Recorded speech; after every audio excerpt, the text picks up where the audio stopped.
All right. Here we go, back again on the other side of the coin.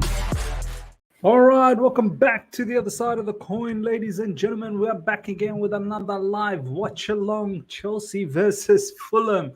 I have to say this: if Chelsea lose today, it's mayhem. It's absolutely going to be mayhem. I think Pochettino will have to get sacked, along with Paul Winstanley and Lawrence Stewart. This is it won't be accepted. It simply will not be accepted if we are to drop.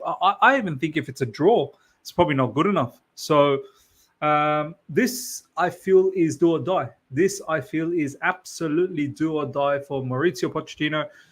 We'll get to see whether the players are playing for him or whether the players play in a defeated manner, and see if Fulham gets the 3 points or not. If Fulham wins, Fulham's in pretty good form. You know, they've been playing all right. They almost got something out of that Carabao Cup match against Liverpool. So this is not going to be easy. We've got a lot of players that are looking a bit iffy under this manager, and it will be interesting to see how the home fans at Stamford Bridge, Chelsea fans, how they react to all of this. So look, we will do the pre-match call-in very, very soon. So I'm gonna have the link in the community page very, very soon for the members. If you're not a member and you want to participate in the call-in, please make sure you become a member. Let me put up the link on the live chat. Just give me 1 second, ladies and gentlemen. Big up to each and every one of you guys, by the way, for joining in. Big up to Daniel Knight, Chucks, Mo, Jeremias, Every, Brian, Ermias, Khan, Amia, my brother, already for Colwill at left back, already for Colwill. Yeah, I think so. Who else is going to be left back, to be honest? So I think it might just be Colwill at left back. I think that might just happen. So let me just put up the link.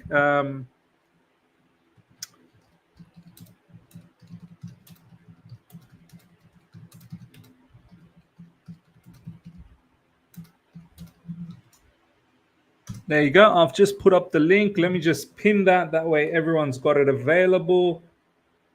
Just bear with me, guys.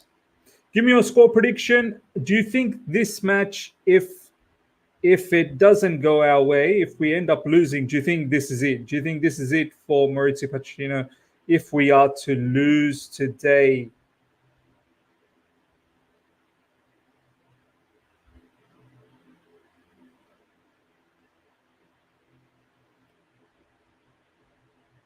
There we go. All right, I've got that pinned.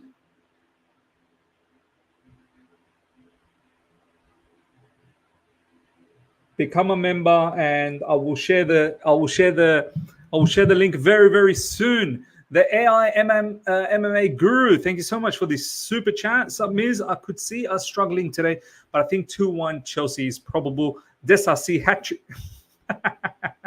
So 2 goals for us from Disasi and own goal. So yeah, Disasi hat-trick. Look, yeah, it is a winnable game. It's definitely a winnable game, but can we do the trick? That is going to be the most interesting part. One of us getting 2 L's today, Miz. Yeah. One of us getting 2 L's today. Yeah, 100%, man. Marcus is saying 2-1 Chelsea. Daniel Knight is Anthony Taylor. I'm not confident with him. Oh, yes. We forget that Anthony Taylor is going to put the dagger. He will make sure that it all ends up. Look, it is a winnable game. It 100% is a winnable game. But the state of our football club, the way that we are playing, even when we win, we don't win convincingly. I'm worried. I'm worried that it could go sour today. And if it does go sour, I think drastic changes need to be made because it can't continue in this way. It simply cannot continue in this way. So I'm pretty sure we're going to see some leaks of the team news very, very soon. Let me just share with the members the link. So do join in, members. Let me just share that on the community page. So to all the members out there, participate.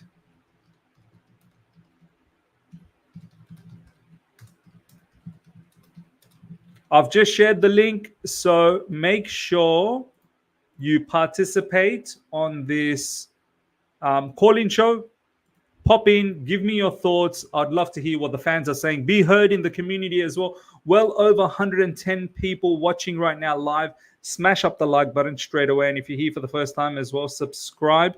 Um, yeah, let me know. Let me know what your thoughts are. Each and every one of you. Shubra, India versus Australia prediction means yes, yes, yes. I hear what you said. Now I understand the two L's. I was trying to wonder what was talking about the two L's. Yeah, the India versus Australia. Look, I think Australia might just be a bit too strong. I'm not saying Australia is some sort of a super powerhouse in football, but in Asia, Australia is tough to beat. Especially, I think for India, is going to be very, very tough. I think Australia might win that 3-0 potentially, but we'll see what happens. Benji in the house. Benji, how are you, brother? How you doing, man? Nice to see you, man. Nice to see you as well, bro. How's things, bro? How you feeling about this match moving into it? It's a little bit mixed. Let's be honest, it's a little bit mixed. But for some reason, I want to feel confident, but I can't feel confident. So I'm just literally hoping for the best, and just get the win. For now, just get the win. Like just scrape the wins, because all of this playing beautiful football and all of that ain't gonna happen right now. Bro, we're not even playing beautiful football. That's the thing. Right now, I would literally do a Conte, just flipping, go on the counter attack and just sit. But yeah, defend good, defend hard, and just counter. That's the thing, and I think we should do that against every team because every team wants to attack. If you count the from the top 10 and upwards, everybody wants to attack. Just sit back because if you look at our defense, it's actually really, really good. Yes, Levi Colwill on the left, that's going to be hard. But then you need maybe a Mudkryk that will, work his ass off. Just play him for maybe 60 minutes, then bring Sterling on and just tell Sterling, just rip everyone apart. Just run. Yeah. Work hard and run. And if we go by that, we're going to play like Wolves, Aston Villa, all them lot. But bro, don't disregard Wolves and Aston Villa, bro. They play good football, man. Come on. Yeah, that's what I say. At least we're gonna get points. Like I want points. Like I don't. To be honest, I'm so done with this Mauricio Pochettino out. Right now, I'm focused on the team. Just what would you think about him lying yesterday? By the way, Benji, what do you think about him lying about that Brighton Middlesbrough? Miss. This guy, you said it, and I did a super chat when Mauricio Pochettino was coming in, and I said this guy is a liar. He's a fraud because he showed it at Spurs too. No one knows it except from Spurs fans, but they ain't gonna tell us he's a liar. They're gonna say he's a good guy. We hope he flops and all of that. This guy is a liar. Even in PSG, this guy was a liar. This guy literally said that Messi was better playing in midfield than attack. How can you say that? About Messi.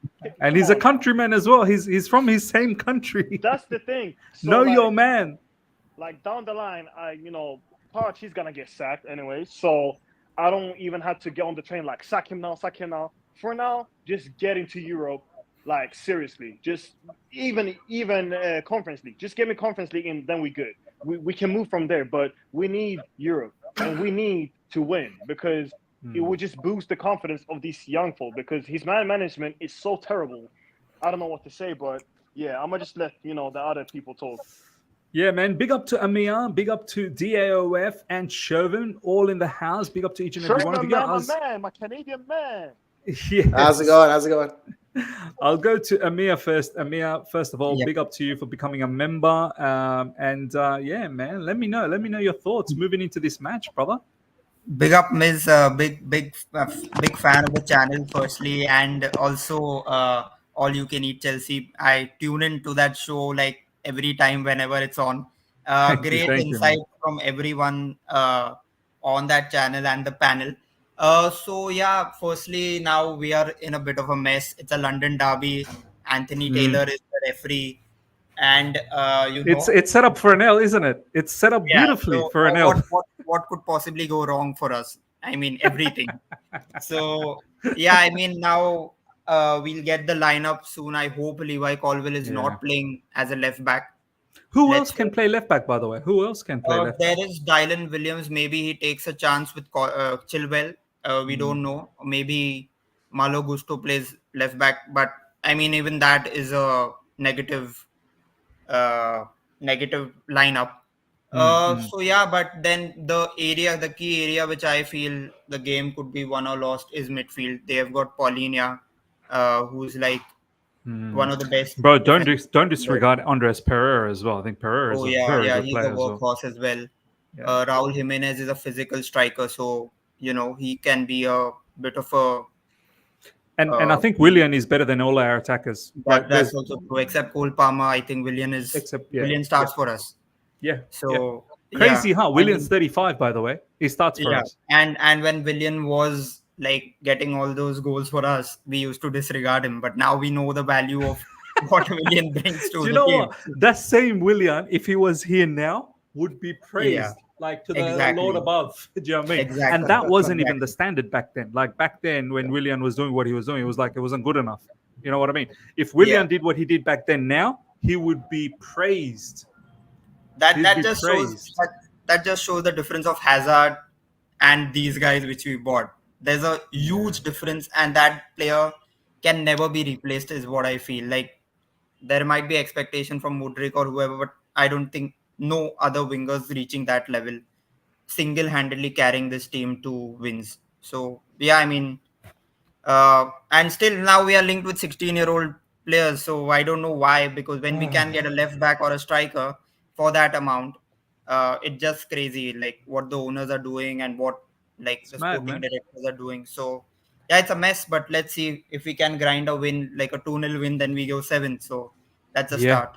Very important, very importante. It's importante. DOAF, my brother, how you doing, man? Talk to me. What's happening? Hi, Miss. Good afternoon. Oh, good day to you, wherever you guys are. Afternoon, morning, evening, wherever you are. It's evening for me. All over the world, worldwide. Yeah, all over the world. Yeah, it's good to be here. Well, let's hope we get the win. Not confident, but let's just hope we get the win. With the nonsense that keeps emanating from Poch all the time, you can only hope at this point that things get better. So I'm not confident, not pumped, but let's just see how it goes. What do you Let me think keep about it. his BS comments in the press conference again, talking about comparing Brighton and how Caicedo lied to you, my brother. First of all, it's not true. What do you think about those comments? Him trying to justify our loss to Middlesbrough. That's a reflection of someone who has lost his marbles. Like it's like you cheating on your wife and you saying or your wife cheating on you and you telling them that you made me do it. Regardless, it He is made me it is do it. He regardless, made me it do is exactly regardless whether it was justified or not, it is wrong. So it. Yeah. we're losing as Chelsea Football Club to Middlesbrough. Whether Brighton lost there, whether whatever team lost there, it is absolutely wrong. So you're saying Caicedo told you that again? Like I watched your review or your your preview, so to say, your preview Yeah. that wasn't necessarily a preview, where you I said couldn't be bothered doing a preview, to be honest. I just couldn't be bothered. that, where you said that. I think Matisse also said the same. The way you said that it's like Caicedo set the guy up in terms of lying to him and all that. Trust me. I mean, TT would come out to say, for I keep going back to TT, would come out to say, "Oh, that was on me. That was on the team. No training. I'm sorry, they'll be training the next day." Poch has never, for once, taken responsibility for anything. Yeah. Excuses upon excuses upon excuses. Mm. Once again, on my Twitter page, I wrote, "And Postecoglou has had Hurricane. Hurricane left.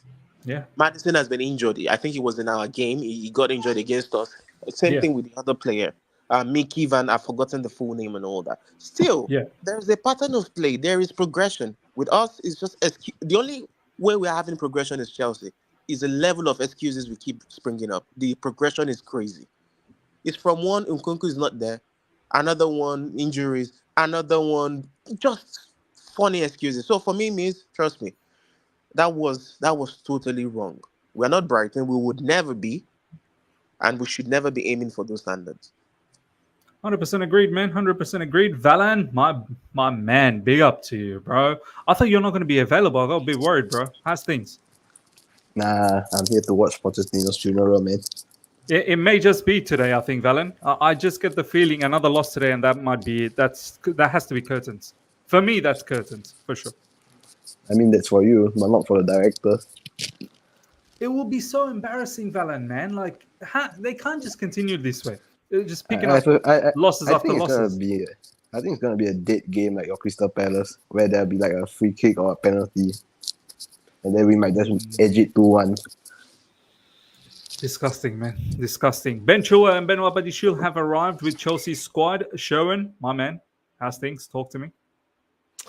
Well, a lot of people were saying that there were discussions behind the scenes after the loss against Middlesbrough, and that if we lose against Fulham, they're going to have even more talks behind the scenes about whether we're going to keep going with this manager or whatnot. So as a result, as you can see, I've been wearing white. That's because let's go Fulham. Let's go. Let's boys. Go Anthony Taylor. Let's go. Yeah, Anthony Taylor.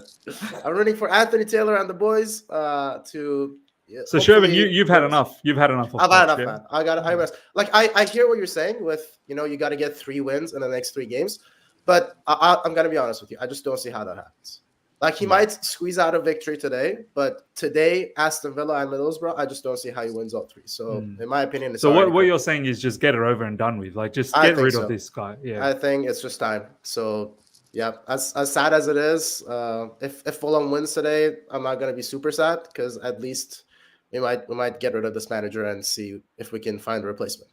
But do you know what, Sherwin? For me, it just can't be the manager only. Like, I need Paul Winstanley and those 2 Mickey Mouse. They need to go as well, man. Like, and I need the owners to start thinking about a different vision. Like this Estaval Willian for 60 million euros. Now, I don't know whether that's going to happen or not, but there are some fans that are they're brainwashed. I'm telling you, the owners have brainwashed some parts of our fan base. They're so excited about this kid. And I'm like, dude, do you not see the house burning? Do you not see the house is about to collapse? There will be no house for any of these youngsters to make it at Chelsea Football Club. Like, people have lost their head, man. Honestly, people have lost their heads. Yeah, it's crazy. And I feel like Christopher Vivell was his name? Yeah. I feel like he knew something, man. He saw something and he was like, you know what? You guys do whatever you have to do. I'm out of here. So whatever the sporting directors are cooking up, they probably need to get rid of him because it's not looking good. It's crazy, man. Valen, you were going to say something? I mean, everybody wants the sporting directors to leave, right? But in history, how often has a sporting director been sacked? Only Barcelona and Bayern Munich have we seen the sporting directors get laid off. Marina got sacked, I guess. I mean, that is under unnatural circumstances, right? Yeah. Yeah, even so, when Marina started, everybody hated her as well, right? Yeah. Mm-hmm. Yeah, so it's like everybody's calling him. I think there was some hate towards Imanalo as well. Do you remember? There was some hate towards Imanalo. Yes, there was. Yunus had a video, right? Yeah. So everybody's calling for Winston and Stewart, but I don't think they will get sacked. I think it's more like they walk, which I doubt so. It's England, they're happy. London, Chelsea. Why would they want to leave? Did you guys watch the 442 video?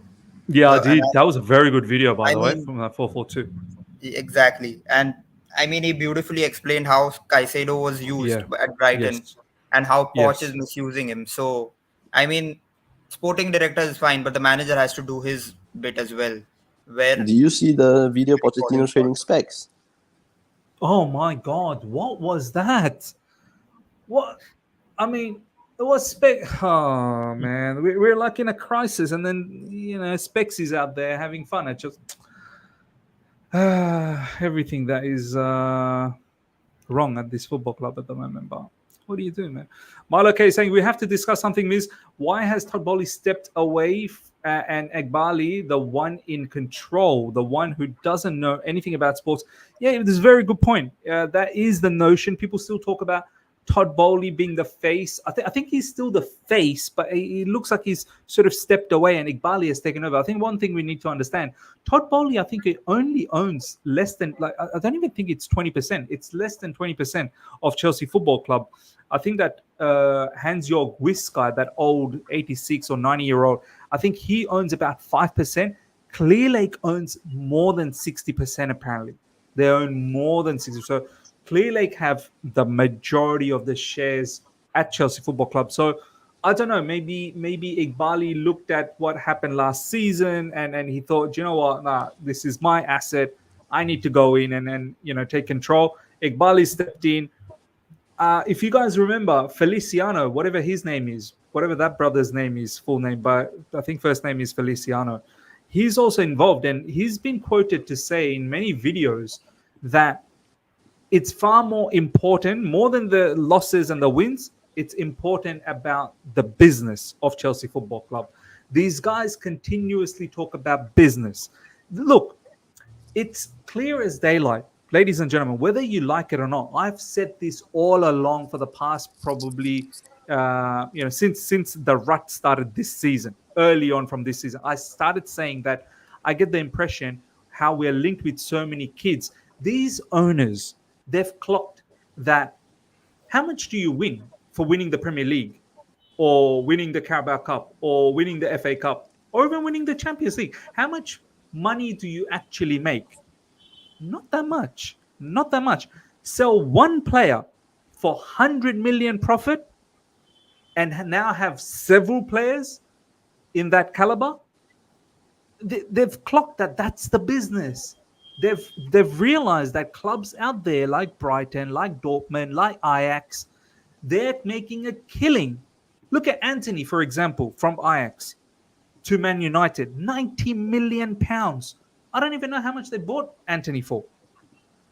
Look at all the players that Ajax have sold. I know Ajax is in the mud, but they'll come back again. Ajax have sold, De Ligt, Van der Beek, Frankie de Jong. But Ajax Ziyech. had Overmars and Van der Sar. Now they don't. Exactly, but they had, as Valence said, some really, really good sporting directors. Look at Dortmund. Look at the amount of players. So these owners are looking at this whole situation and thinking, we don't need to win nothing. We actually don't need to win nothing as long as it's respectable. Their issue at the moment is that it's not respectable. That's what's hurting them now.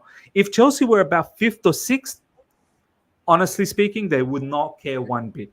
They would not care one bit. And if we made it to the Champions League, obviously it makes things better. But they're not really here to win nothing. I'm telling you, people will say, but Miz, how could you say that?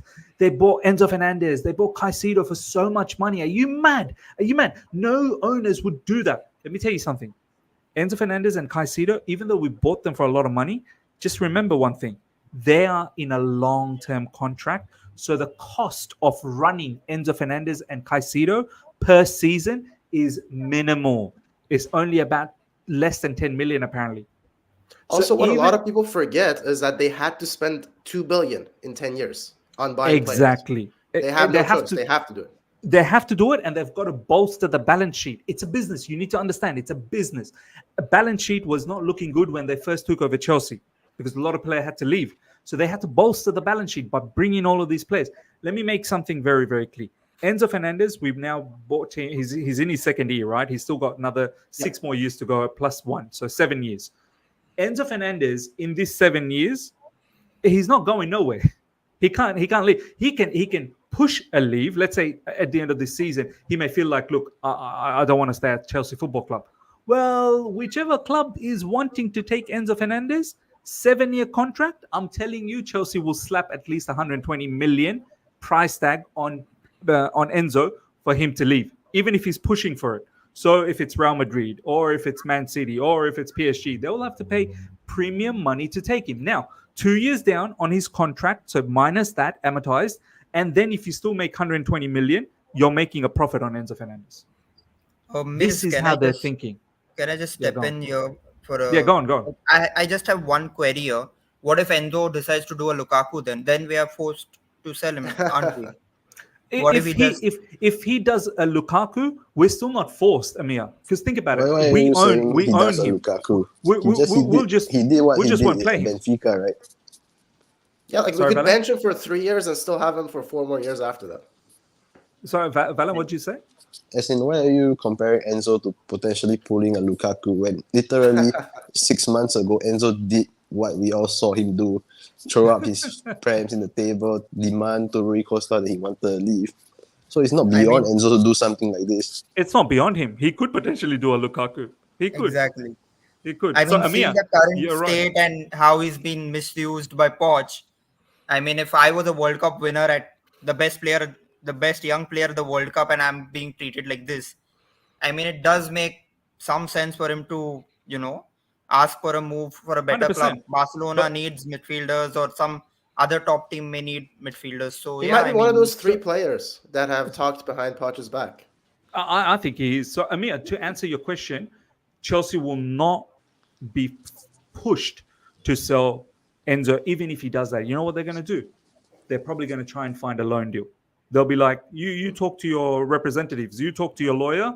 We're not selling you. You cost us a lot of money. You want to cause this issue. We own you. We own you. We are happy not to play you. Find a suitor that is willing to pay the money, or go out on loan. We'll get a handsome loan fee from wherever you're going to go. We'll get like a 10 million loan fee, and we'll keep doing that until we find a suitor that can pay for you, and we at least balance the books. These owners are shrewd business people. They're not shrewd winning mentality, title, ruthlessness. They're not that, but they're very, very shrewd business people. I don't think. What's that guy that went to Lyon? That youngster, Morera. We got him for free, right? We got him for free. Yeah. We've already made money on him because Lyon paid us £2 million in loan fee. Yes. So I think same was the case with Malang Sarr, right? We bought him for free and we just kept loaning him, but I don't know how that was working out. Malang Sarr was, I think, from the previous regime as well. I don't think it's from the new ownership. So the new owners it's from the previous. Yeah. So I'm not sure how much money we're actually making out of him, because obviously there's wages and whatnot. But under the new ownership so far, they are well aware how much each players are worth in terms of book value. Look at what they've done with Kai Havertz, man. Do you understand? Like 60 or 65 million on Kai Havertz, was it right? 65 million for robbery. Kai Havertz? 65, yeah. Yeah, that's a downright robbery. His book value, I remember, was 24 and a half. All we needed was 25 million pounds, and we balanced the books. That was his book value. But we made 65. Like, that's a profit. You know what's the funny thing is? All of these issues can just be written off when we start winning games. Exactly. This is what I'm saying, Valan. I think the because owners our owners know how to sell players. They know how to sign players. The only thing they just need to do is win. I think what's happened is that, especially right now, as they see they can't sell any players, they're kind of clocking in that, you know what, if we're not performing well, all the players are going to drop their value. And if we keep doing this, it's not even going to work out for our plan of buying young players and trying to sell them at a later date, because our club, no one cares about our club anymore. We can't play on the pitch. All the players look horrible. So why would anyone pay a premium to buy any of our players? Yeah, right now, this is the conundrum that they find themselves in. This is why they're a bit worried, because if the club was somewhere around 5th or 6th, lingering around 4th, all the assets would still be very much viable. Do you know what I mean? This is why they're a bit worried that they can't let this situation slip too far, because then the assets start depreciating in a greater state. So they're not really interested about winning. I'm telling you, they're not. Because if you're interested about winning, you buy yourself some pros, like ready-made pros right now to go and win stuff immediately. So I think it's clear. Do you know what I mean? It's clear. Unless, like, for example, the Saudi clubs, they're interested in winning. Look at how they operate. Right? Exactly, because they're there to. They don't care about the money. They need their league to be marketable at a greater level. So yeah, I'm going to come to AGT very, very soon. But first of all, ladies and gentlemen, Mykhailo Mudkryk is on the bench. So Chilwell, Badiashile, and Chukwuemeka are also on the bench. So Levi Colwill is the left back, I'm assuming. I think the lineup is out. I think the lineup is out. It should be out. There we go, ladies and gentlemen. Let's have a look at the lineup. Okay, here we go. Petrovic, goalkeeping position.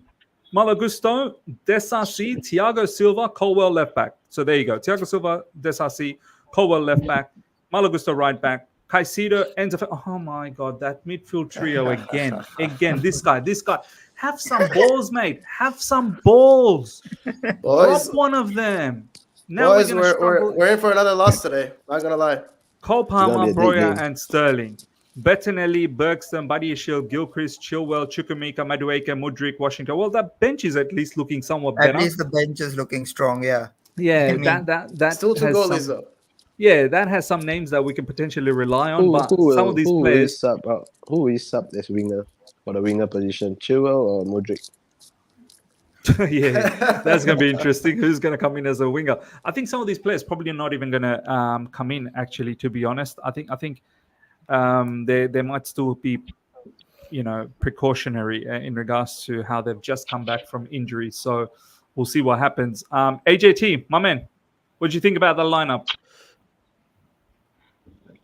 Disappointed, man. Disappointed. I was hoping we'd see Palmer in number 10 and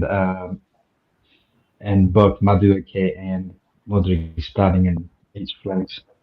But he's gone for the safe option again. Gallagher, defensive number 10. Defensive number 10. Defensive number 10. Oh my God. We created a new role. Defensive number 10.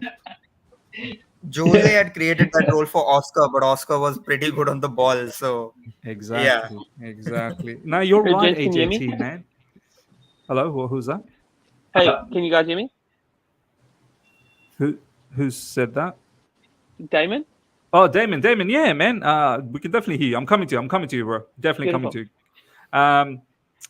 AJT, man, I'm with you, man. I'm definitely with you in the sense that he's taken the cowardice stance again with midfield three. He should have gone with an attacking player. I think Poch is feeling the heat in the room at the moment. So he's thinking short term save his job. Oh, man. That's why he's going thinking about. He's thinking about saving his job, but I'm telling you, this lineup is probably going to get him sacked. Yeah, this lineup is I don't want to lose lineup, man. This is not I want to win. This is I don't want to lose.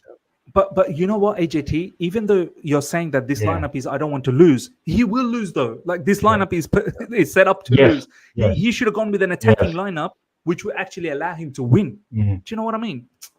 It's just sad. It's sad. Damon, my brother, how you doing? Yeah, I'm good. Thanks, and yourself? Not bad, man. Not bad. How you feeling, bro? How's things? Talk to me. Yeah, good. Just went for dinner, walked to the beach, walked home. Oh, lovely. Gonna watch Chelsea lose, and I'm gonna have a nice feast and try and enjoy my Sunday. You've been having a very, very beautiful day up until now. Now the pain and the suffering begins.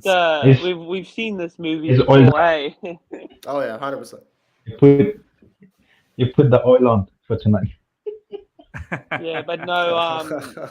Hoping we win, knowing Chelsea. After we lose, we win, and then we play Middlesbrough, we lose again, and that's how we go, don't we? The cycle continues.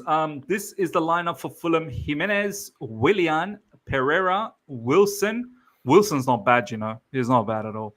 Palhinha, Carney, in defense, Robinson, Diop, Adarabio, Tete, and in goalkeeping is Lena. Look, do you know what? That's actually a very, very good team from Fulham. That is a more attacking lineup than ours. 100%. And whose home ground is it? Yeah. Our home ground or their home ground? So here's the funny thing. We've been record breakers recently, and apparently, according to Pice, we haven't lost at Stamford Bridge against Fulham since 1979. Yeah, I know. So time to break a record. Time to break that. Yeah, I think to Middlesbrough, we had a 15-year. We hadn't lost to lower division teams in a cup match in 15 years. We broke that record. Wow. That's crazy. Wow. We're breaking records. Valen, I know you had some really, really interesting takes on Fulham. Do you want to share some of those information on Fulham? Well, Calvin Bessie is out for AFCON. So this is the third game Adarabioyo and Diop will be partnering each other in this season. So, yeah. And their main danger man would be Willian, Pereira, and Robinson.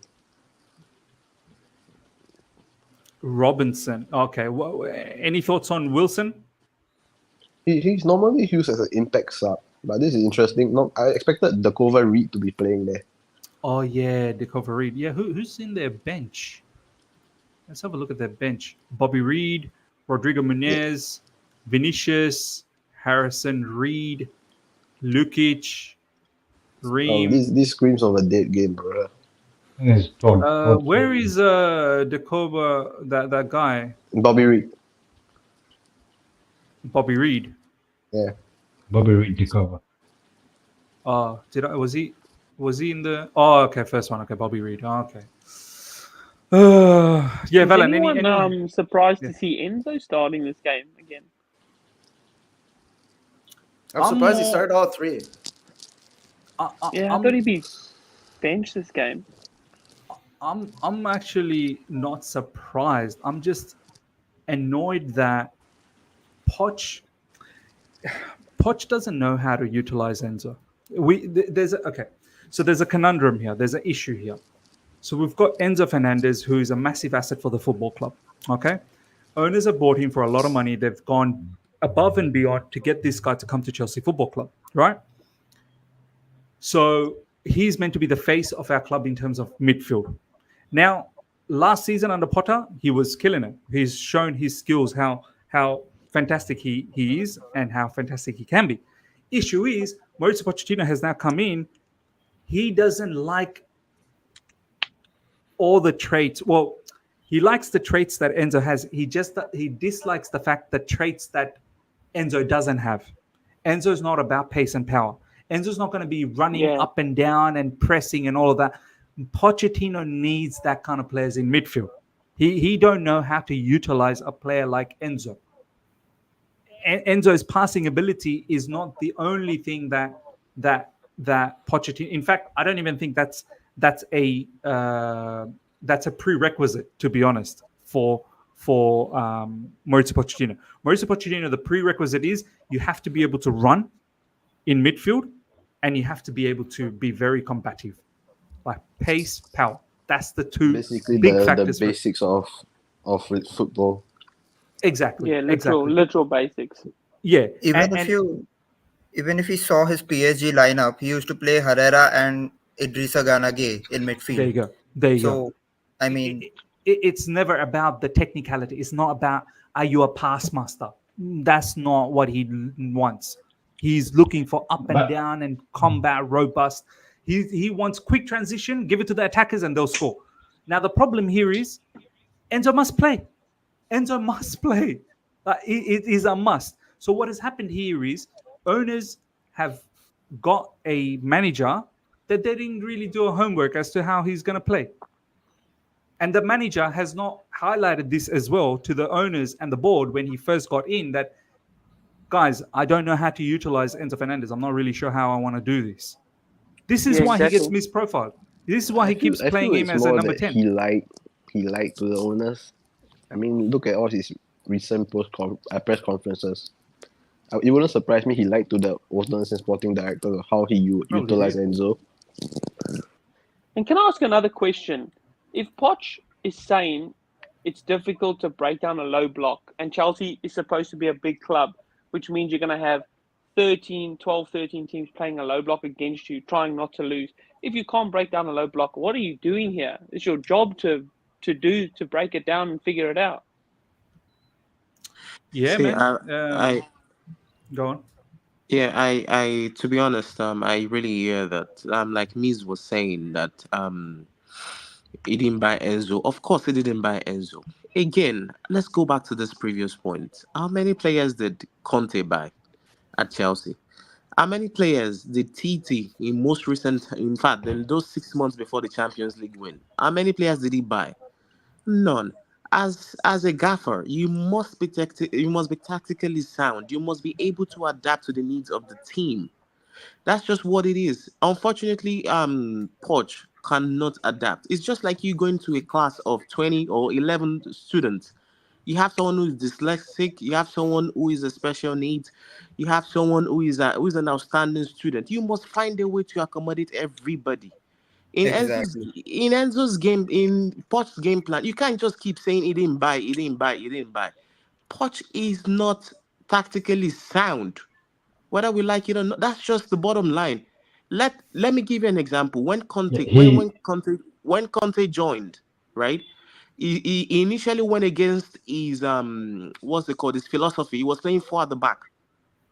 But then Yes. again, when he noticed it wasn't working, especially after that 3-0 loss to Arsenal, he went back. And what did he do? He made the players what he wanted them to be. For example, Fabregas.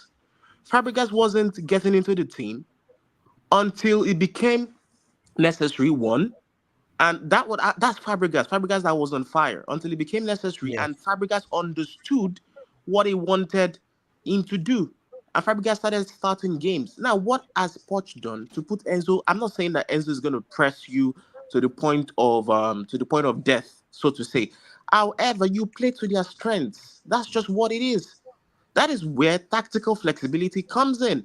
As a top manager, Exactly. you should be able to know, okay, yes, I've got Enzo. How can I play to his strength despite not losing my philosophy? So that is the problem. I've said it before. Poch is just one-dimensional.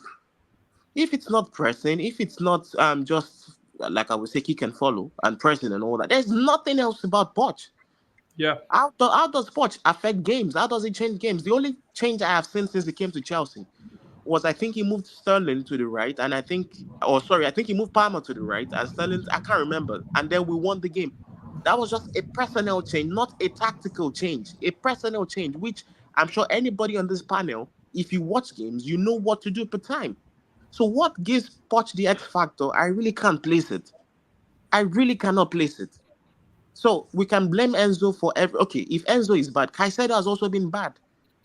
I So was to say, just going to get to the Caicedo Actually, situation as well. actually, Caicedo hasn't been bad. His stats, I mean, if you see, by his standards, I'm sorry to interrupt. I'm not. yes, yes, I don't really go with the stats because I'm not Lawrence Stewart and Paul Winston, and I don't want to get into all those stats and all those XG thing and all that. From what we saw at Brighton, a bit Yeah. of what I see from him during Ecuador games, and Yes. from what I've seen at Chelsea, it's day and night. Let Yes, me add something to that, dear OF. Let me add something to that. For yeah. all the people that have been saying that Caicedo's stats are good and he's actually been good, and I see a lot of people are getting very angry that, oh my God, these pundits have no idea what they're talking about Caicedo. Let me tell you something. Have a look at the way Caicedo was utilized at He's Brighton isolated, man. and his Yeah. skill set. What is Caicedo's skill set? Don't look at the stats. Stats, as I said a few weeks ago, Caicedo's stats look good because whenever he's been called upon to do a duty, he does it and his stats look good. But as Valan just said, Caicedo on a regular basis gets isolated. So let me tell you something. If Caicedo is, for example, positioned for a particular reason on the left side, and he's the only midfielder because the other midfielders have bombed forward. He's the only midfielder, and the break happens on the right side, and the players just go through. That's not a stat against Caicedo because no one's actually dribbled past Caicedo. What has happened is a large space has opened up and the opposition has gone through. Do you understand what I'm saying? Stats won't take that into consideration that there is something wrong in midfield there. Yeah. So have a look at the way how Caicedo was deployed in Brighton. Caicedo was always very close to the CBs, was always very close to the other midfielders. And Caicedo, at times when he was getting pressed, he either found a quick one-touch pass to anyone next to him, or he defeats them and goes straight through. Have a look at that 4-4-2 video. That Exactly. 4-4-2 Yeah. A video. lot of these, Exactly. Yeah, a lot of these shared it. stats, they have a lot of context that goes around it, right? And a lot of people don't understand the context and they just use the stat without understanding what it actually means. Like, for example, do any of you guys know how XG actually means? Like when they say this chance had an XG of 0.3, what does that mean? No idea. So let me tell you what it means. That means that every time from the point where the shot was taken, first of all, XG only counts if it's a shot that was taken. If it's a shot. Right? Yeah. Now, if you take a shot, whichever point on the pitch it was taken from, it's an estimate of what percentage of a time it's going to be a goal from that point. Now, it doesn't matter who shot it, doesn't matter who was in front of you, doesn't matter if there were 10 defenders in front of you or no defenders in front of you, doesn't matter if there's a goalie in the goal or if there's no goalie, none of that matters. It just matters where you took the shot and what percentage of professional athletes finish from that Have scored position. from there. Yeah, exactly. Yeah. That's So it doesn't matter. It doesn't matter whether Nothing it's else. Didier Drogba or Yep. Ben Chilwell. That's Nothing. the thing. Yes. The Because only there's thing a that difference. affects There's a it, difference, right? Didier Drogba 100%. and Ben Chilwell. the only thing that affects it is whether your shot was on target or not. So if your shot is off target, the XG is lower for that position. If your shot is on target, the XG is a little bit higher. But that's it. Yeah. There's nothing else that stat tells you. So if a player has a high XG, that doesn't really tell you about how good they are at finishing. That doesn't really tell you how good at, you can maybe derive that they're good at positioning. But even that, maybe you just have a really good creator who finds them in the best place or puts a good cross on their head. You know, there's a lot of context that goes into all of these stats and a lot of mistakes that a lot of people make. Yeah, go for it. Sorry to break it, but XG also takes into consideration of the position of the goalkeeper and also how many defenders are around the player who's taking the shot. So there's a lot of different permutation. That's what we're saying. Like it's not the greatest way to just view a match. You have to watch them. Let me tell you guys. Let me tell you guys about another. It's good to spot players. Like for example, maybe we should look at this player because he has interesting stats. Okay, now let's watch him, see if he's good.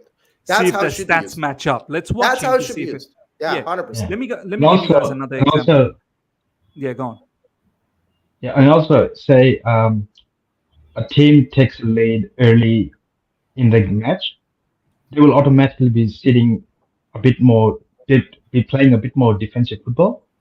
So the other team who's trailing will be taking more shots naturally, and they will always have a bit more of the XG than they would have if they were winning or if the game was still a draw.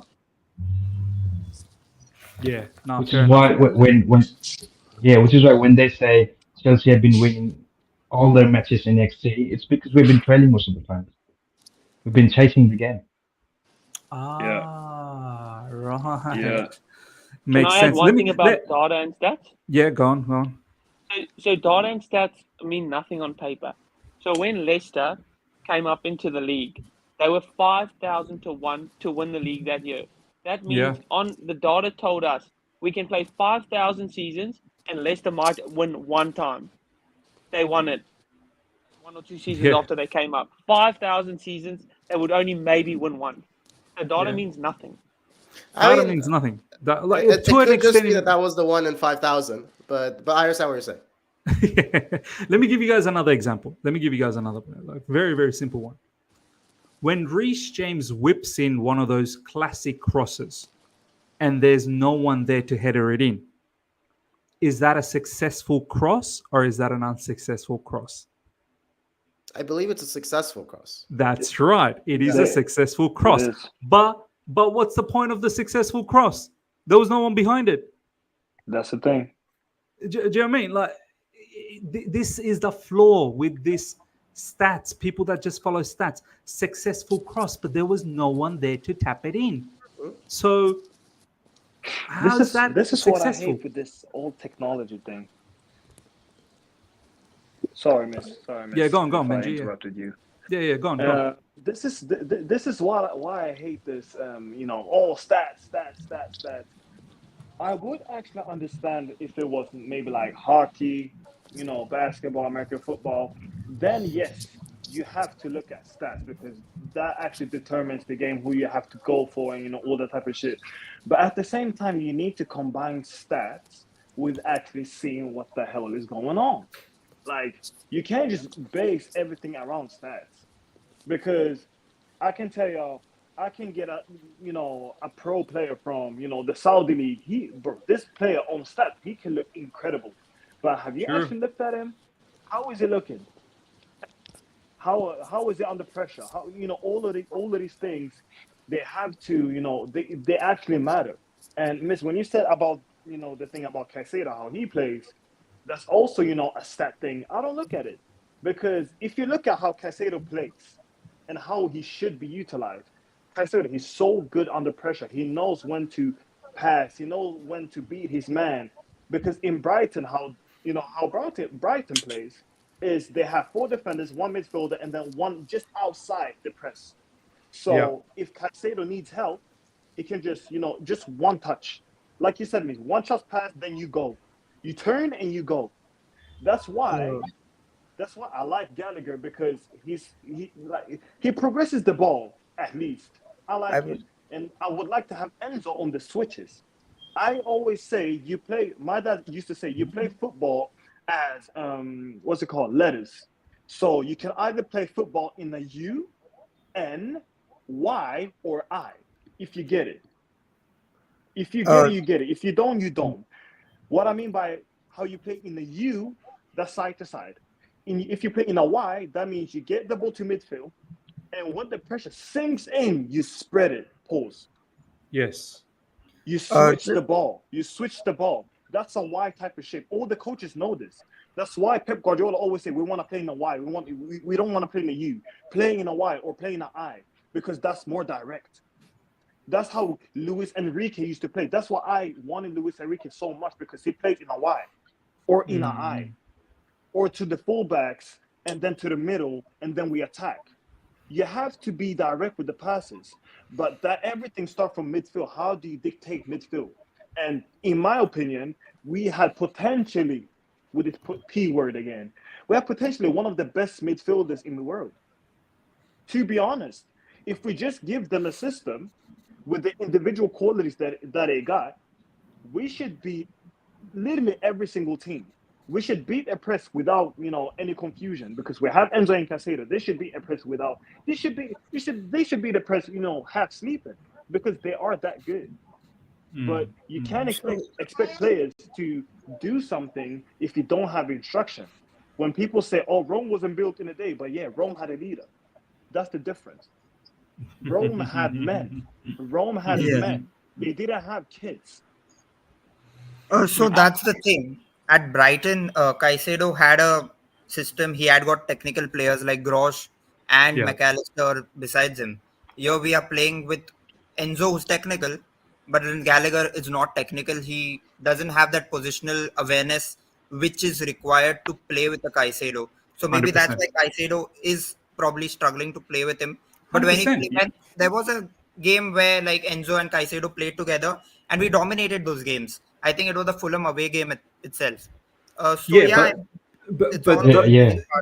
right. But those games, I feel Caicedo, he was deployed to do a different role. He was genuinely told that it's not about being technical. It's not about having that. Just simply make sure you and Gallagher do what Poch wants them to do in midfield. Generally, this is why I've been saying I'm annoyed that Poch is not making the tough decision.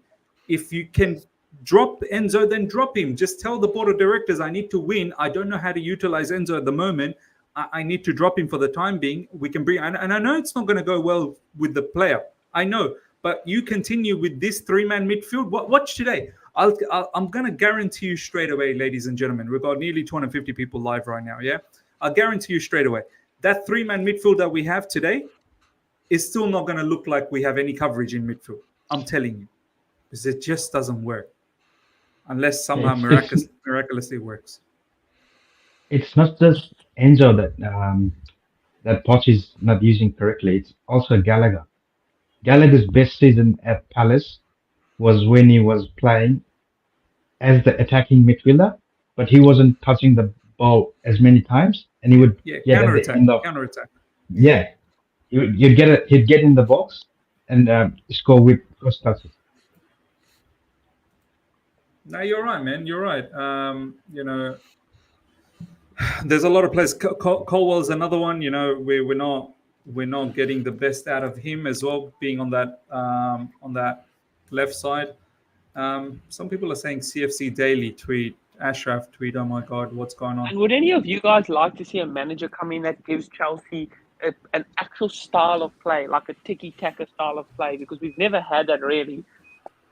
With Mourinho, we had men with power. We smashed teams up. We bullied them. Sarri, in terms of Sarri, I guess, Sarri was the closest. What I mean is, like, if Poch if we could see Chelsea playing a style, tiki-taka, pass, maybe we don't score, we're losing. That's better than what we're seeing now. We're not doing Yes. anything, No, of and we're course, just yeah. We're not not winning. seeing It's all anything. horrible. We're not. So that's the problem. Not We're not to, seeing anything. If we were seeing something, I'm sure we'll to be clinging up to something to say, "Oh, there's progress. There is this. There is." Imagine. Look. Just imagine this team on a 3-4-3. Again, I'm going to three at the back just to deviate from the regular norm. Under TT, Caicedo and Enzo central, and then you have the wing backs. And you're telling me we won't control games more, or we won't win more games? Just yeah, imagine what Jorginho and Kovacic or Jorginho and Kante and whatever did under TT. Just reverse it to Caicedo and Enzo, or even Enrique. So I mean, what I Yeah, I don't. wanted Enrique. Matisse would say that Enzo cannot shield the back line better than Jorginho. Caicedo can.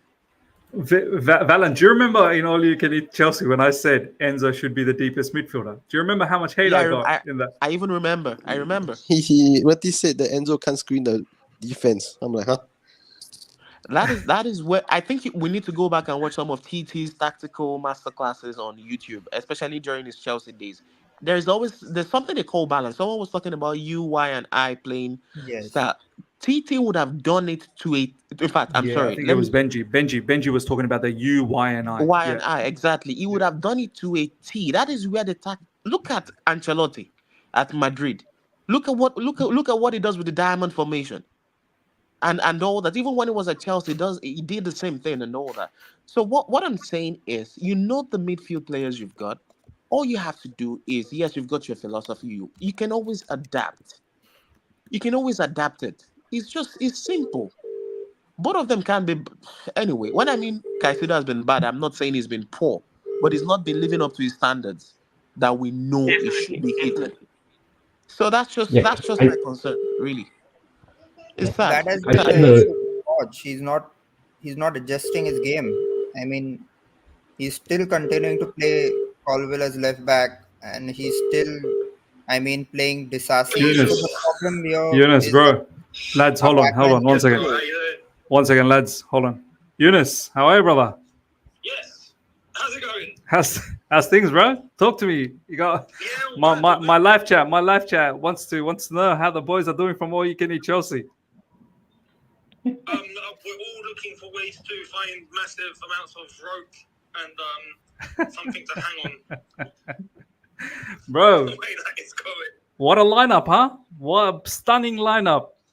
Beautiful. Yeah, it's beautiful. Absolutely fantastic. As Harry Redknapp would say, absolutely fantastic.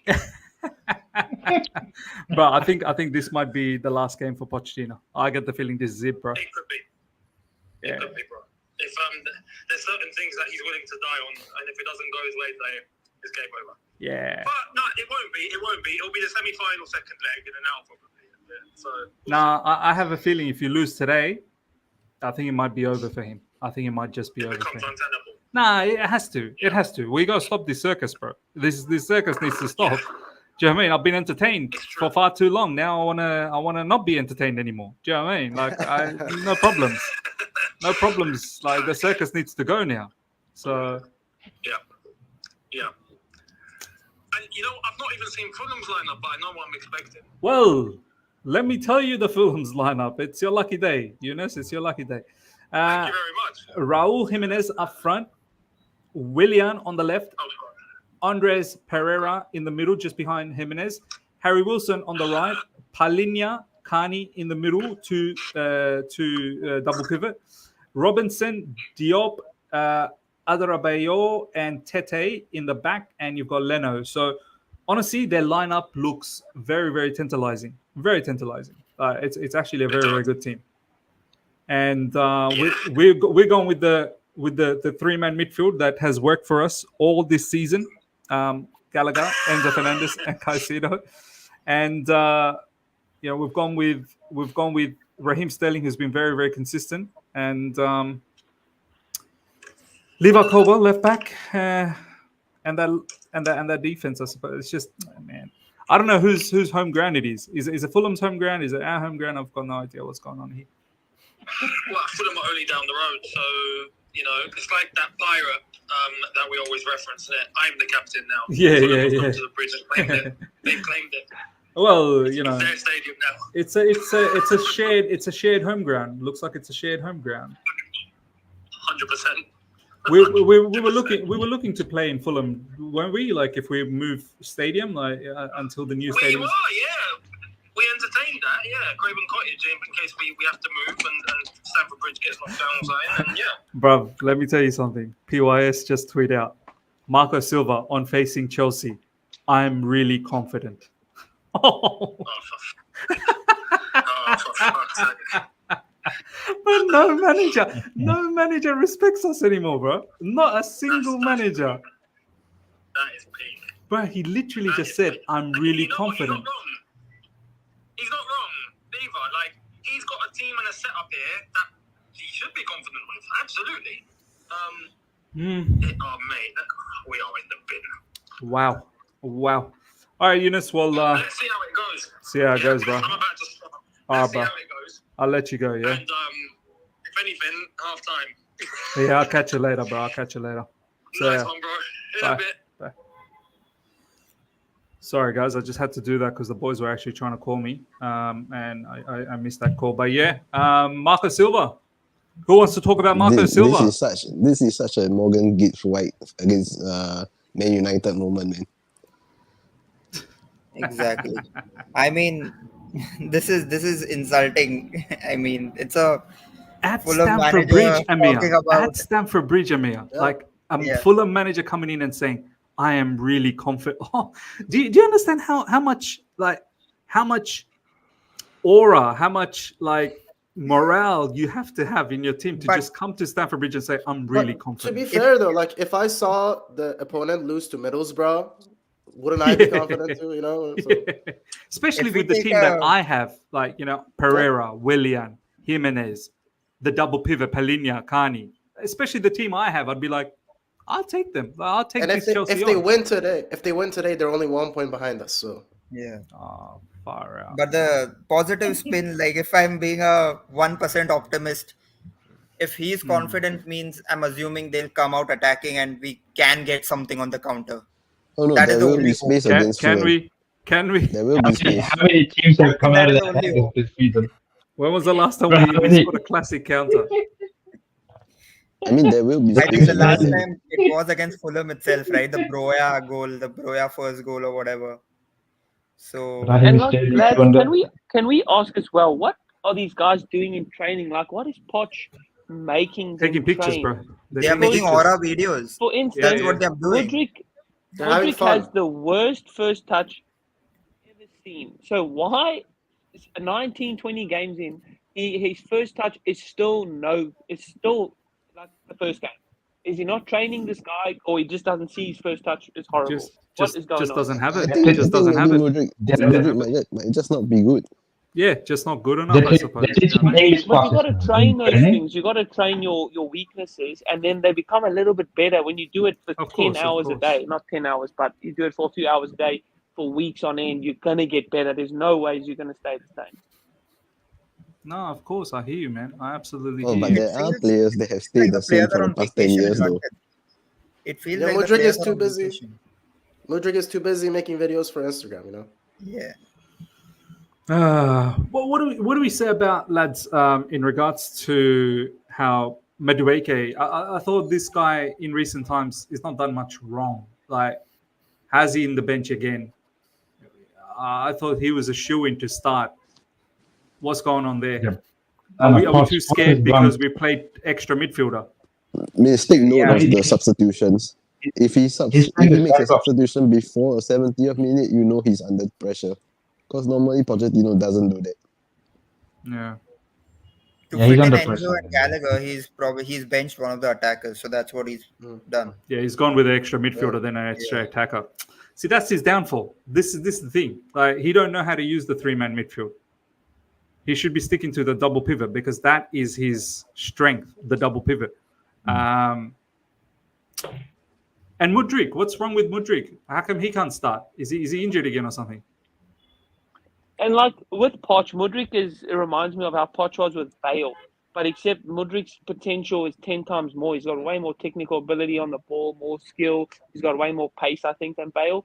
So I really think Poch Nah, can get Mudryk to a Bale. I don't That's think the only player I don't can think really Bale ever. improve him. Nah, I don't think. I think early days Bale was unbelievable, man. Early No, days Bale- Bale was a freak on Yeah, that left because side. he never played under Potts though, did he? Exactly. Yeah. He Bale played didn't under play on the yeah. ball, right?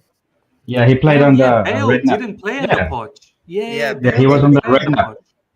Harry Yeah, Redknapp. yeah. Bale didn't Harry play under Redknapp Poch. and Villas was. Danny Rose did. Danny Rose played under Danny Poch. Rose, yeah. Yeah, Danny Rose. I mean, Gareth Bale was Son- early days. Gareth Bale Son was, when he was smoking 2010, Inter Milan with Spurs. Do you guys 2010. remember Spurs? Yes. Spurs versus 2010. Inter Milan in the Champions League. 4 goals. Yes. When Inter were the defending champions. They had Tim Sherwood that time, right? Yeah. Tim Sherwood and I believe Andre Villas-Boas was their manager. That was his last season. Right. No, it was just Harry. I'm pretty sure it was Harry Redknapp. Yeah, it might have been Harry Redknapp actually. Yeah. Yeah. Lads, I don't know, man. Just watching Chelsea play. I mean, we can't just expect them to just play well, like out of thin air. Like it's you know how it's going to go down. Right? I think we all know how it's going to go down. It's going to be boring again. Colwill's going to get smoked. Yes, Colwill's Colwill's gonna get smoked by Wilson. My God. Malo Anthony Gusta better Taylor. be careful with Willian as well. Malo Gusta better be careful with Willian. Willian no mug. Do you know what I mean? I don't know, man. On a positive Imagine note, if we didn't have Gusto. Imagine we didn't have Gusto on that side. Yeah. Guys, imagine on a if we positive, had Azpilicueta. Yeah. What were you gonna say, AJT? Go on, man. on a positive note, if we manage a win today and United lose against Tottenham, we go above United. Of course. There's a lot. There's a lot in this game if we can get the victory, because it takes us up the table, and there's a potential that Man United could lose. So, but are we going to do the trick? I'm not really sure. What are your score predictions? I'm scared, man. I'm scared. I think, honestly, I can't see how we win. I don't know if we can win this. I think the best we can do is probably a draw. Yeah. I'm even fearful of a loss, to be honest. I wouldn't be surprised if we lose 2-1. If I'm being absolutely honest, I think 1-1 maybe, but it may be 2-1 Fulham's way. I don't see how Fulham in recent times, like they had a really good game against Liverpool. By the way, they had a really good game against Liverpool in the Carabao Cup. I think before that they had a victory. They beat Arsenal. Yes, how can I forget? Oh my God, they smoked Arsenal in the second half. Yeah, they thoroughly deserve to win. Deserve to win. Nah, man, no. No, I agree with you. I'm also thinking 2-1 Fulham. One of the goals is going to be Willian for sure.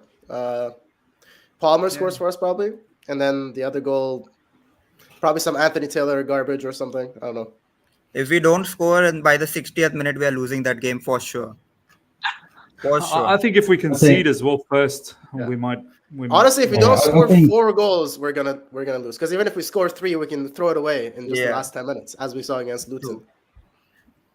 I think if we manage to keep the first half at a 0-0 or at a level scored, we might win it, because Fulham played pretty much the same team 2 days ago against Liverpool.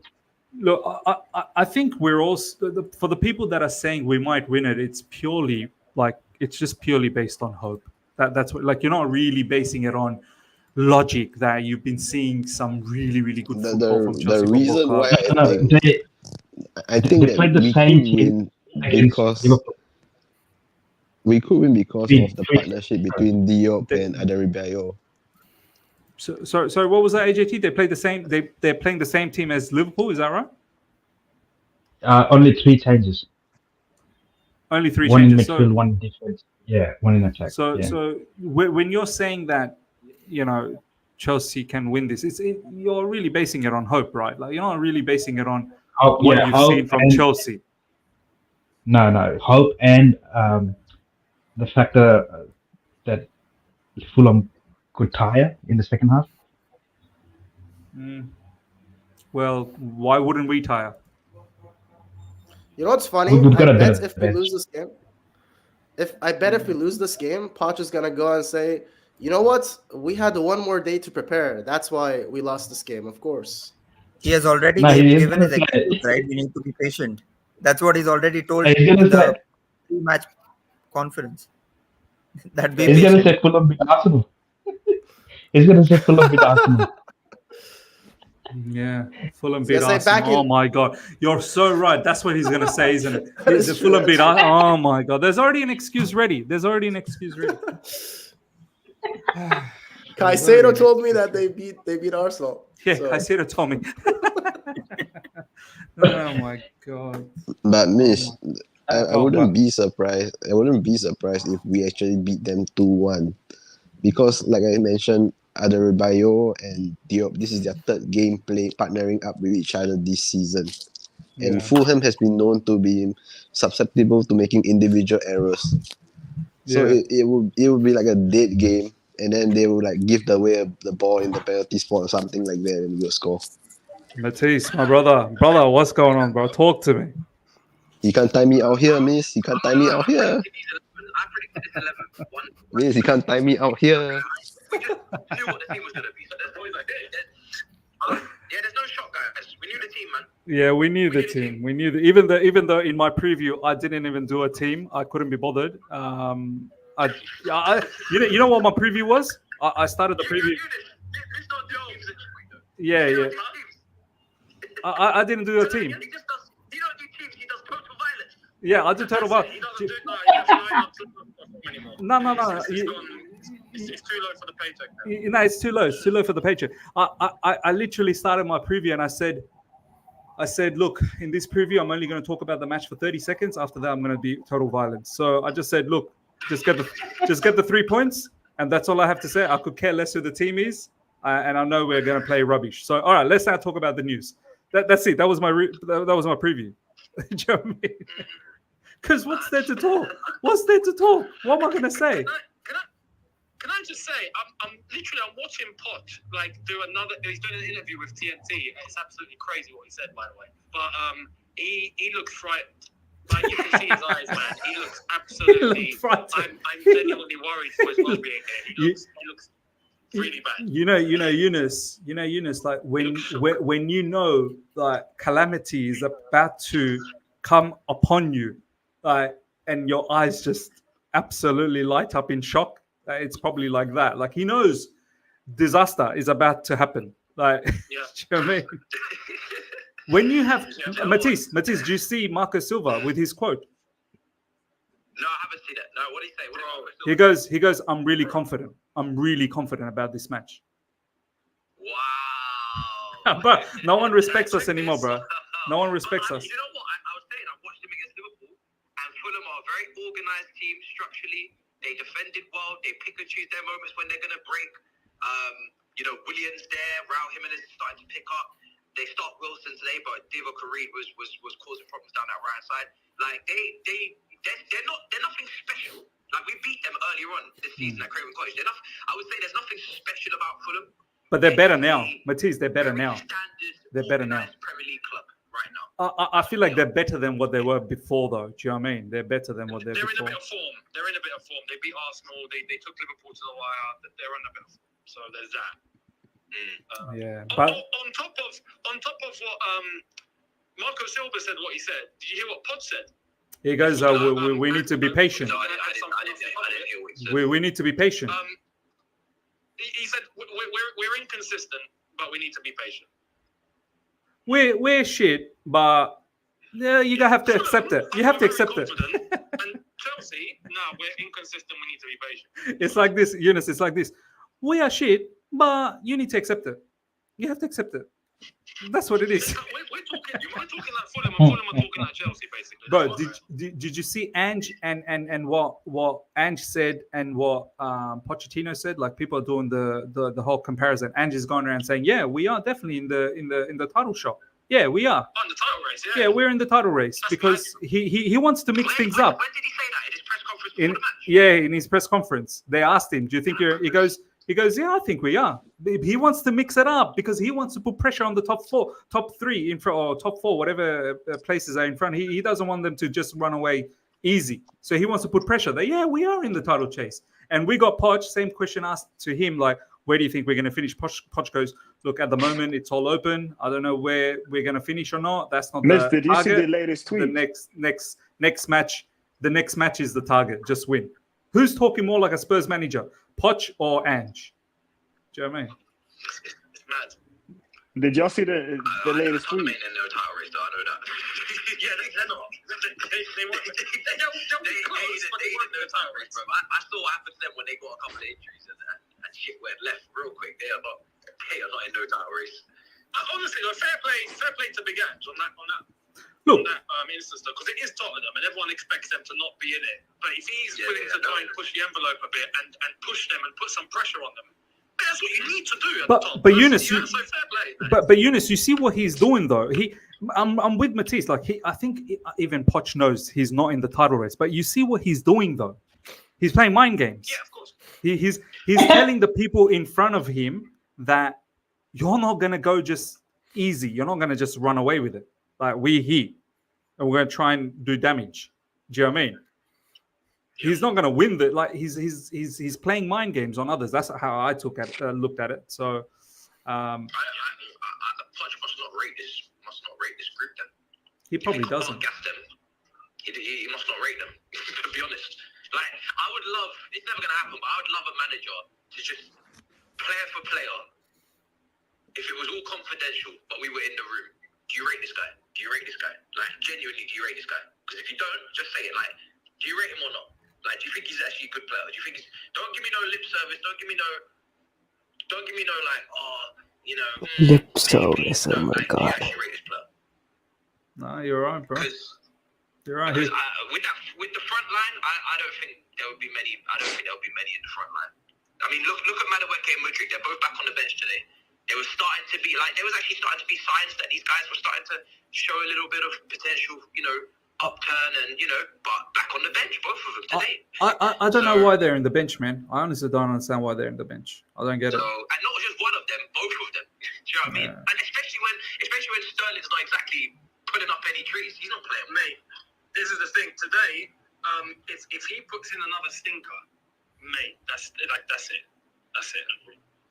More than you can believe. More than you can believe, he will put a stinker. More than you can believe. He will. Mate, I'm genuinely. I said this at the beginning of the stream. Yeah, I can't believe I'm genuinely frightened here of Fulham. Yeah. Nah, you're right, man. And you know what? I said it on my stream yesterday. I reckon that if we were to get a result, it could be just a consequence of Fulham not being on it today, because they did play Arsenal, they played Liverpool, they've had one less day rest than us coming into this. They might not be like all there, and we might just nick a 1-1 or something. But if I'm scared. I'm scared as well, man. I'm scared, and you know what? Man said nick a 1-1. Oh my. Yeah, nick a 1-1, bro. Nick a 1-1. Like I'm not confident that we're gonna actually win this. I think nick a 1-1, and worst comes to worst, probably lose 2-1. And Poch has already got the excuse ready. This team has beaten Arsenal. Do you know what I mean? I signed up for, and this is legit. I Yeah. don't know if you guys have seen this. Maybe you probably haven't, because on BBC One, there's a show called The Traitor. Yeah. Right? I don't know if you've heard of it, Eunice, but there's a show called The Traitor on BBC One, right? And one of the casting people from BBC reached out to me. He's like, "Oh, you should apply for this. It'd be really good to have you involved." I was like, "All right, cool, I'll apply." I was like, the filming for it starts in so you guys are hearing this for the first time, big up the chat. The filming for this is in Scotland in a castle, right? And it starts in late May, so it'll be at the end of the season. How mad would it be if I was on a show called The Traitor after one in Poch and we have a shocking season? I was like, yo, I'm not gonna lie, this works. We can do this. You're right. You got to try and get some content done out there separately, just in relation to Chelsea being out there. That's fantastic. My God. I said to them in the application, I said, I don't know if I'm going to get it, but I said to them in the application, I want to be the traitor. Like, I want to be the traitor, bro. I want to be one of the 3 traitors. Because it will just work. with everything that's happened, bro. It will work. That's too funny, man. Oh, Lads, listen, I gotta go. Special message from for Matisse from Valan. Valan's in my life chat. Say to Matisse, he can't time me. Valan goes. Tell Matisse he can't time me out here. Also, say to Matisse that we all are poached in because of him. no, you know what? I'm glad that Valens and Iceman have been separated today. Like Iceman's here, Valens over there. We've got to keep these men separate. I can't be having them in the same. It's not their own violence. Yeah, their own violence. Separate, man. Lads. You know when you got them kids in class that talk too much. That's not what their score prediction is. On other sides of the room. Miss, you keep Valens over there. I'll keep Iceman over here. I'll keep him. I'll catch you guys later. Yeah, I'll catch you guys later. So yeah. Bye. Sorry, lads. Go on. Talk to me, man. Go on. Yeah. Shervin? Looking forward to defeat. Yeah, man. What can Not I much say, else to bro? Not much else Be to say, positive, man. lads. Be positive. Come on. Tiger, the big up to you positive- as well. Tiger, big up Big to up, you. big Yeah, go up, on, big up, Sherwin. big up. Sherwin, go on. Yeah, the positive is that if we lose today, hopefully this could be the end of Poch. So maybe we can look at brighter days. For me, it has to be. yeah. It has to be. Yeah. If we lose But it today, it won't. has to be. But it won't. That's the funny If thing. they It just don't, won't. like, I'm gonna lose faith, man. I'm gonna lose faith as to where's this I gonna go, think man. it might. I think it might because there are talks of, there were meetings held behind the closed doors after the Middlesbrough loss. And if there is another loss against Fulham, there might be more meetings. So it could. And also remember, this is at Stamford Bridge right now. So if the performance is especially really bad, the fans could start booing and calling names and all sorts of stuff. So Trust it could me, go they down. will. They will. It could go down. Yeah. They will. But my question to y'all is, when Graham Potter was in charge, and this guy was losing, but this guy was in 8th when he got sacked, and we wasn't so far off from the European places. I just don't think Poch ain't gonna be sacked. I think he's gonna get the semi-final and the FA Cup to decide if he's gonna get sacked or not. But for me, if we sack him, if we lose against Middlesbrough and Aston Villa, then it's too late. We gotta sack him before those matches, in my opinion. I agree. If it goes left. Yeah, I think there is no point sacking him after the cup games anyway. Yeah, after the cup games, what's the point? Like, you might as well just carry on. Just keep him. Just run out the season, sack him after the season, and then just restart again for the flipping time. Also, when we go hire a new manager in summer, we can tell the new manager we gave Pochettino a whole season to show us something, and he couldn't. But if we sack Poch now, the new manager will be asking, you sacked the last manager in 6 months, the manager before that, you sacked him in 7 months.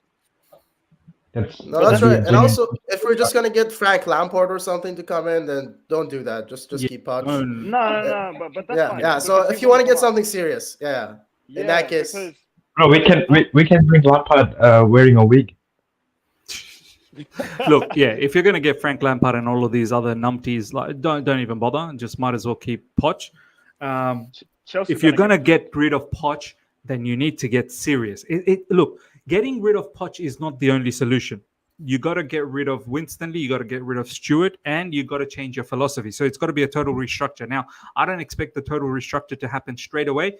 If you get rid of Poch, then just I don't know. Can you have like a staff, someone in the backroom staff, someone from academy? I'm not sure. Just to meanwhile until we sort things out. That's how I look at it. Because just getting rid of Poch and just bringing another yes man, what's the point? You might as well just keep Poch if that's what you're gonna do. Yes, so, and I totally agree with Miz. But a question to y'all though. I've been seeing that Chelsea have contacted Flick if the season goes left. I'm gonna be honest. I'm not confident with Flick because I've seen it. This guy is a one-season wonder. That's it. Yeah, he did it for one here's season. the thing. As a Canadian, right, I can't really root for Canada national team because they're never in the World Cup. So as a kid, I've always been a Germany fan. So I've watched this. So I've watched this tenure at Germany very closely, And man, I do not want this guy here. I mean, Yeah. it was crazy what he was doing this over there. guy And is delusional. Like it's awful. seriously. Like, did you see what it did? Nah, this guy is way too much. Nah. I wouldn't take the risk. I would not take the risk. But the thing is, what Miss said is we gotta get rid of the directors. And I got slandered on X because I said this. I said the directors won't go for another 2 years minimum, just so y'all know. Because Ekbali is in charge. As long as Ekbali is on the front seat, these guys will never leave. When Toboli was here, because Toboli was here, he wanted what's this guy? The guy who left. Vivel. Yeah, he wanted Vivel to charge, the multi clubs and sign players. Toboli was basically into signing João Felix, if y'all remember. He was into signing João Felix, giving Mason Mount that 50,000 a week. He was in, but it was Winstanley and Winstanley and the other guy. I don't even know the names. And when Lawrence Stewart. Lawrence Stewart. There you go. And when Ekbali came into place, that's when everything's changed. If you see the view, because Todd Bowley wasn't that delusional, because this guy, he wanted the Mbappe's, Ronaldo. It's Ekbali who wants. Yeah, he did actually. I'm so sick. Do we get horny of these kids somehow? Like, I feel disgusted. Like, I'm a kid myself. Like, I'm 20. Like, I feel disgusted. Like, am I next on the radar? Like, are they gonna, so here's the crazy thing. That Scout AI thing that you guys were talking about, I actually looked a little bit into it. So there is an app that you can download from the App Store that's like associated with it. And what you can do is you can film yourself doing keepy ups, doing a bunch of different drills, and then you can send that for analysis, and then that's how they scout out. Yeah. So you absolutely could do it, Benji. I have that just makes me sick. Lads, I'm gonna have to let you guys go because the match will start very soon. The call-in will be open straight after the match as well, so do join in after the match. It's either going to be an absolute calamity or hopefully we get the 3 points. So do join in. Give me at least probably the first 15-20 minutes to have my spill on the match, and then I'll get you guys into the call-in straight after the match as well. So I'm going to have to let you guys go for now because the match will start in about a couple of minutes. So let's all enjoy the match as much as we can, and then I'll catch you guys after the match. Yeah, what do you reckon? Appreciate it, man. No problems, guys. I'll catch you soon. Yeah, I'll catch you soon. Yeah, see you. Cool. All right, let's get ready to rumble, ladies and gentlemen. Let's do this again. Yeah, let's do this again. Man, it's it's difficult to get up for Chelsea matches now. Like, there's not much joy. Do you know what I mean? Like, they've sucked out all the joy. I just, I miss the good old days, man. I really do miss the good old days. Let's see what happens today, man. Let's see what happens. Let's see if Chelsea can surprise us. Let's see if Chelsea can surprise us. Match is about to start.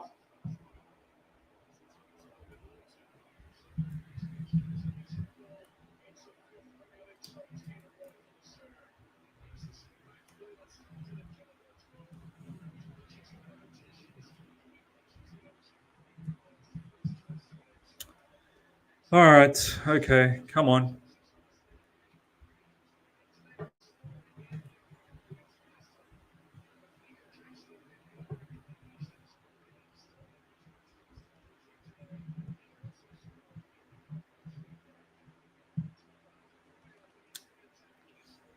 Damon, thank you so much for the super chat. My main owners will only hire a manager under 25s. Lol.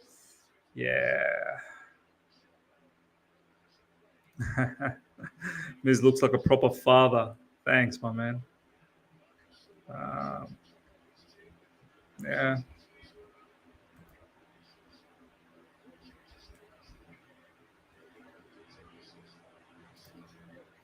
Jack Mannion, Ms. 4-1 Fulham. Players are going to finally throw Poch under the bus. I won't be surprised if that happens. I really won't be surprised. I really won't be surprised. Ms., are you excited about Olivia's comments at halftime? You more than you can believe. More than you can believe, we will be having a look at her comments for sure.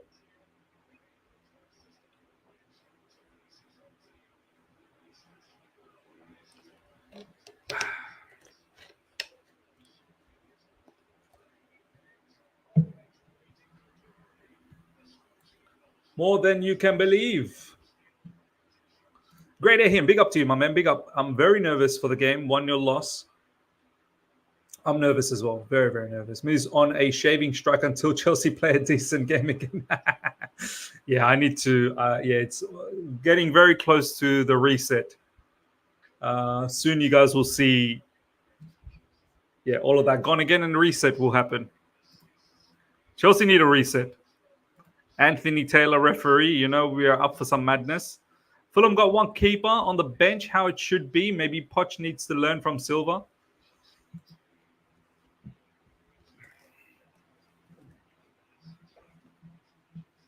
Marco Silva, apparently he's very confident. Marco Silva is very, very confident. Looks like a very, very chilly day at Stamford Bridge. Looks cold. Morning, Felix. Morning to you, Mason. We won our last 12:30 kickoff. Hopefully we can make a double back-to-back 12:30 kickoff wins. Yeah, come on. All right, match has started.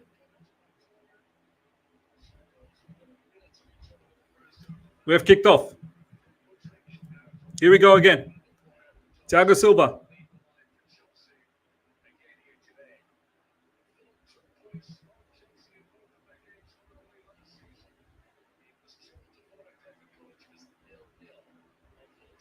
Petrovic.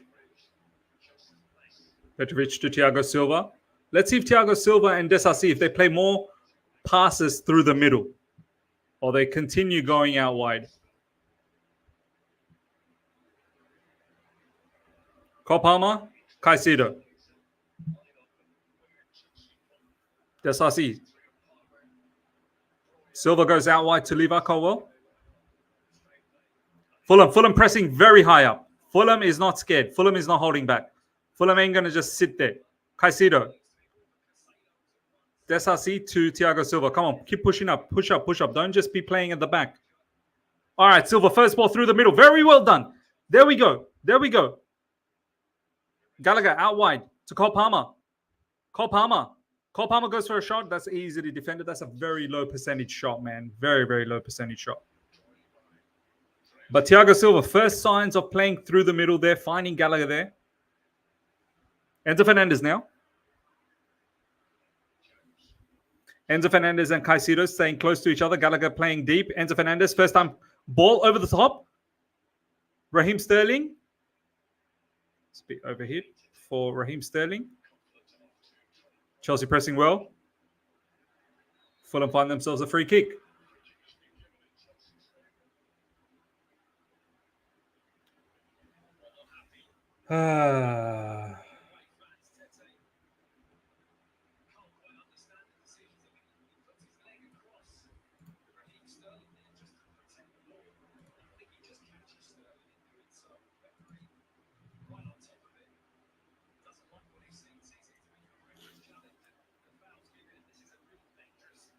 Sterling's gotten up.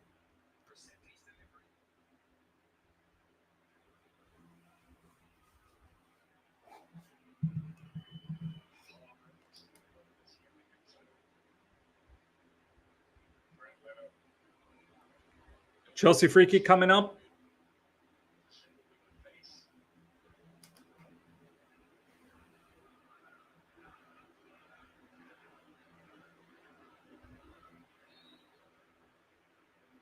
Cole Palmer to take this one, whips it in. Has been defended very, very easily by Fulham.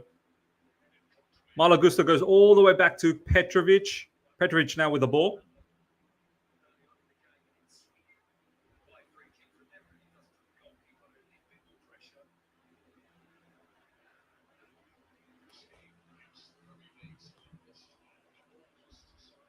Enzo Fernandez.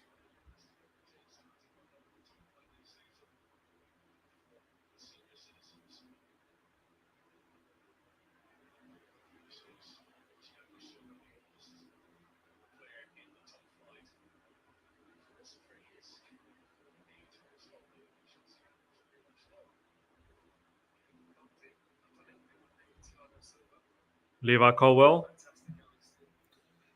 Ball's going out for a throw in.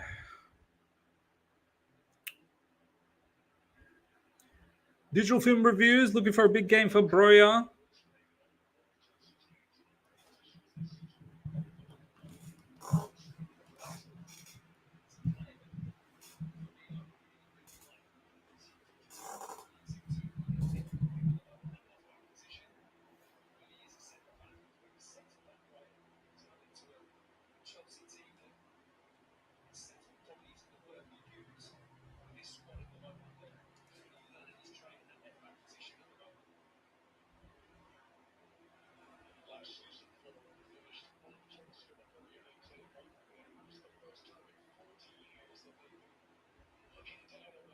Fulham win the ball back now.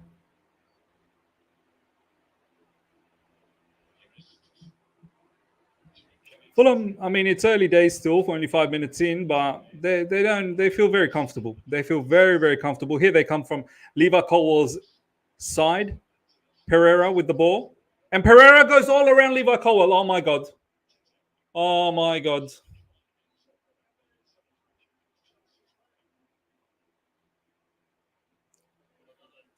Oh, even Pereira is having a field day with Levi Colwell.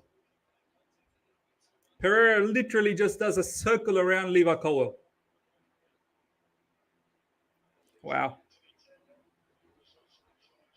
They know the weakness. They know the weakness. They know it. Enzo Fernandez. Enzo Fernandez goes long. That's actually a very good ball to Raheem Sterling. Raheem Sterling. Oh man, that just needed a better pass. And Fulham are off. Fulham are off.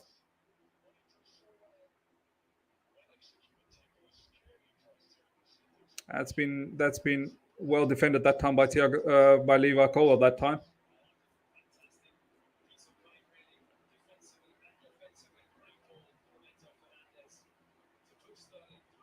That was actually a brilliant ball from Enzo Fernandez.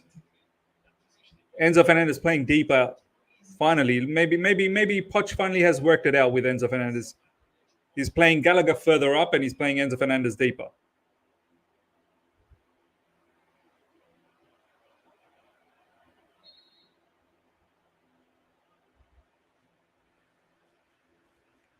Fulham with the throw in.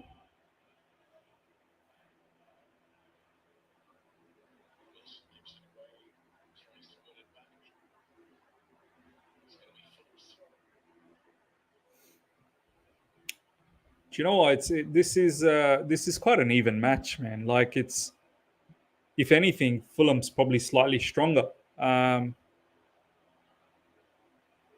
Like you can just see, just from a body language point of view as well. Like Chelsea don't act like they're superior. Do you know what I mean? They don't act like we're superior to Fulham. In fact, if anything, Fulham looks like they're superior to us. The way that they're sort of strutting around. And Fulham's not even sitting back. Fulham's high up the field, pressing. Fulham's not here to sit back.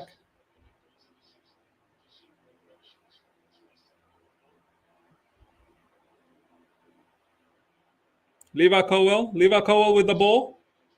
That's a foul on Levi Colwell. Come on.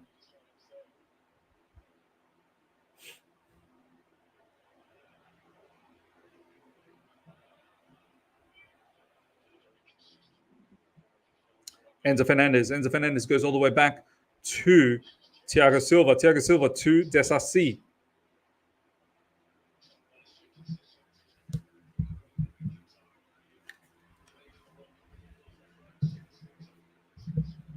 Enzo Fernandez now. Enzo Fernandez, that's poor mistime pass, man.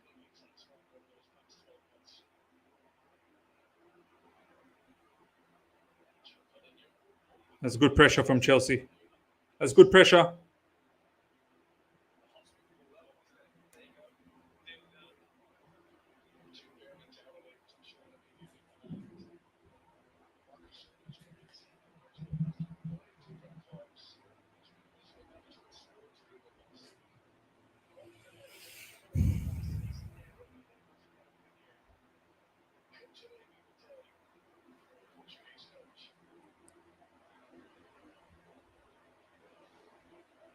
Fulham trying to build up from the back.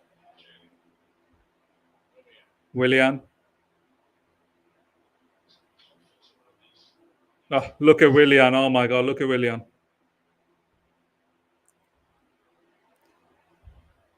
Nearly 10 minutes gone, ladies and gentlemen. Chelsea 0, Fulham 0. I don't think Amanda Broja has even seen the ball as yet. There we go. He was pressing well. That was actually very good pressing from Sterling. That confuses the living daylights out of the Fulham player. Levi Colwill now goes forward. Cross coming in, and it's been defended.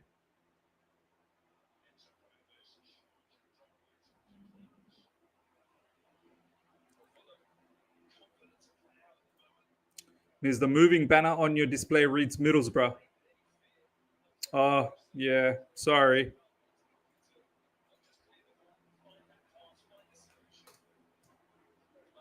Thanks, Damon.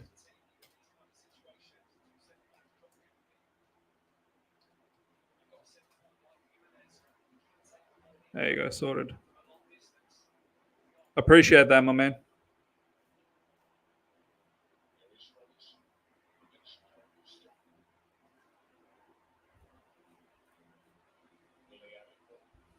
Willian's got 2 on him. And it's given away the ball to Des. It's lovely. Gallagher. There's no need to just keep going back even more. Gallagher's first thought is just go back. You could have taken the ball forward. Think positive. Think progressive. Nice, lovely ball at that time from Disasi. Palmer. There you go. Palmer goes forward. And again, nice. All right, here we go. Cole Palmer. Amanda Broja. Cross coming in to no one. Chelsea trying to box Fulham in there. That's well done. Chelsea's in the box. Enzo Fernandez. Oh man. That was an opportunity there, man. That was an opportunity.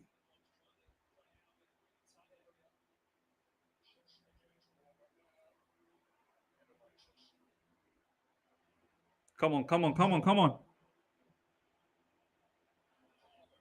Cole Palmer causing a lot of issue on that right side.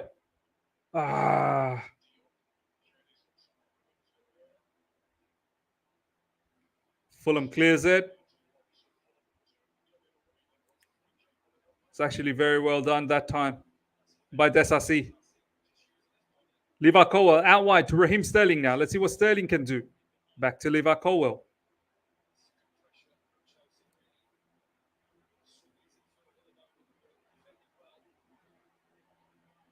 Fulham make a mistake. Ball given away to Raheem Sterling now. Raheem Sterling. Enzo Fernandez.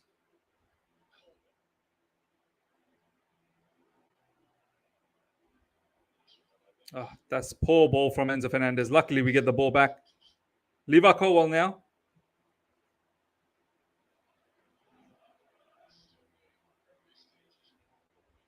Fulham pressing again.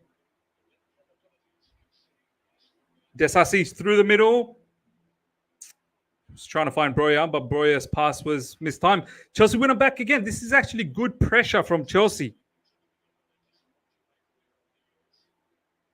Caicedo, well done, Caicedo.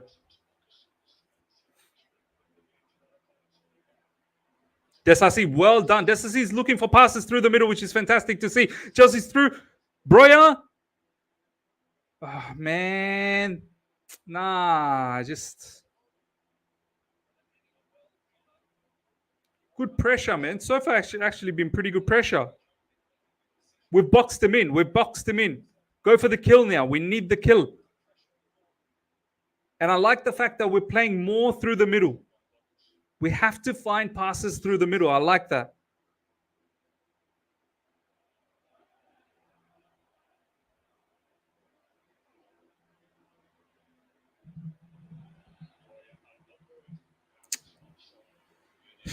Offside.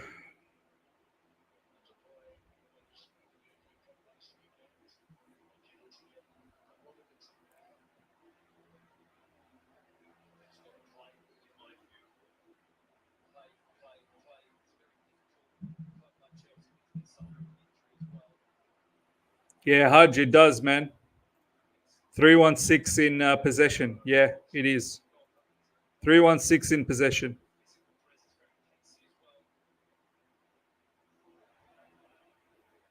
Lampard at the bridge. I must have missed that. Maybe Lampard is there. Oh, nice. Again, mistake from Fulham. And the ball goes. Raheem Sterling just not tall enough, I guess. And again, Chelsea win it back. This is well done. Well done. Raheem Sterling on the left side now. Lots of space for him. Lots of space for him. What's he going to do?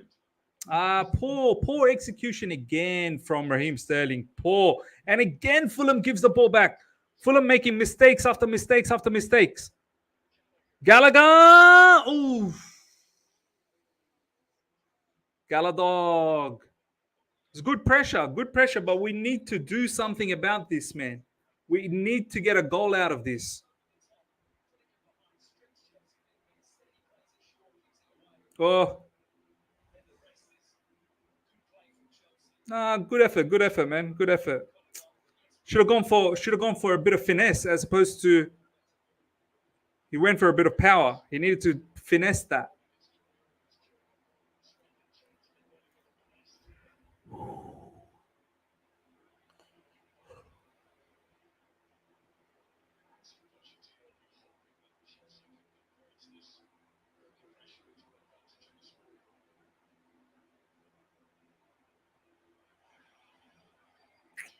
Fulham trying to play out from the back.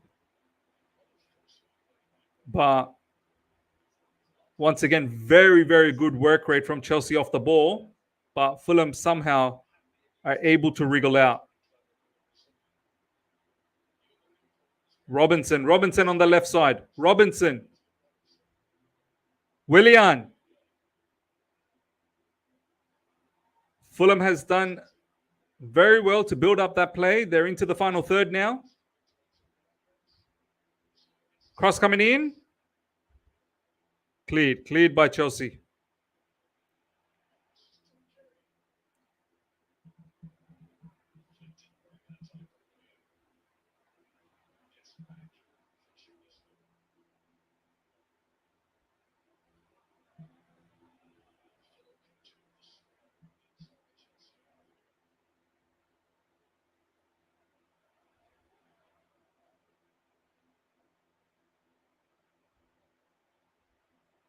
Here come Fulham with Willian. Willian driving forward.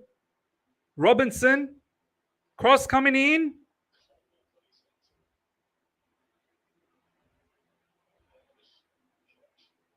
It's actually good defending from Liverpool at that time. But once again, Armando Broja is isolated. But Broja's got to do better, man. You've got to be able to win that duel right there. You got to help the team out, man.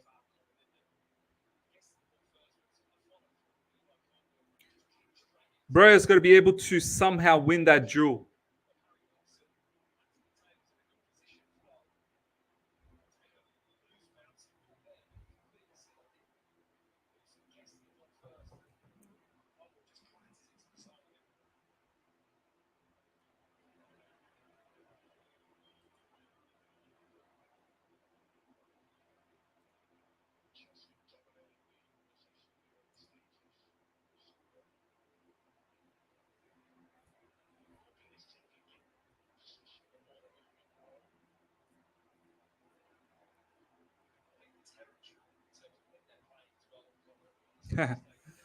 Joshua, big up to you as well. Bit late, but mark me present. Present, bro. Present.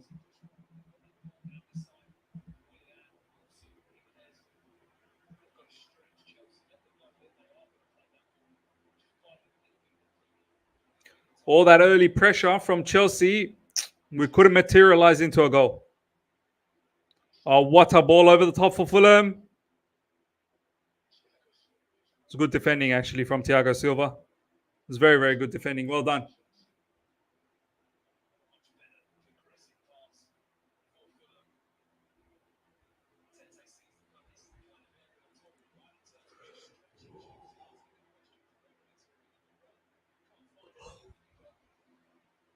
Himanshu, yo, Miz, I'm sick, 102 fever, 102 degrees fever, and Chelsea's making more sick. Oh, man.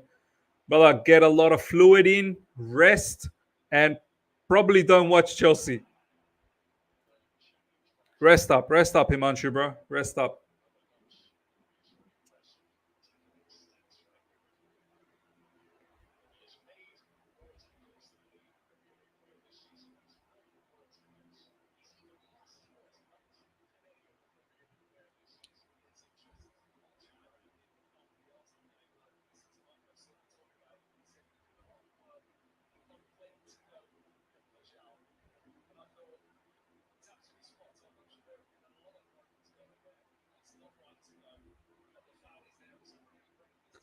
Chelsea take a quick free kick.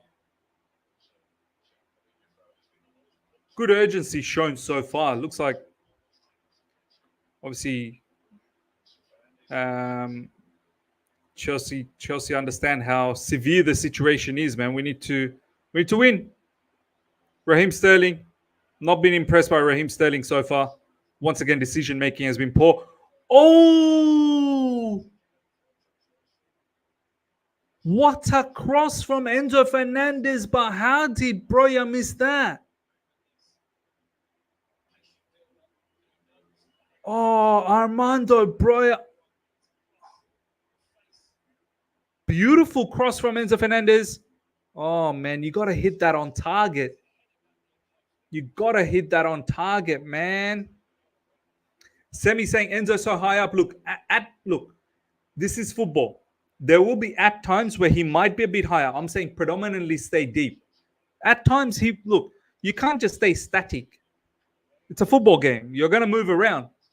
So know your time to when you need to move forward. I've always said Enzo can start as a 6 and then transition into an 8 to a 10. So what I don't like is Enzo to just stay high up. He needs to stay deep and then transition forward. You can't just stay static in one spot. You got to move around. But it matters where you start. The starting position matters.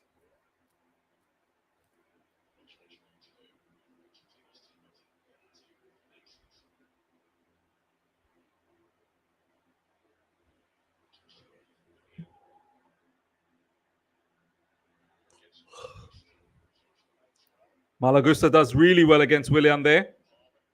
Cole Palmer. It's nicely done to Caicedo. Caicedo back to Disasi. Disasi through the middle. Disasi so far has actually been all right, you know. Disasi's been making some good passes. Good. Well done, Chelsea. That's a good build-up. Very good build-up from Chelsea. Sterling.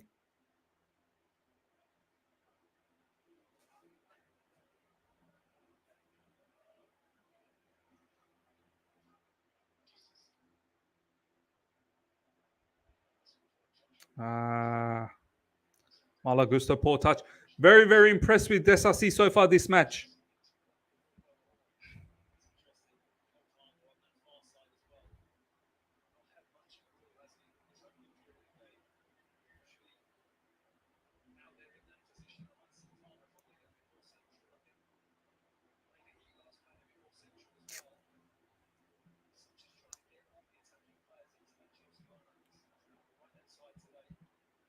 Yeah, no, Shears, we have dominated up to now. So far, it's been good.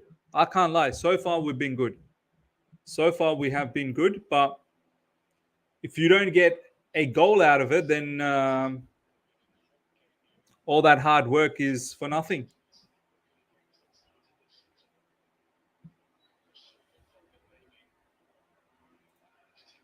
Andrew, but how do we end up saying no patterns of play from Chelsea this season? Bro, see, once again, Andrew, recency bias has kicked in. You're getting excited by looking at this match. You've forgotten everything that has happened this season. That's what's happened to you, Andrew. You've forgotten the rest of the season. You just remember the last 23 minutes. So, yeah. Try and recall.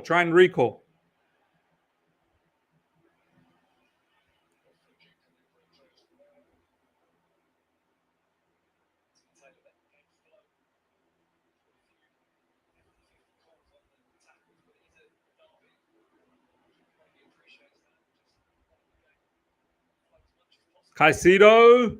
That's a beautiful pass from Caicedo to find Sterling. Sterling. It's gone out for a corner, which is, I'll take the corner. Let's see what we can do. That's a fantastic ball from Caicedo, by the way. The double pivot's making sense now. Caicedo and Enzo. They're looking a lot better. Lot better. Now we just need to remove Gallagher. We just need to remove Gallagher and put maybe, I think I saw someone say Kani Chukwuemeka should be playing where Gallagher is. And then we should probably be sweet.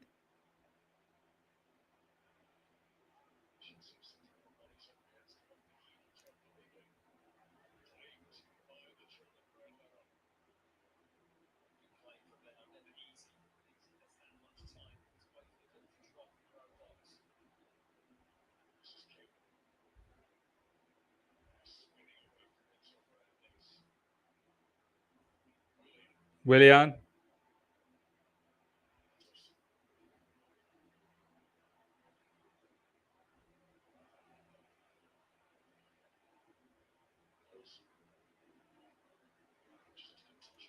It's good defending, Chelsea.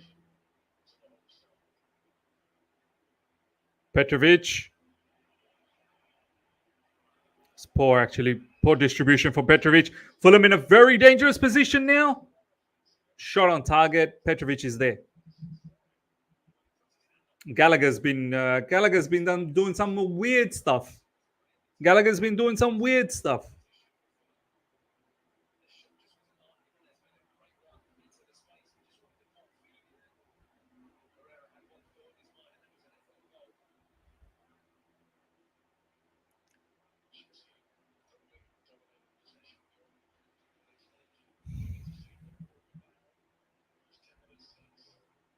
Sterling again. Offside. Why are you offside, Sterling, man? Why are you offside? Dimitri is saying Kani doesn't fix the missed chance from Broja. Of course he doesn't. It's not Gallagher's fault. We need a striker. Now, of course, we need a striker, but what's Gallagher providing in that midfield? Like, think holistically. Think from a holistic point of view. Broja not scoring, that's a separate issue. That is a separate issue. That's got nothing to do with Gallagher and the imbalance in midfield. Right now, the midfield with Enzo and Caicedo is looking good. We just need a attacking midfielder that does the job. Willian, Robinson, cross in, out wide. Oh, that's a big save from Petrovic. Huge save. Well done, Petrovic. That was a goal. That was a goal for Fulham. Huge save. Well done to Petrovic, or else we were dead. We were finito.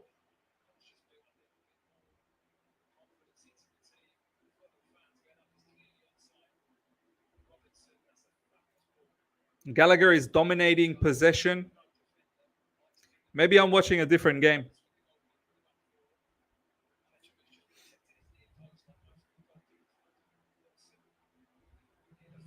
That's a big save from Petrovic. Petrovic reads the game very well, man. Petrovic reads the game very well.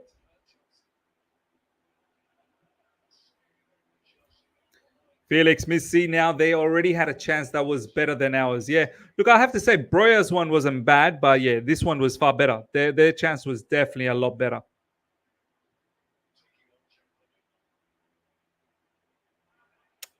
Broja, come on, man. The ball given away by Enzo Fernandez and Broja. Enzo wins it back nicely. Well done, Enzo. Enzo showing a lot of desire and hunger. Gallagher, what you going to do? The ball's just getting pinned around. Nothing. Nothing.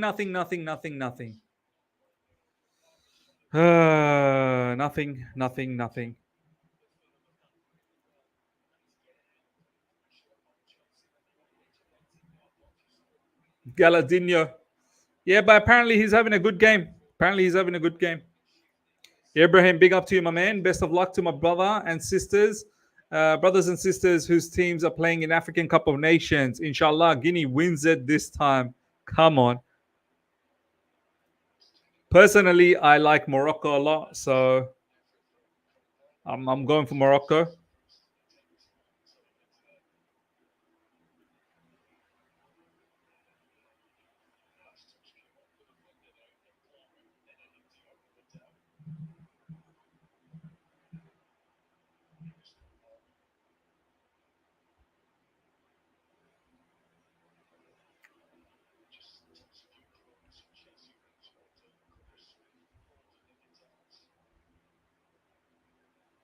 Enzo Fernandez.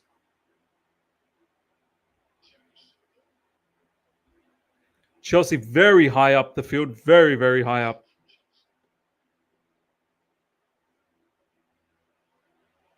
Disasi, don't be foolish, Disasi. Nice ball through the middle from Silva.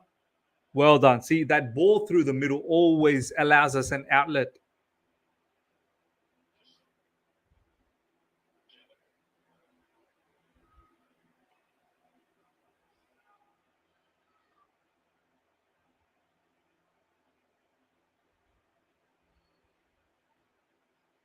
Yeah, too much side to side now. Too much side to side in that U fashion. But somehow Sterling keeps it in, which is great.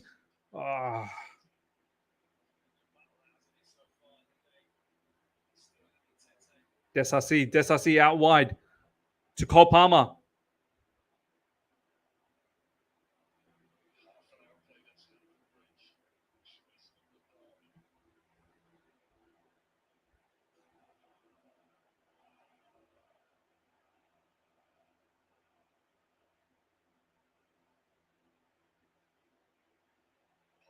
Nice ball through the middle to find Cole Palmer. Palmer. Oh, man. Well defended again by Fulham.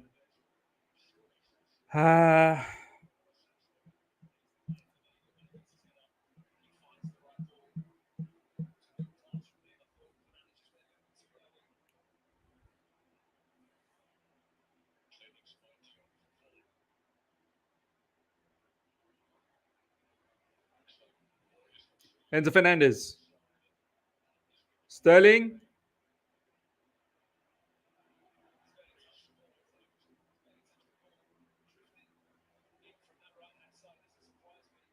Cole Palmer has now gone to that right side.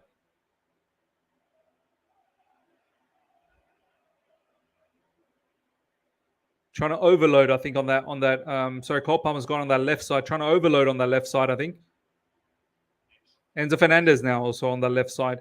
Enzo Fernandez looking for a cross field. Malo Gusto whips in across.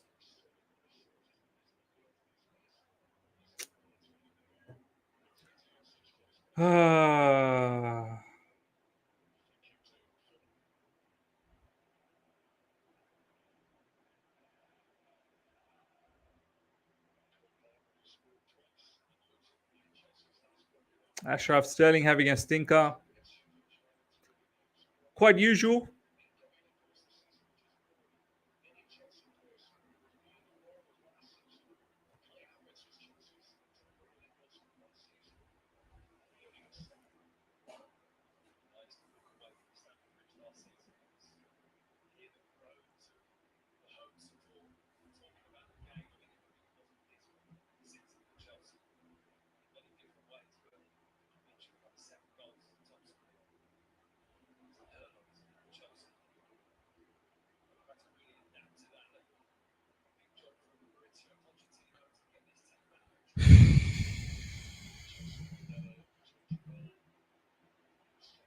Nice.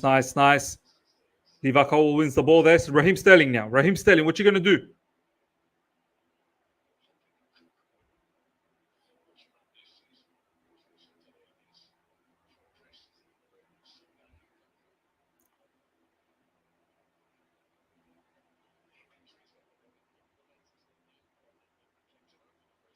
Cole Palmer. Good ball that time. Just missed time pass again.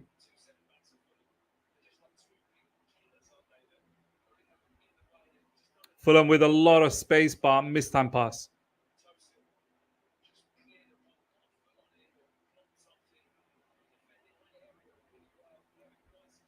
Levi Colwill. That's actually very well done from Levi Colwill.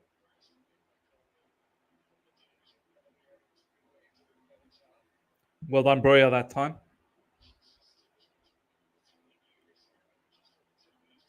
Cole Palmer. Gusto.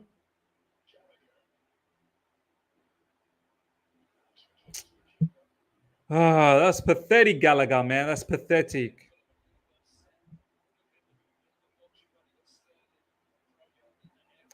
Where's the quality in the final third from Gallagher, man? Where's the quality? Nah, but you can't say anything against Gallagher.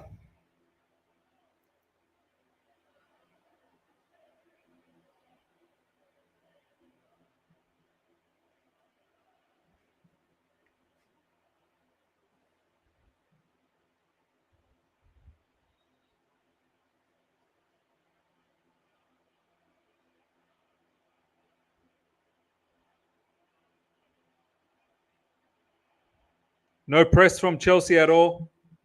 Looks like the press is gone away. And look at all the space now through the midfield.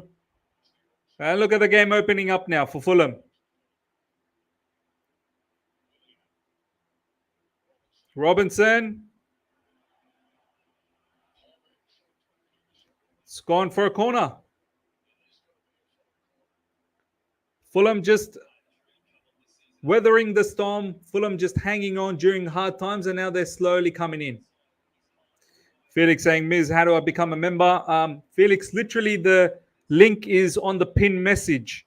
On the live chat, there's a pin message. So the link is there. You can become a member through there. Willian.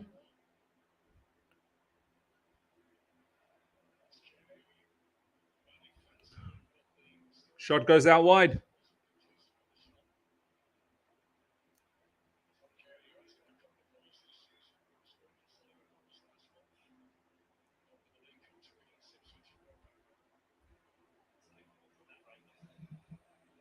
Hackney greater than Gallagher. Gallagher has done nothing all game. But apparently he's been fantastic. Our players need Dua Lipa to sing at halftime for motivation.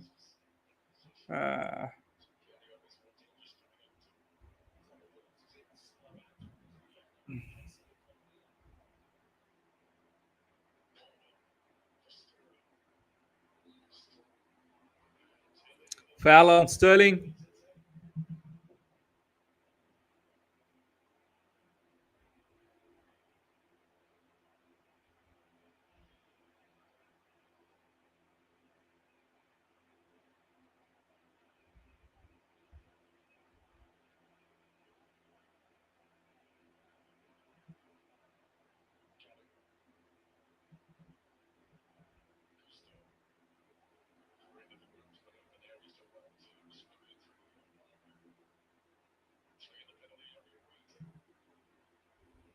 Palmer.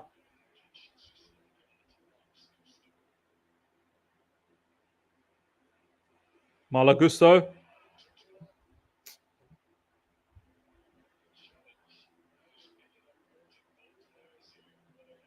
Willian on the ground screaming.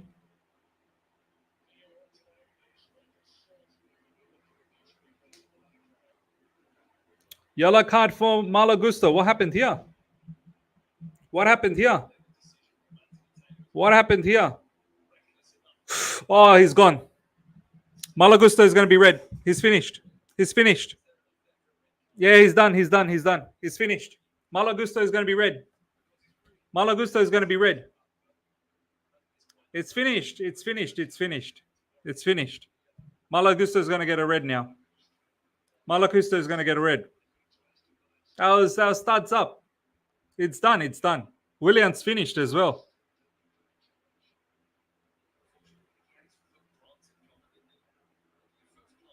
That was actually poor from Malagusta, man. That was poor. That was very poor. He's gone. He's gone. Malagusta is going to be red. Malagusta is going to be red. That looks so bad as well. That looks so bad. Studs up. Studs up.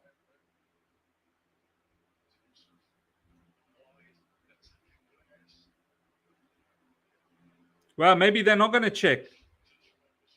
Maybe they're not going to check. Whoa, we got away with that one, man. We got away with that one. We got away. Oh, we got away.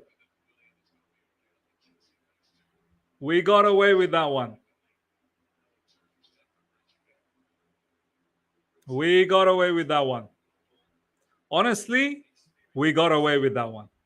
That was not looking good.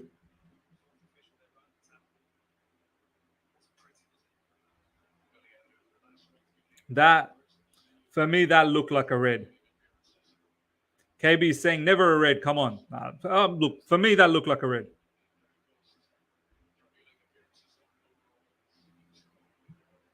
Aka, that's a red, but don't worry, karma is real. Yeah, that was a red, but lucky we got away with that one.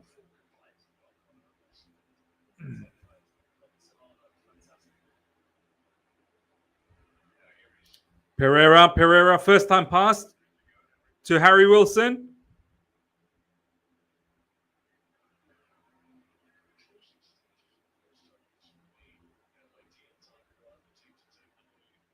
It's gone out for a corner. Fulham corner coming up. Yeah, Toure saying Fulham robbed. Gear saying it's a clear red. Aka, he almost broke his leg.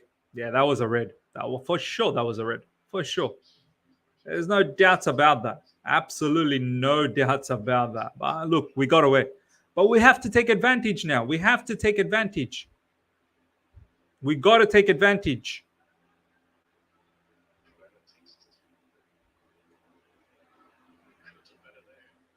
Poor corner from Fulham and Chelsea. What they're going to... Oh. Did we need to just clear it like that? Maybe there was an opportunity to at least build up. Willian.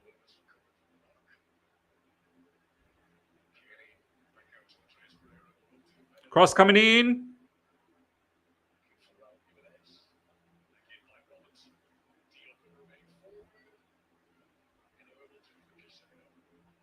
Cole Palmer. Chelsea still in danger, trying to defend.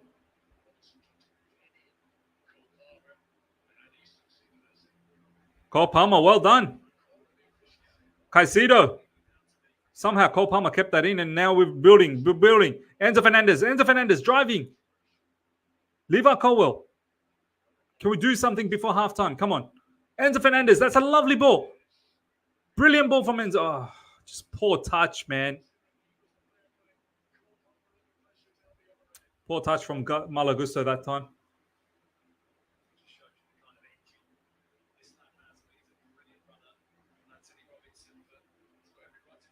Oh. Enzo.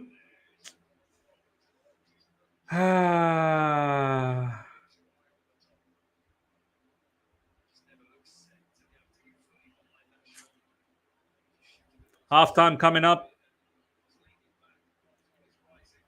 43 minutes gone, ladies and gentlemen. Chelsea nil, Fulham nil. Chelsea had a really good spell for the first 20-25 minutes where we looked very dominant, and then we slowly fizzled out. Fulham started to come more into the game. Fulham had a really good chance as well. And then, yeah, since the 25th minute, really, Fulham's probably been more on top. We had a chance with Armando Broja, but he couldn't hit the target with his header. But I feel like Fulham had the better chance. Another corner coming up for Fulham. Andres Pereira.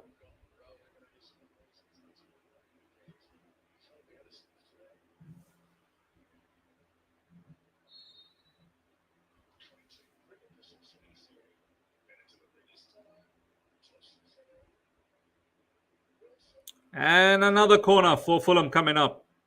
Piling on the pressure before halftime. Yaya Toure, we're getting cooked.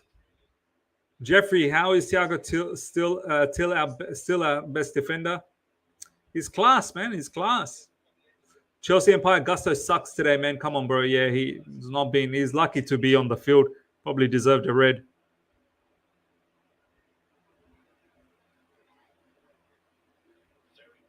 Fulham corner coming up.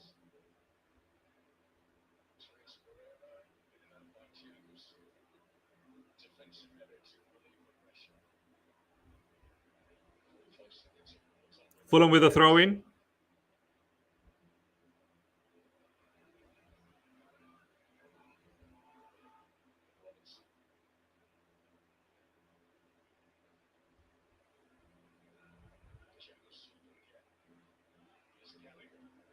Conor Gallagher now with the ball. Finds Enzo Fernandez. Ah, man, Enzo. It's going to have for a throw in. At least it's Chelsea throw in.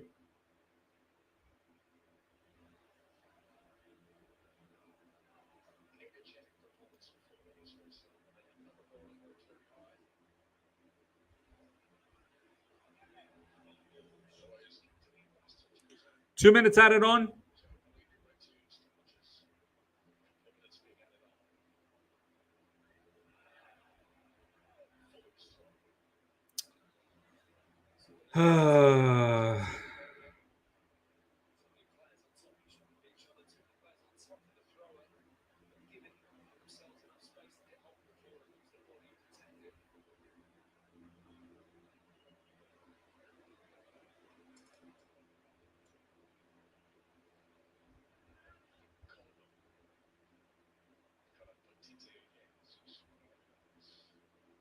And Fulham break through the midfield again.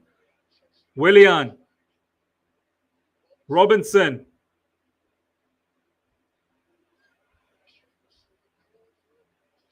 It's just a bit shaky defending there, but we get away with that one.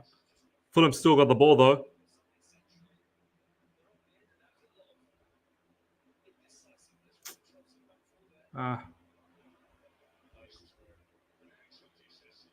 Well done from Disasi. Disasi's probably been the better defender today. I know Silva's been good as well. No doubts.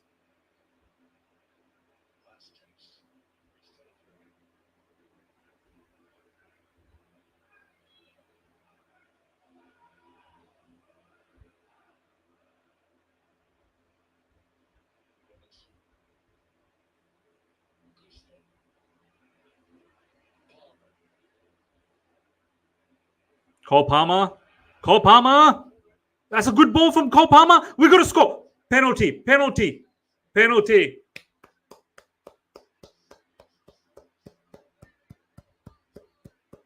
Come on.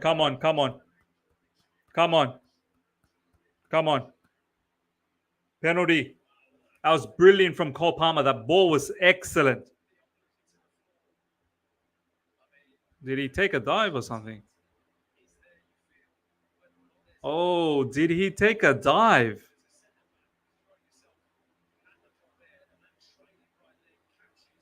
I mean, he does catch him. He catches him, but Sterling made the most out of that. He did get caught. It did look like a dive. I'm not even gonna lie. That looked like a dive to me. But we get the penalty. We take the penalty. Hopefully, Cole Palmer, please convert.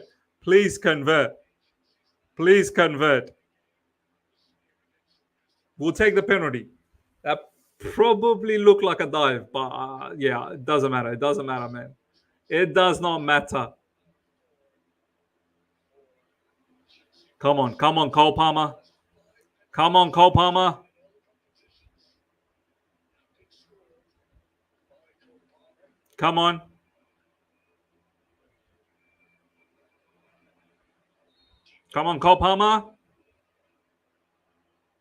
Yes.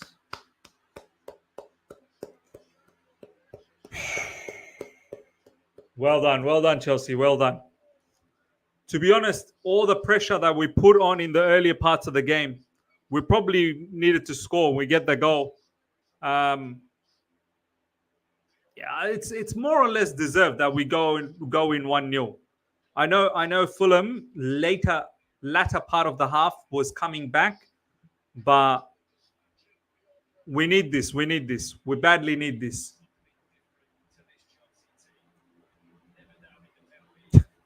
Miz have no emotions to celebrate. I mean, look, it's one. Like I can't get. I need more goals. I need more goals because one's never enough. One is never enough. One is never ever enough.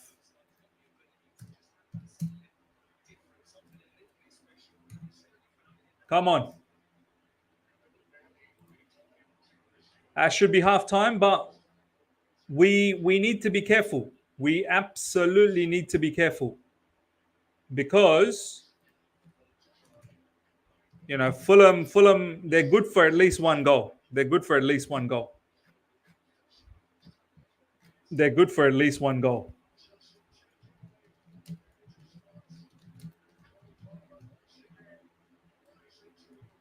That's halftime, ladies and gentlemen.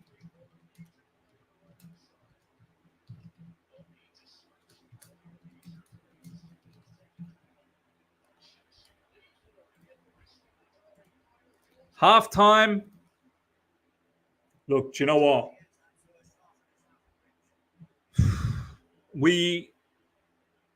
I'd say we somewhat deserved that lead. We somewhat deserved that lead. I'm not even going to lie. But Fulham were coming back.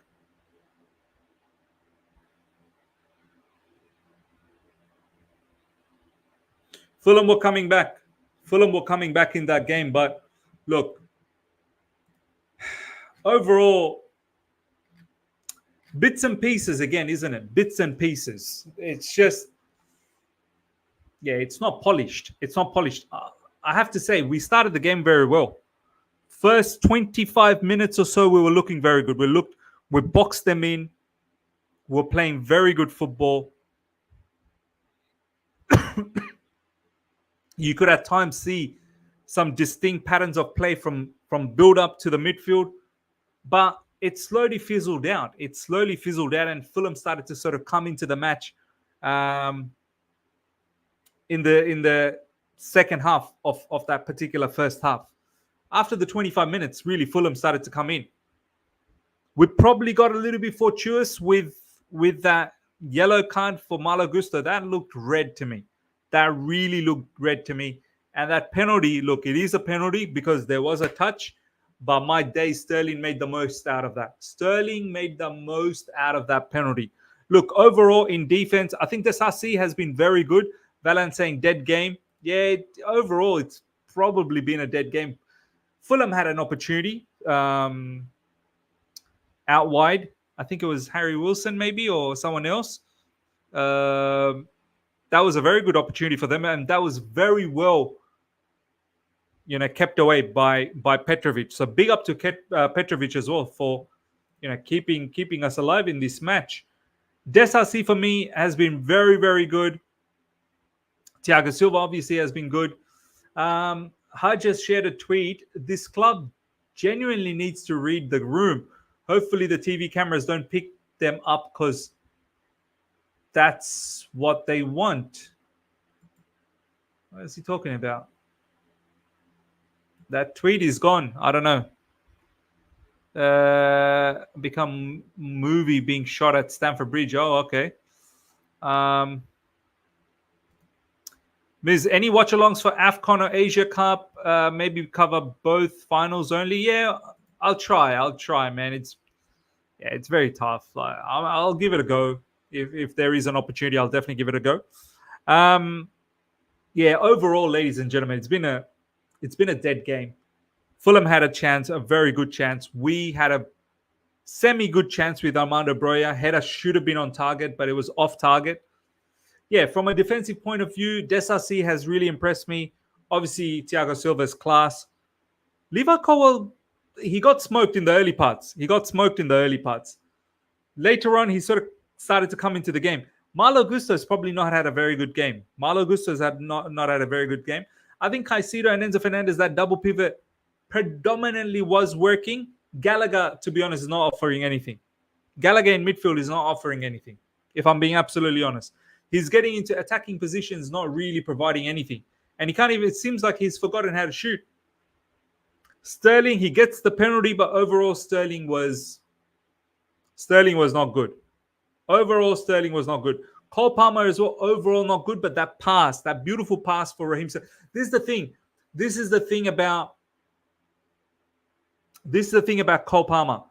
He's got, even though he may not be good in a match, he's got that ability, that passing ability, that lovely pass through to Raheem Sterling to set up that penalty. So that's important. Joshua saying we're above Man United. My days. We're above Man United. We're 8th. We're 8th. Man United are 9th. Man United could lose against Spurs. They could lose against Spurs. And depending on what happens to Brighton on goal differences, this is what we need to score more goals. One's not going to be enough. One's definitely not going to be. Fulham is good enough for one. Fulham is 100% good enough for one. I just realized on fantasy football, I captain Palmer. That's beautiful. That's beautiful. Felix, thank you so much for becoming a new member. Appreciate that a lot.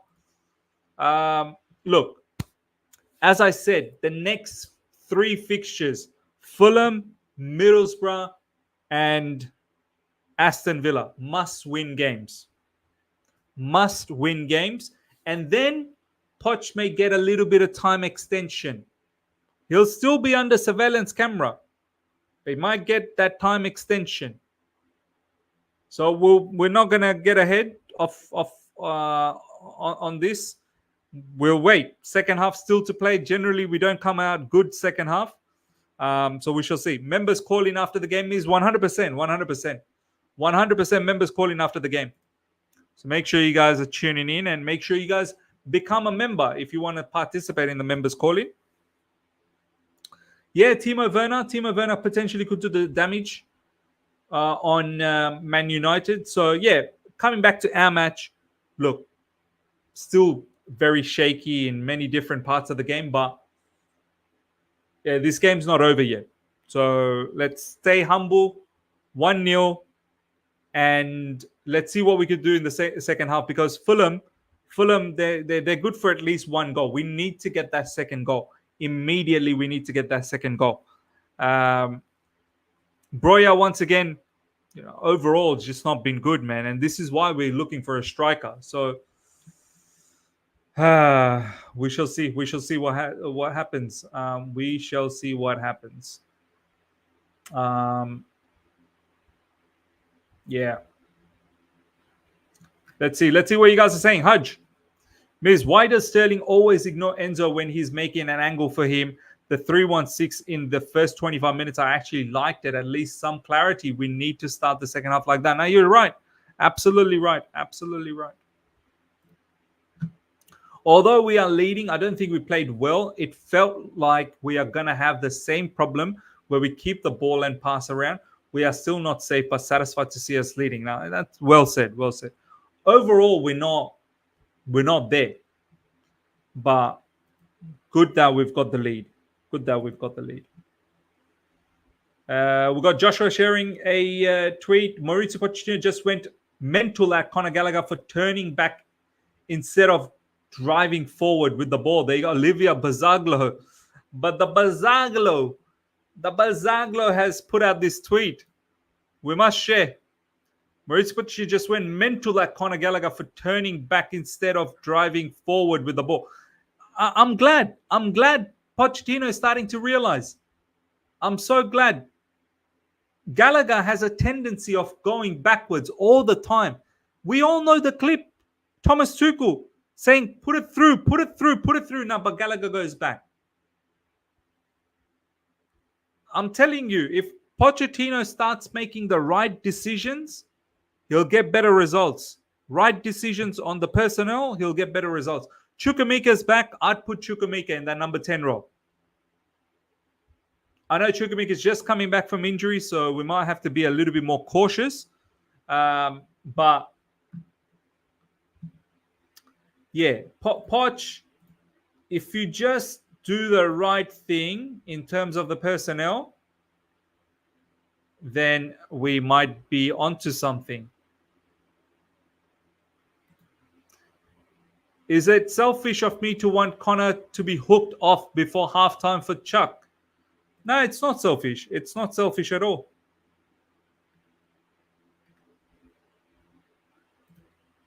Frank Lampard back at Stamford Bridge with Chelsea co-sporting director Lawrence Stewart. Why is he sitting with the directors? Why is he sitting with them?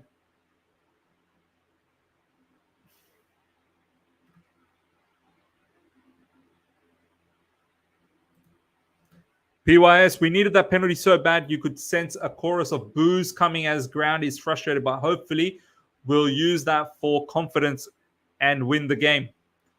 We have to win the game. We have to win the game. We have to win the game.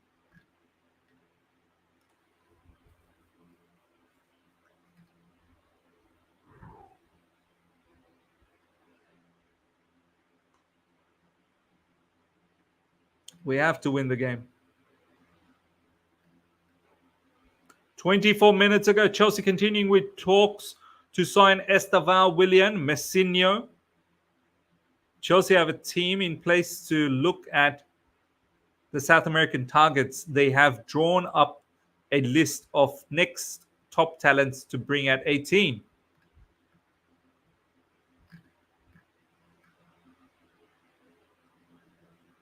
Fair enough, man. Fair enough. Digital film reviews. They wheel out Frank every time they want to put pressure on the manager. Oh, my God.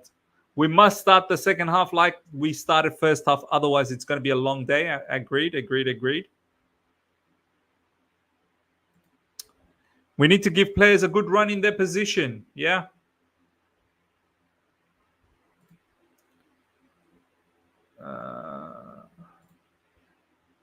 We should start giving chances to Washington. Broja is clearly not what we need in the coming games with Jackson out. Yeah, I mean, yeah, not seeing Washington get any minutes off the bench. We need an Anthony Taylor masterclass. Oh man, Valan, Shervin, these guys, they want Poch gone. To a certain degree, even I do, but at the same time, look, I rather see Chelsea do well and win games, man. Do you know what I mean? All right, second half. Second half will start soon. Smash up the like button, guys. We very much appreciate it if you can smash up the like button. If you're here for the first time, subscribe as well.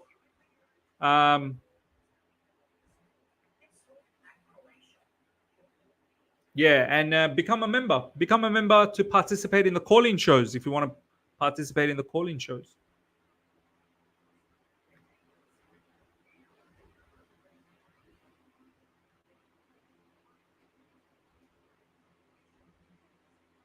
There's heavy rain happening in the background. Yeah, it was damn hot today, man. It was so hot today. So hot today. Felix saying, Miz, I want the guy gone too. Yeah, members calling after the game, 100%. I think if the owner sack Poch, they are going to employ Lampard. Nah, they can't do that. Not again. Not again. If they do that again, oh my God. I will lose. Like I already don't have so much respect. I will lose all respect. I don't think any neutrals watch Chelsea game these days. I don't think they do either. I don't think they do either.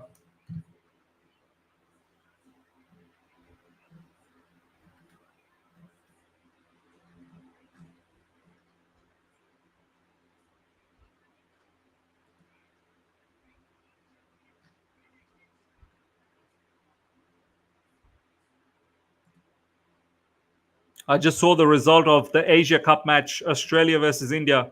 Australia has won 2-0. I thought it might be 3-0, but yeah, fair enough. Probably a fair result.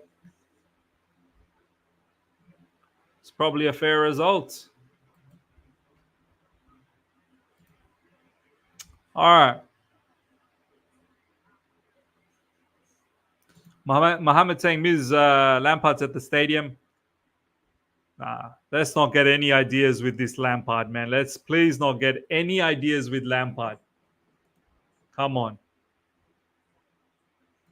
Rejo Park in the house. Big up Ms. and fellow sufferers not watching at my Chelsea psychotherapy session. Same crap, different game. Poch needs to hug players more. Players are coming out for the second half. Let's see if we can just hold on to this lead. Let's please hold on. This win is going to be big, man. Like, it allows us to climb up the table a little bit, and hopefully it just gives a bit of a morale boost to the team moving in that match against Middlesbrough. So this is a big match. This is a big result. Hopefully we can get the win. Important, so important.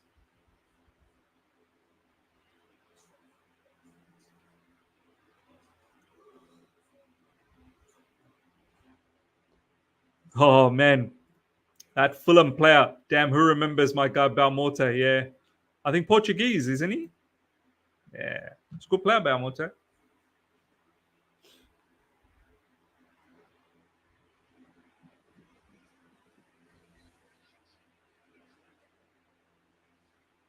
Second half about to start. Clicks is saying, Miz, I have a bad feeling we will fall asleep in the second half and concede. Let's see. Let's see, man. Let's see. Generally, we don't do well second half.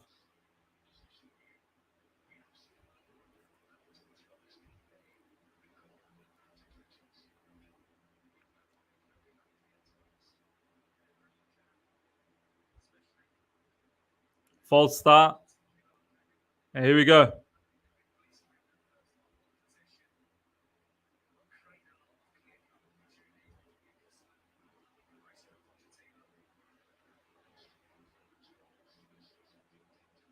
Nicely stolen by Levi Colwill. Chelsea starting with good energy again.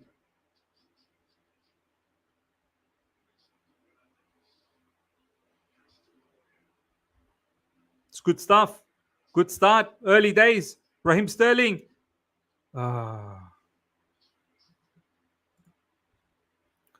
Sukuna, thank you so much for the super chat, my man. Why is Poch just standing on the line with his hands in pockets saying nothing, but it's like the game has already been won? Poch out.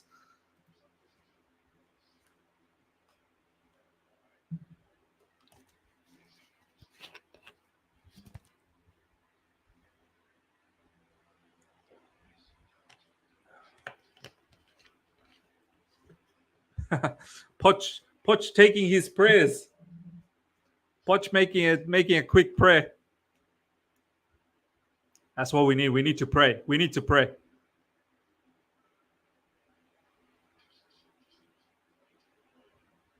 It's good defending Thiago Silva.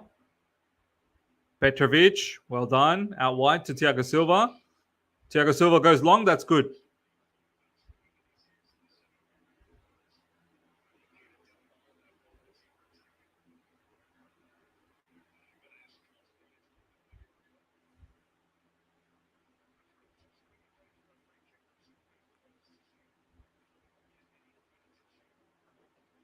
A free kick.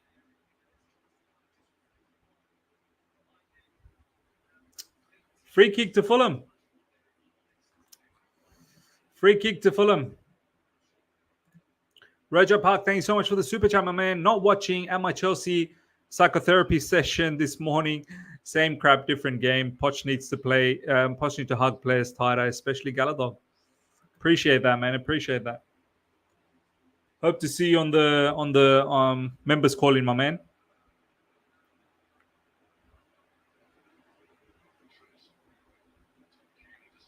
Yaya Toure is saying Andreas Weldy. Let's hope not, man. Let's hope not. Please, please, please. Need this victory. Need this victory so badly.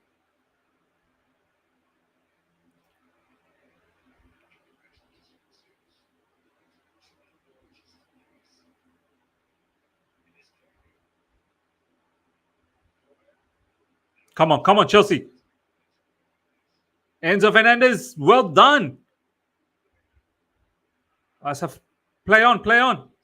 That's a foul. That should be a yellow. That should be a yellow on Willian. Oh, Harry Wilson.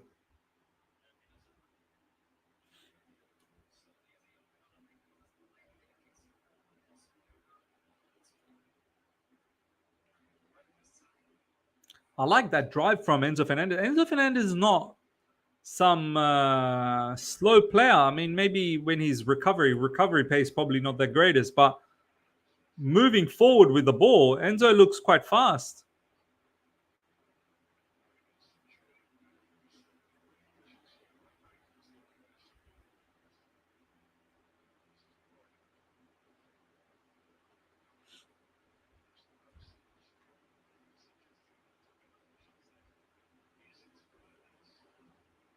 Good pass from Enzo. Cole Palmer. Broja. Oh, man. Get that shot through, man. Get that shot through. Broja just can't release that shot. But brilliant play again. Enzo, Palmer.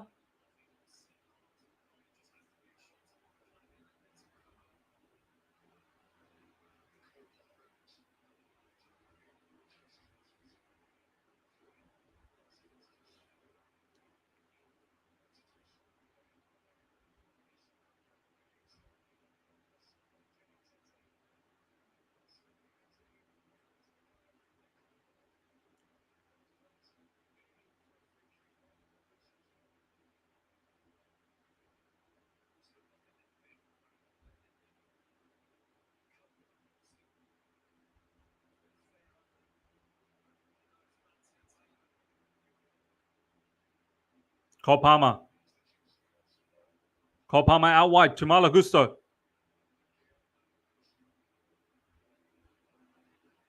Palmer. Set yourself up. That's a good... Oh! It's a good idea. Good idea from Palmer. It's a good idea from Cole Palmer.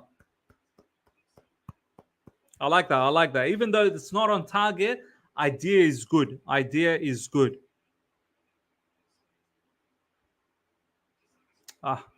Broja just needed to get that shot. Away. Musa, big up to you, my man. Salam is, inshallah, we win. Musa.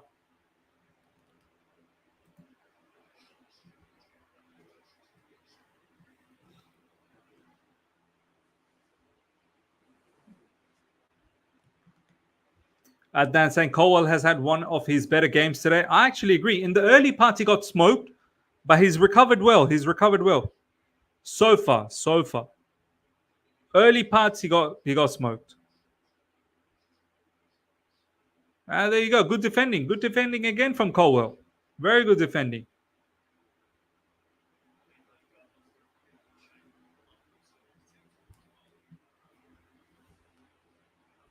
Milo K saying Broja does too much all the time. Yeah, man. Just a bit too much, man. Just not confident, I guess. Sukuna, once again, thank you so much for the super chat, my man. Just waiting for Chilwell to come back, play winger again. Oh, man. It'll be interesting when we do the subs. Who's going to be subbed in? Who's going to go off? It truly may dictate the game. The substitutions are going to be very important.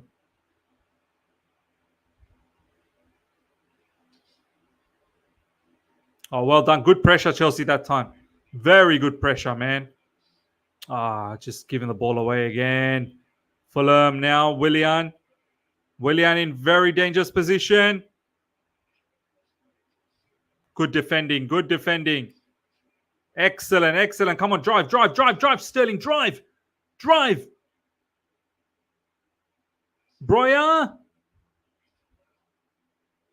Square the ball, bro. Oh, man. Nah, too long, bro. Yeah, too long. Oh! Far out. So close again. So close. Broja holds that. And then Enzo finds a really good cross, but Sterling's offside. I mean, it didn't go in anyway. Enzo's now really dictating. Enzo Fernandez is dictating the play from first phase to middle phase to, final third phase. That's exactly how I want to see Enzo play. Willian. Whew. It's a bit end-to-end now. It's a bit too much basketball. Too much basketball happening now. Too much basketball.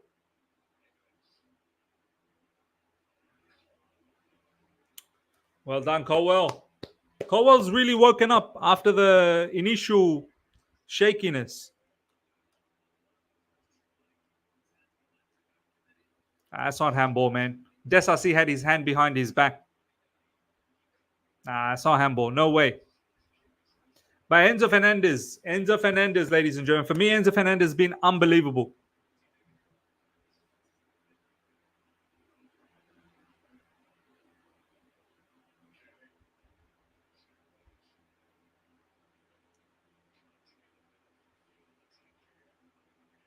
Robinson.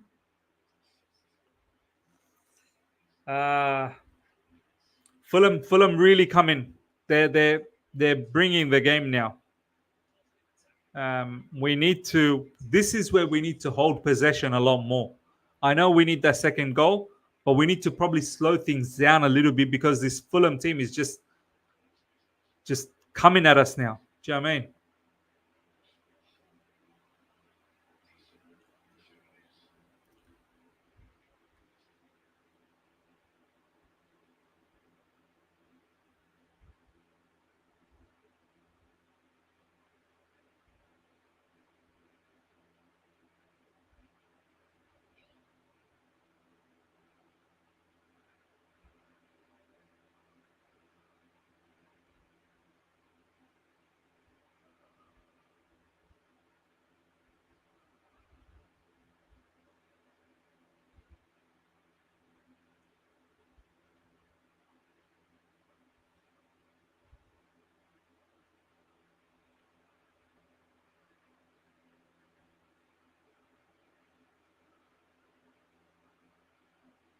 Oh, good. One-touch passes from Caicedo.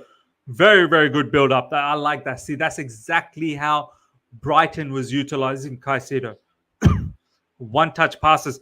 Oh, Broja, man. Again, inside the box. Come on. It's poor from Broja. Beautiful cross, man. That was actually a fantastic cross from Malagusto. It might have been offside. Who knows? Very, very good from Malagusta, but he completely missed it. It probably was offside. Yeah, it probably was offside. Cole Palmer coming up with a corner. It's a bit wild, that corner.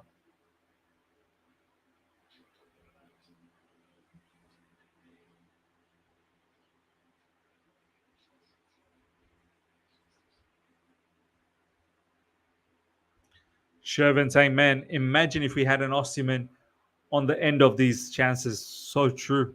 So true.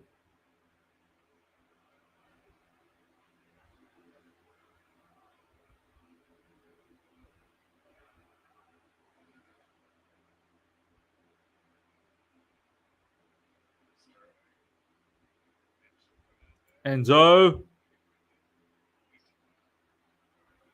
It's a foul.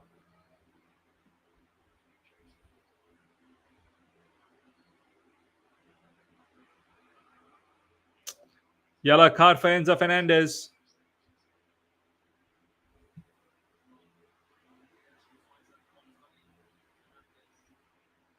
Why is that a yellow card? Why would that be a yellow card? That's just it's barely even a foul, to be honest. It's barely even a foul.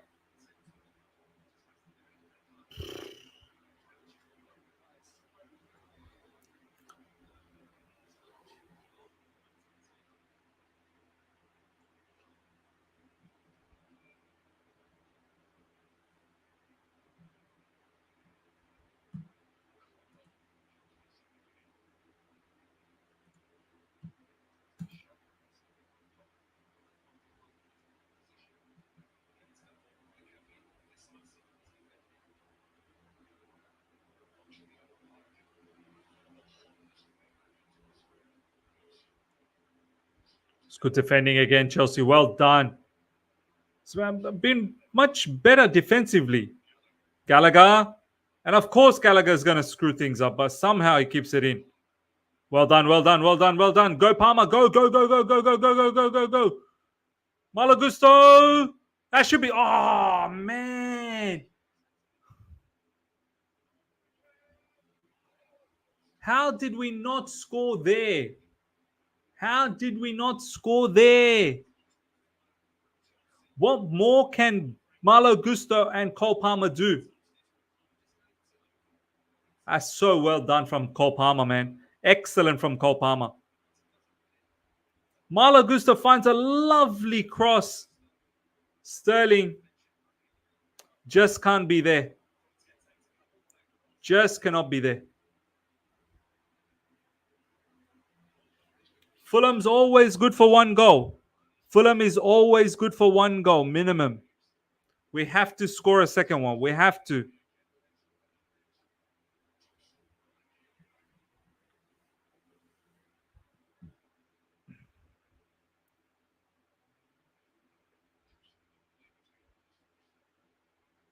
Sterling. Ball gone out for a corner. Hutch saying, how is this not 2-0? But don't worry, Estabinho will get us a hat-trick. Subs now.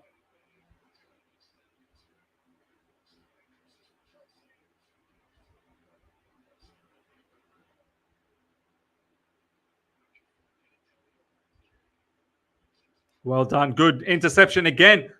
Oh, but Sterling, what was that? Good interception from Sterling and then madness again. But that's the thing with Sterling, isn't it?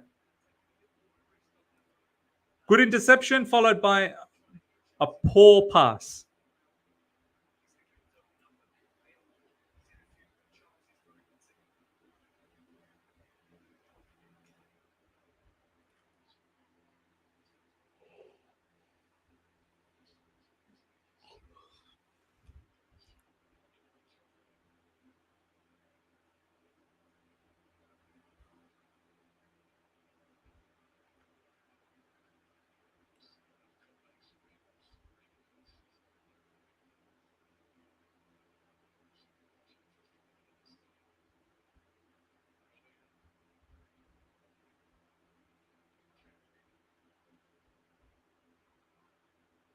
Excellent. Well done, Chelsea.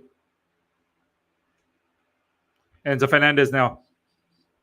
Enzo, well done, Enzo.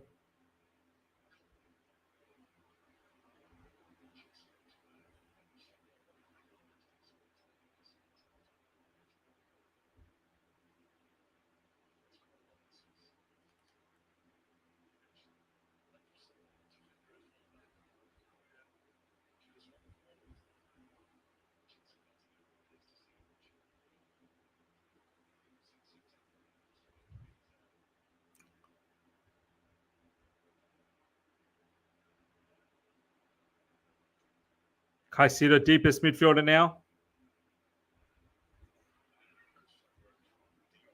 It was a bit easily given away from Cole Palmer. Oh, well done. Conor Gallagher, the dog. The Gala dog.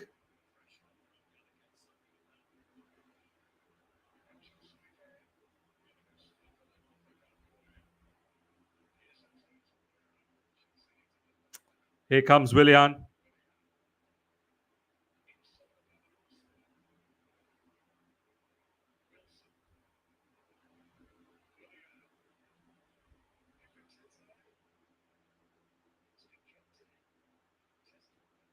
Petrovic, well done.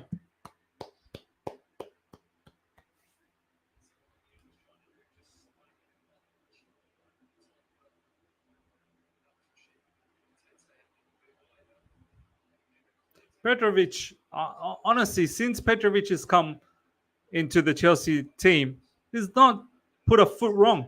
He's absolutely not put a foot wrong.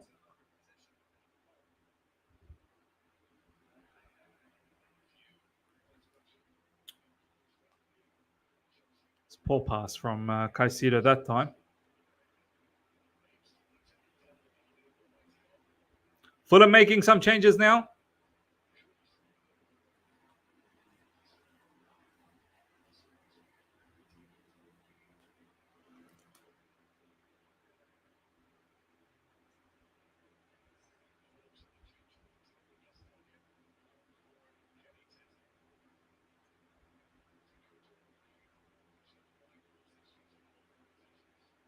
Tete coming off. Wilson coming off. Castagne and De Cordova Reed are on.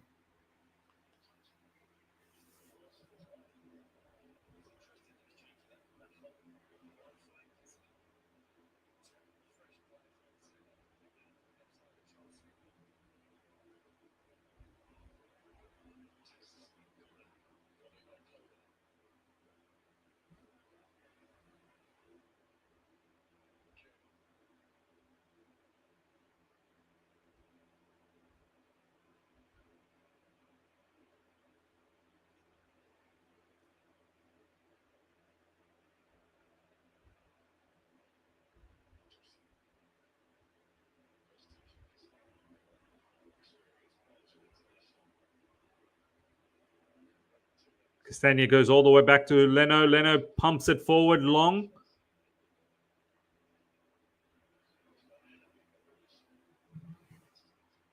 We probably need to do some subs, man. I need some fresh legs. Well done. Well done. Levi Colwill. Levi Colwill's been very, very good, man. Very, very good.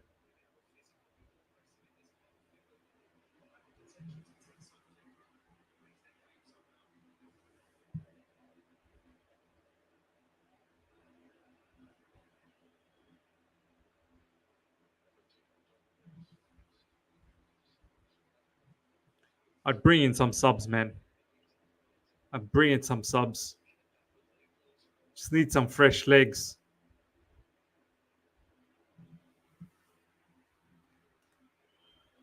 Madueke coming on. All right, here we go. It's good, good, good. Needed the subs and it's coming on. So far, Pochettino has been making good decisions this match. He has been. I'm not even going to lie.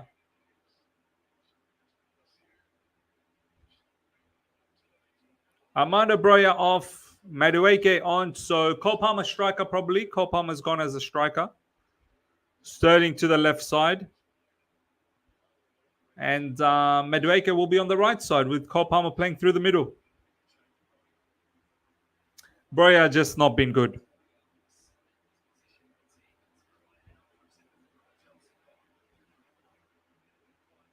Broja just not been good. Sterling 1v1. Come on, well done, Sterling.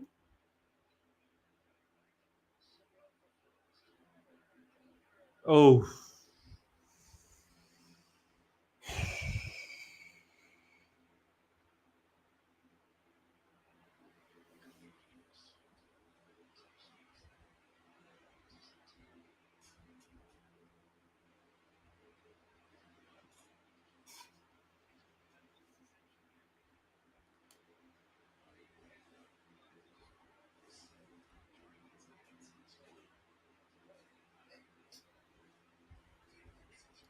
Snowman saying 3 wingers, my coach. Hyde saying Broja should just join his cousins who are obsessed with black BMW 7 Series and wear leather jackets and join the Albanian mafia, but he's not a footballer.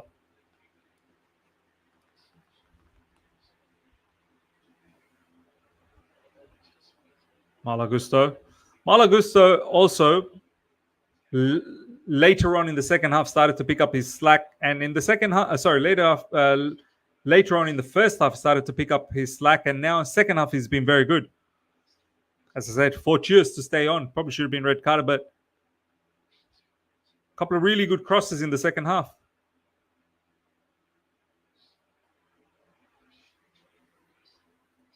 Chelsea getting stuck into these duels. Very, very good. Oh, man, what a turn from Cole Palmer. That would have been a nice goal. Well done. Reading the play nicely. Thiago Silva. Score. Must score. Oh, man. Composure. Composure, Colwill. It's Levi Colwill. What can I expect from those positions? I wish that fell for like an attacker. Thiago Silva reading the play very well. Very, very well.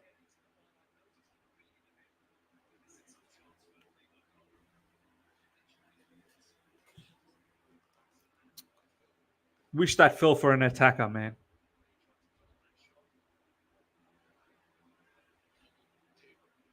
I wonder what the XG is going to be on that particular shot from Levi Colwill.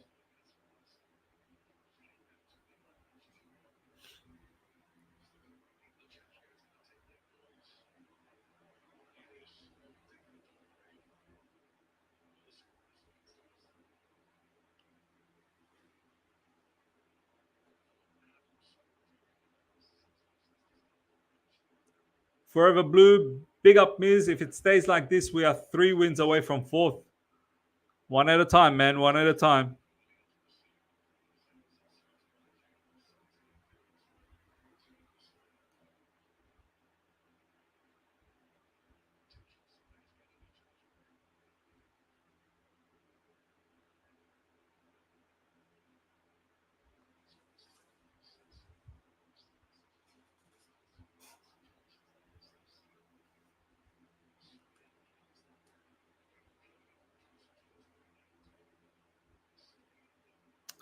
"70 minutes gone, ladies and gentlemen. Chelsea nil, Fulham nil. Chelsea 1, Fulham nil. Adnan saying we deserve to win this game. We've been stuck in second half. We are playing better than the first half even. Yeah, I agree. I agree. We should be winning this. We should be winning this.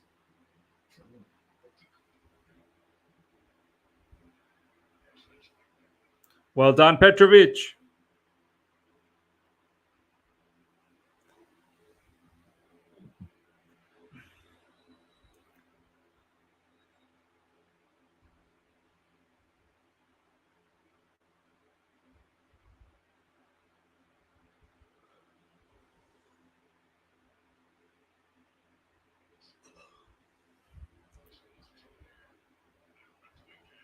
Oh, well done, Madueke.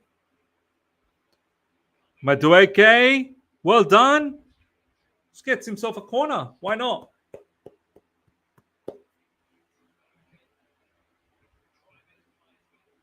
Madueke, another cross to nobody. At least he got himself a corner, man.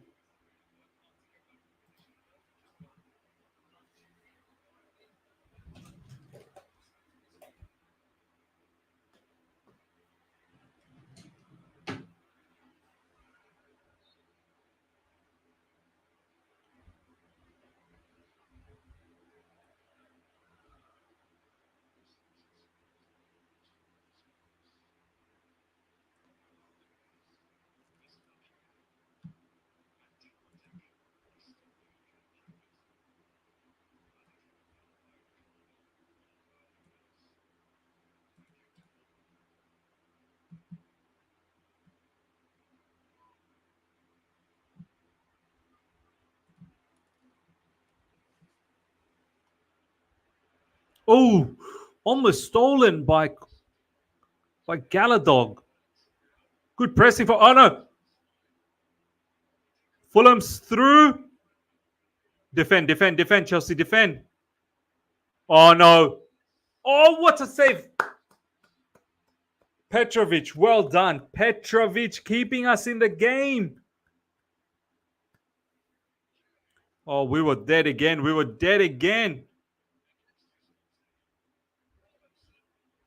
Oh, they're getting closer and closer, man. They're getting closer and closer.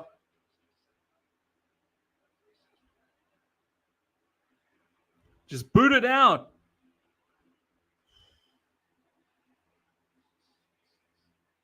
Petrovic, man. Petrovic.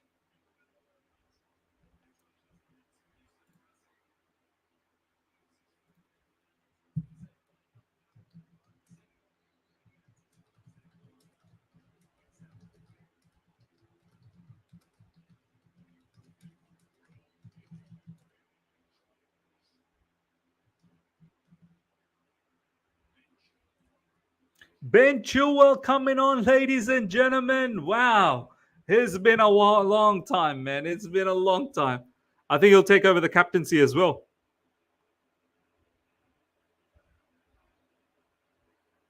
Willian over the top.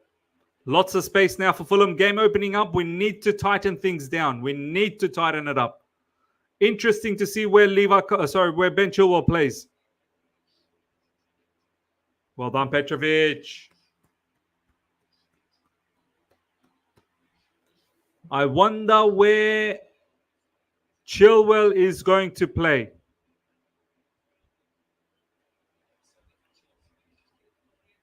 Ben Chilwell looking at all the instructions.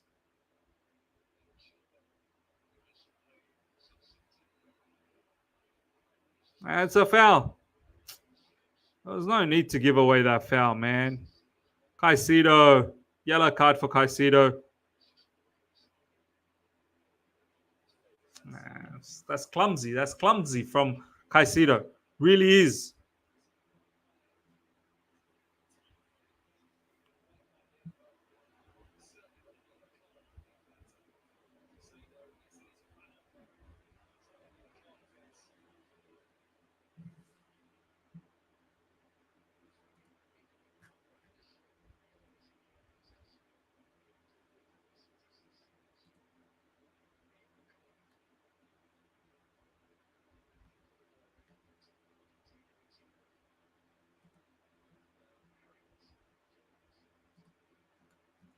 Free kick coming up for Fulham. Very, very dangerous area. Very dangerous area. Very dangerous. Hopefully, Petrovic does the job here and the wall does the job as well.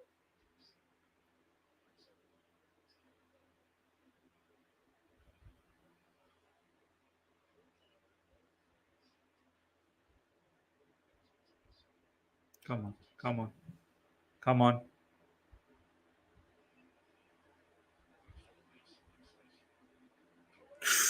Ooh, over the top, over the top, over the top. Faisal saying, see, Miz, it's not so bad. We have won this game. We have won this game. No, there's still 15 minutes to go, brother. I mean, I hope we win it, but we've not won it as yet. And are now 8th place and close to Europa spot. Yes, yes. One game at a time. Just calm yourself down. One game at a time. Just relax. I need to see more. Ben Chilwell. Ben Chilwell. Raheem Sterling off for Ben Chilwell. Ben Chilwell is the winger. Ben Chilwell is the winger. Ben Chilwell is the winger. And he takes the captaincy. Ben Chilwell takes the captaincy. Captain is back. No Mudkryk. No Mudkryk.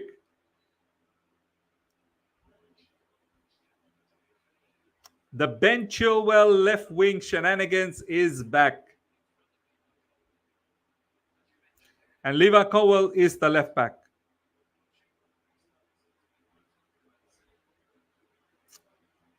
So this shenanigans will continue.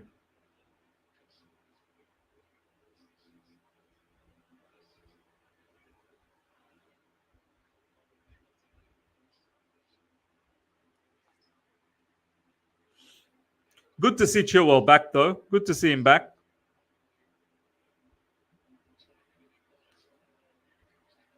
Colwill. That's a good run from Colwill, by the way. Colwill actually played very good as a left back this game. This game.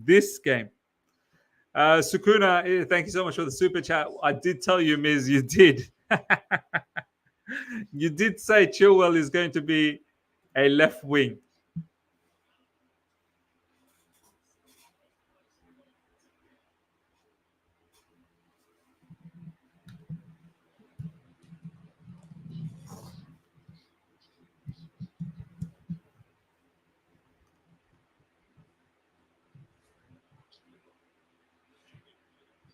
Corner coming in, but Fulham defends that.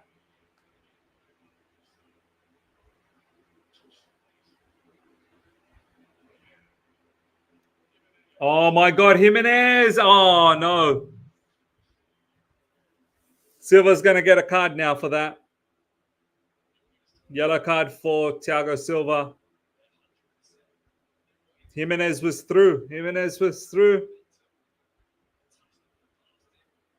It won't be red because the game, it was red. I mean, it's a yellow card for sure. He's too far ahead. It can't be red, man. And plus, there were defenders coming. Like, he wasn't the last man. There were defenders coming. So yellow is the right call. Thiago Silva took one for the team there.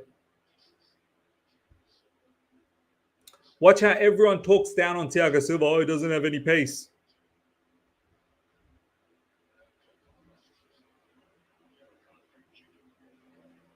Palmer gets a yellow card. What? What do you get a yellow card for?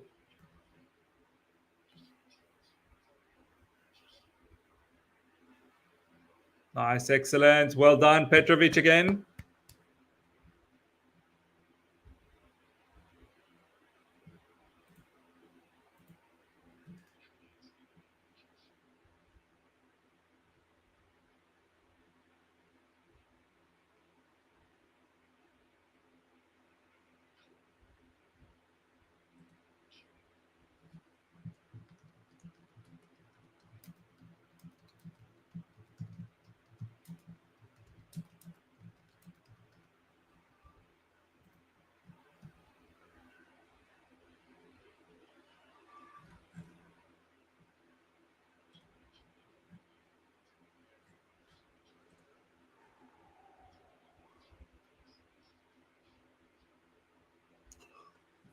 Need that second goal, though. Need that second goal badly. Chilwell, look at where Chilwell is. Winger position.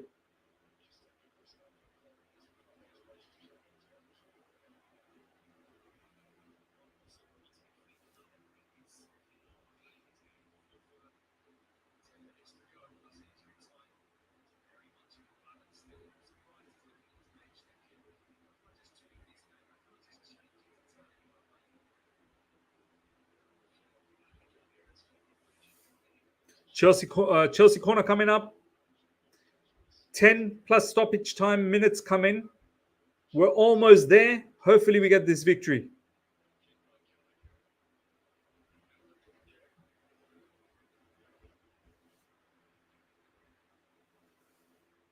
Nice, Kopama.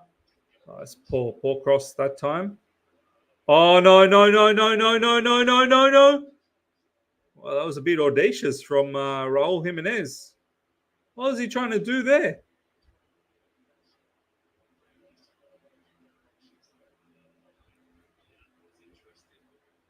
Thank you, Jimenez. I thought we were going to be in trouble.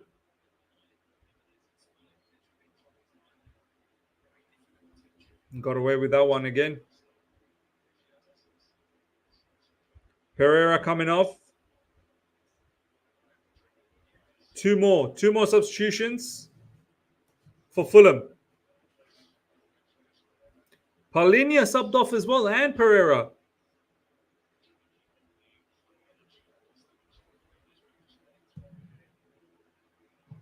Marcus saying, is a draw good? Is a draw good? No. Draw is definitely not good. But as I said, Fulham's always good for one goal, so we should try our level best to get a second, man. We have to. How we're not 2 up, that's a bit strange as well. We played all right second half, to be honest. Fulham had their chances too, not going to lie.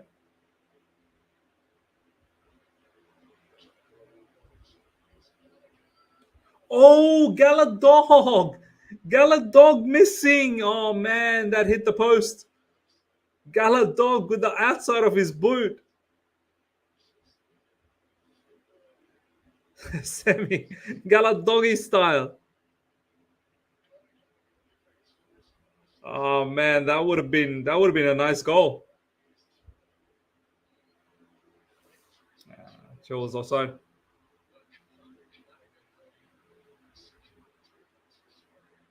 Oh, Gallagher with a good bend on that ball, man. Oh.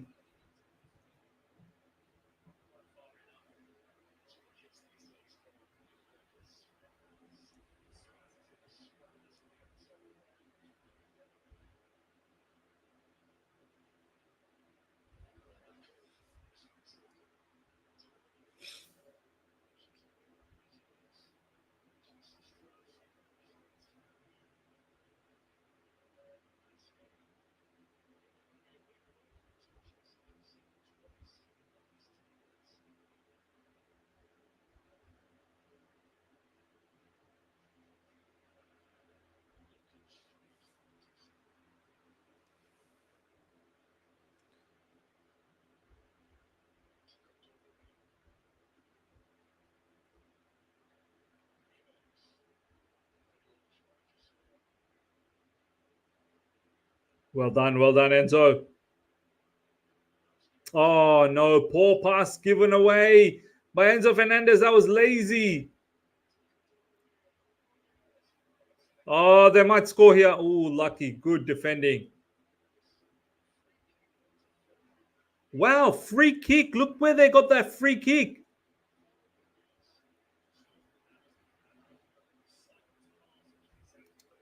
A free kick for what? Free kick for what? What a dangerous position as well, man. Free kick for what?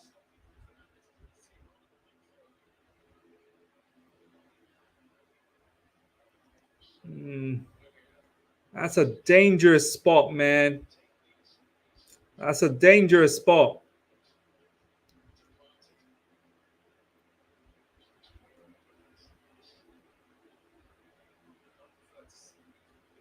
That's a dangerous spot.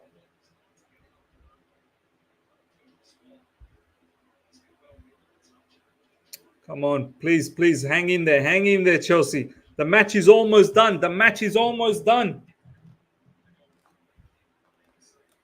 The match is almost done. Hang in there, hang in there.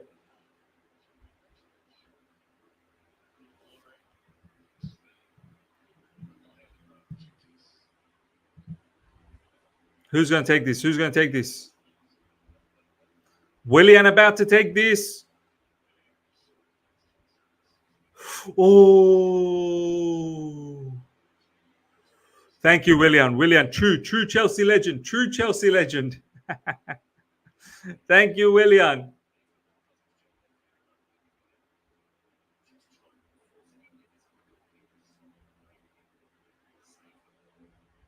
Petrovic had that covered as well. Petrovic actually had that covered.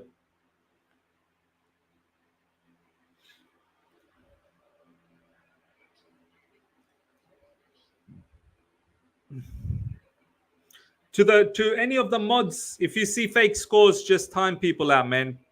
Time people out for fake scores. Come on.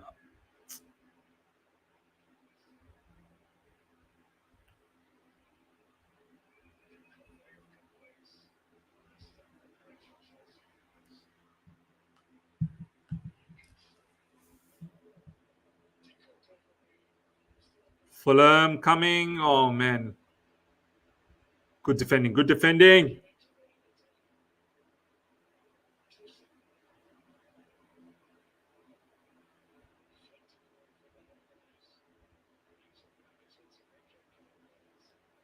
Free kick. Well done, Chelsea.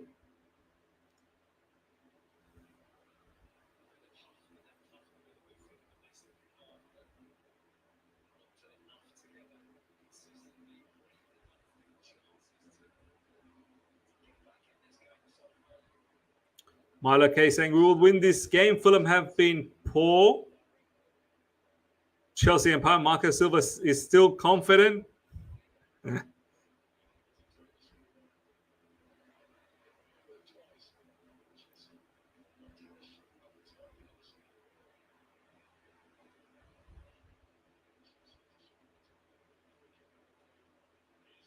Here they come. Here they come. Here comes Fulham. Here comes Fulham.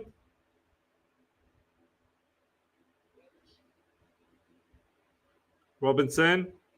Willian. It was good defending from Chelsea, man. Everyone's retreated back nicely. Good defending. Well done, Chelsea, man. Well done. The team has played as a cohesive unit predominantly. Still needs a lot of polishing, but overall the team has really played for each other. Half the trick at like football is to succeed. You got to play for each other, man. You got to look after each other.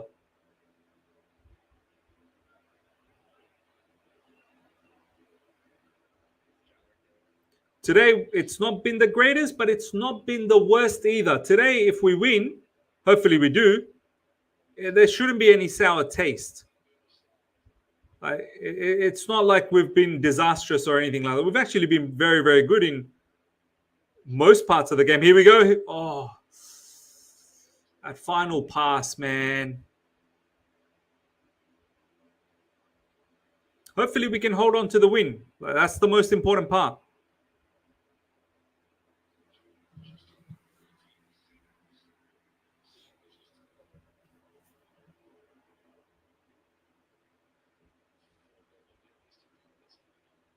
Come on, Chelsea. Come on, Chelsea.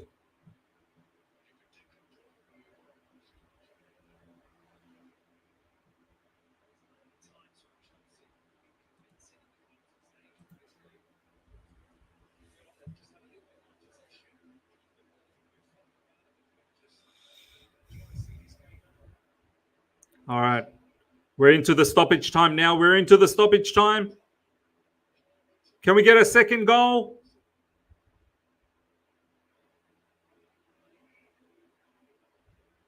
Madueke. Oh! Good effort from Madueke. Good effort.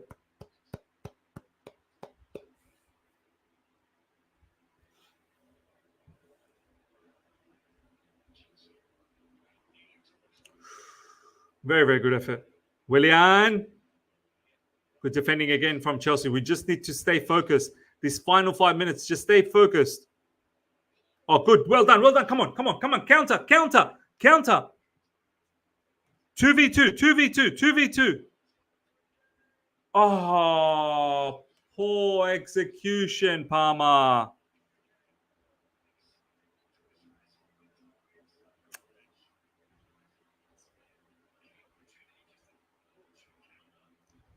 Far out, man.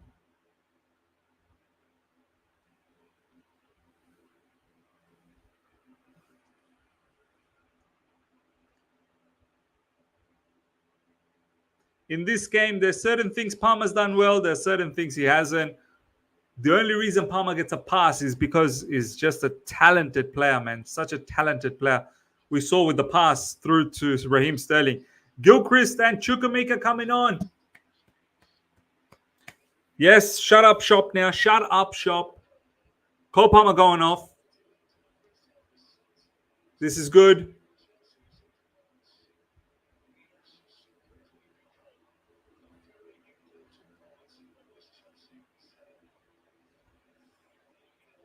Cole Palmer coming off. Chukwuemeka coming on. Gilchrist saying 5-5. He's saying 5-5 in defense. Yeah, let's just shut up shop now. Let's just shut up shop.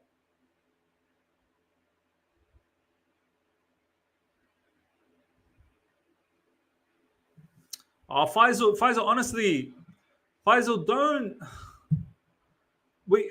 I've got no issues with people having different opinions, but don't you're. I'm starting to think you are. If I know a lot of people have been saying that you're a troll.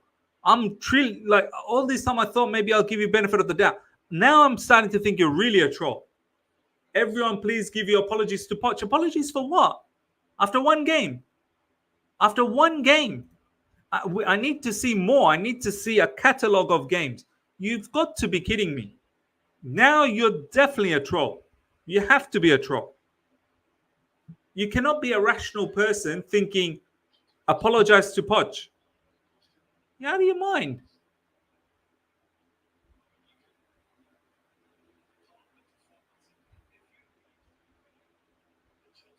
You have to be a troll. Now I'm fully convinced you're a troll.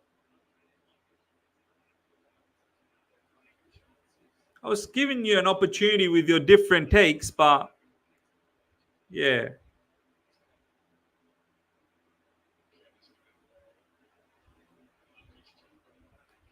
We're almost there. We're almost there.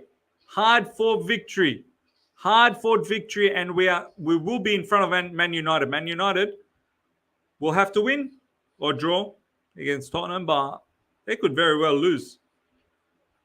Oh, wow. Free kick. Why? Right at the death as well. Colwill, no need for that.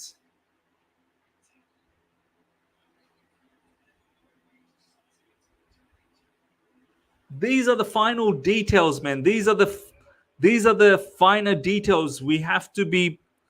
There's no need for doing that. Just giving away a free kick in that area.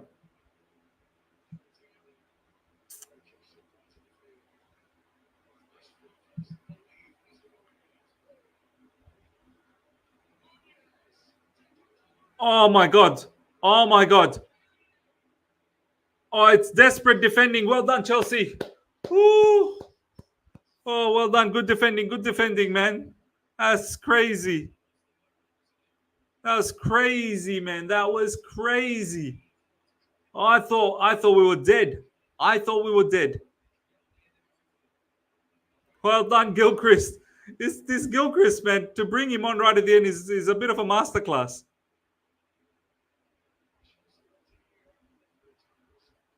Come on, come on, come on, come on, come on. Let's see if we can get the second one. Full time, full time. It has to be full time now. It has to be full time. No, not again. Not Fulham again. Full time, full time, full time, please. Full time, please. Has to be full time. Has to be full time now. Yes. Come on, come on, come on. Full time. Come on, full time. Oh, what? Another free kick.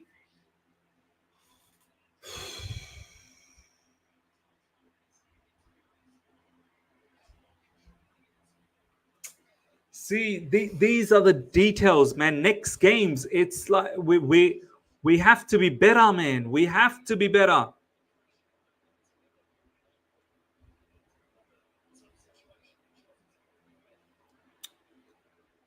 Just giving away a free kick for no reason. I think Marco Silva's telling the goalkeeper to go up as well. Fulham going to throw in their goalkeeper. This is it. This is the last play. Defend, please defend. Chelsea, please defend. Come on, come on, come on, come on, come on. It's pinging around. Yes, well done. Yes. Yes. Well done, Chelsea. Well done. That's a hard-fought win that I can be proud of. That's a hard-fought win that I can be proud of.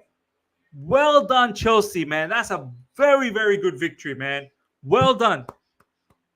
Very, very hard-fought victory. Not the most polished performance, but hard-fought victory. Clean sheet.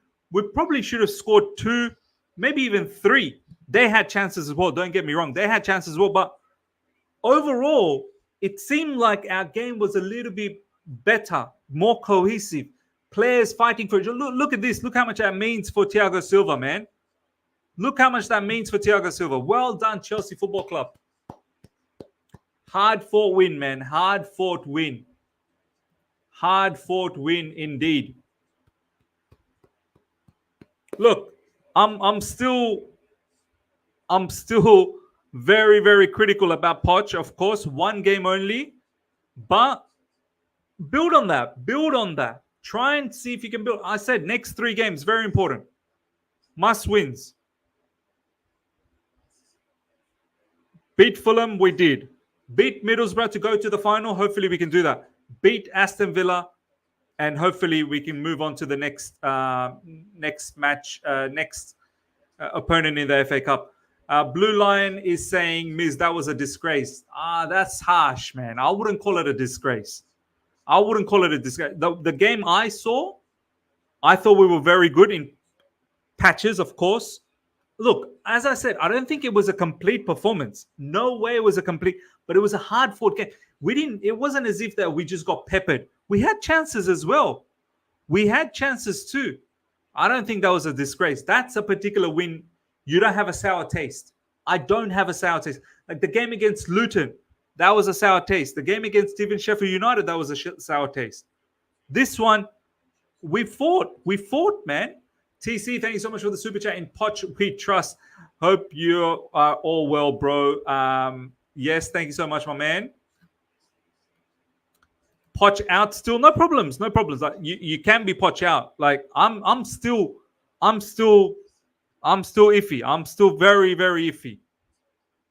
But today, it was a good, hard-fought game. I feel it was a good, hard-fought game. There's always an asterisk between our midfield and defense. We got to tighten that up. Means there's always a gap between defense line and mid-line, in my opinion, because we have a pressing manager giving slow CBs who can't push up. But I also blame Poch. Got to find a way to make it tighter. Yeah, of course. Look, as I said, it's not a most polished game at all. It's not the most polished game at all. But let's see if you can build on this. History shows you can't build on it. History shows you get a win and then you end up getting a loss. But we cannot afford any more losses, especially the next few games. So very important, very, very important. All right. To all the members call in, come through. To all the members, the link is already there. You already have the link in the community page. Come through when you want to.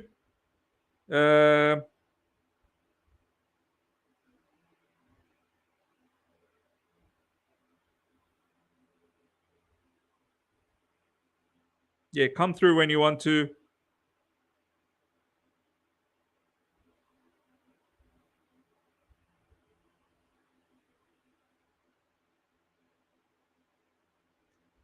All right. But I thought for me, I think that was a hard-fought win. I'm not totally dissatisfied, but at the same time, I'm not over the moon either. I'm not over the moon. I'm not calling it a disgrace. Do you know what I mean? Mazen, thank you so much for the super chat. We should legally change our name to Heart Attack FC. Yeah, man. Craig, how you doing, my man? Hey, how's it going? Good, man. Your voice is still low, man. It's something. You got to check your settings somehow, brother. Please check your settings somehow. But anyway, Marty saying yes, Miz, hard-fought win. I thought it was definitely a hard-fought win. What else everyone's saying? No, Miz, agree. We had more chances than them. Yeah, we had some very good chances. Very, very good chances, and we should have done better. I think from midfield standpoint, there were times where it wasn't good, but then there were times where it was good. From a defensive standpoint as well, there were times where we defended for each other. Do you know what I mean? So, no, I don't mind. I don't mind. Yeah, Craig, go on, bro. Yeah. Oh, yeah, definitely. Yeah, look, yeah, that's fine. I mean, it is what it is. Your sound is still a bit soft, but it is what it is. Felix, my brother, how you doing? Hey, man. Your sound's moving mad, Felix.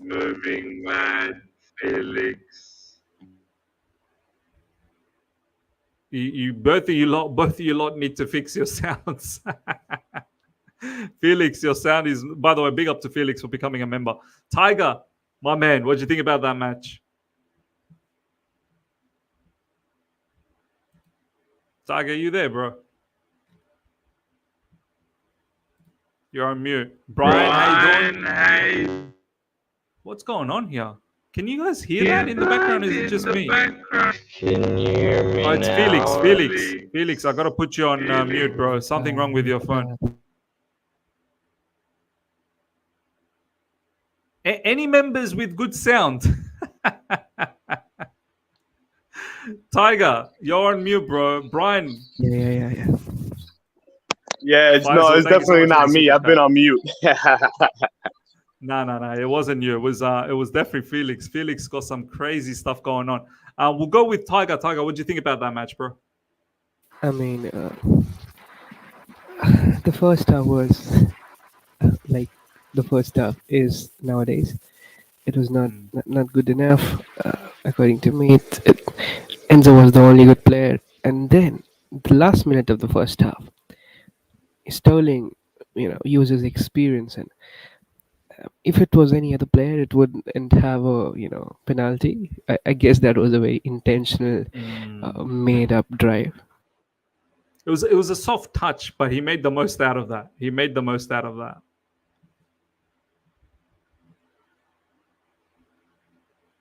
Tiger's gone as well. Everyone's having trouble with their sound. Like, guys, if you're gonna be a member, you need to have a good sound system, man. JC, how you doing, bro? Yeah, it's good now. Craig, go on. Sorry, I had exit out for some reason. It was mine was behind, so Fair enough, man. What'd you think about that game, Craig, man? What'd you think about that game? Very nerve-wracking. I thought Anthony Taylor was actually going to throw that game away for us. Yeah, fair enough, man. Fair enough. Felix is saying, I'm going to try to join again. No problems, Felix. Let me see if I can take some comments here.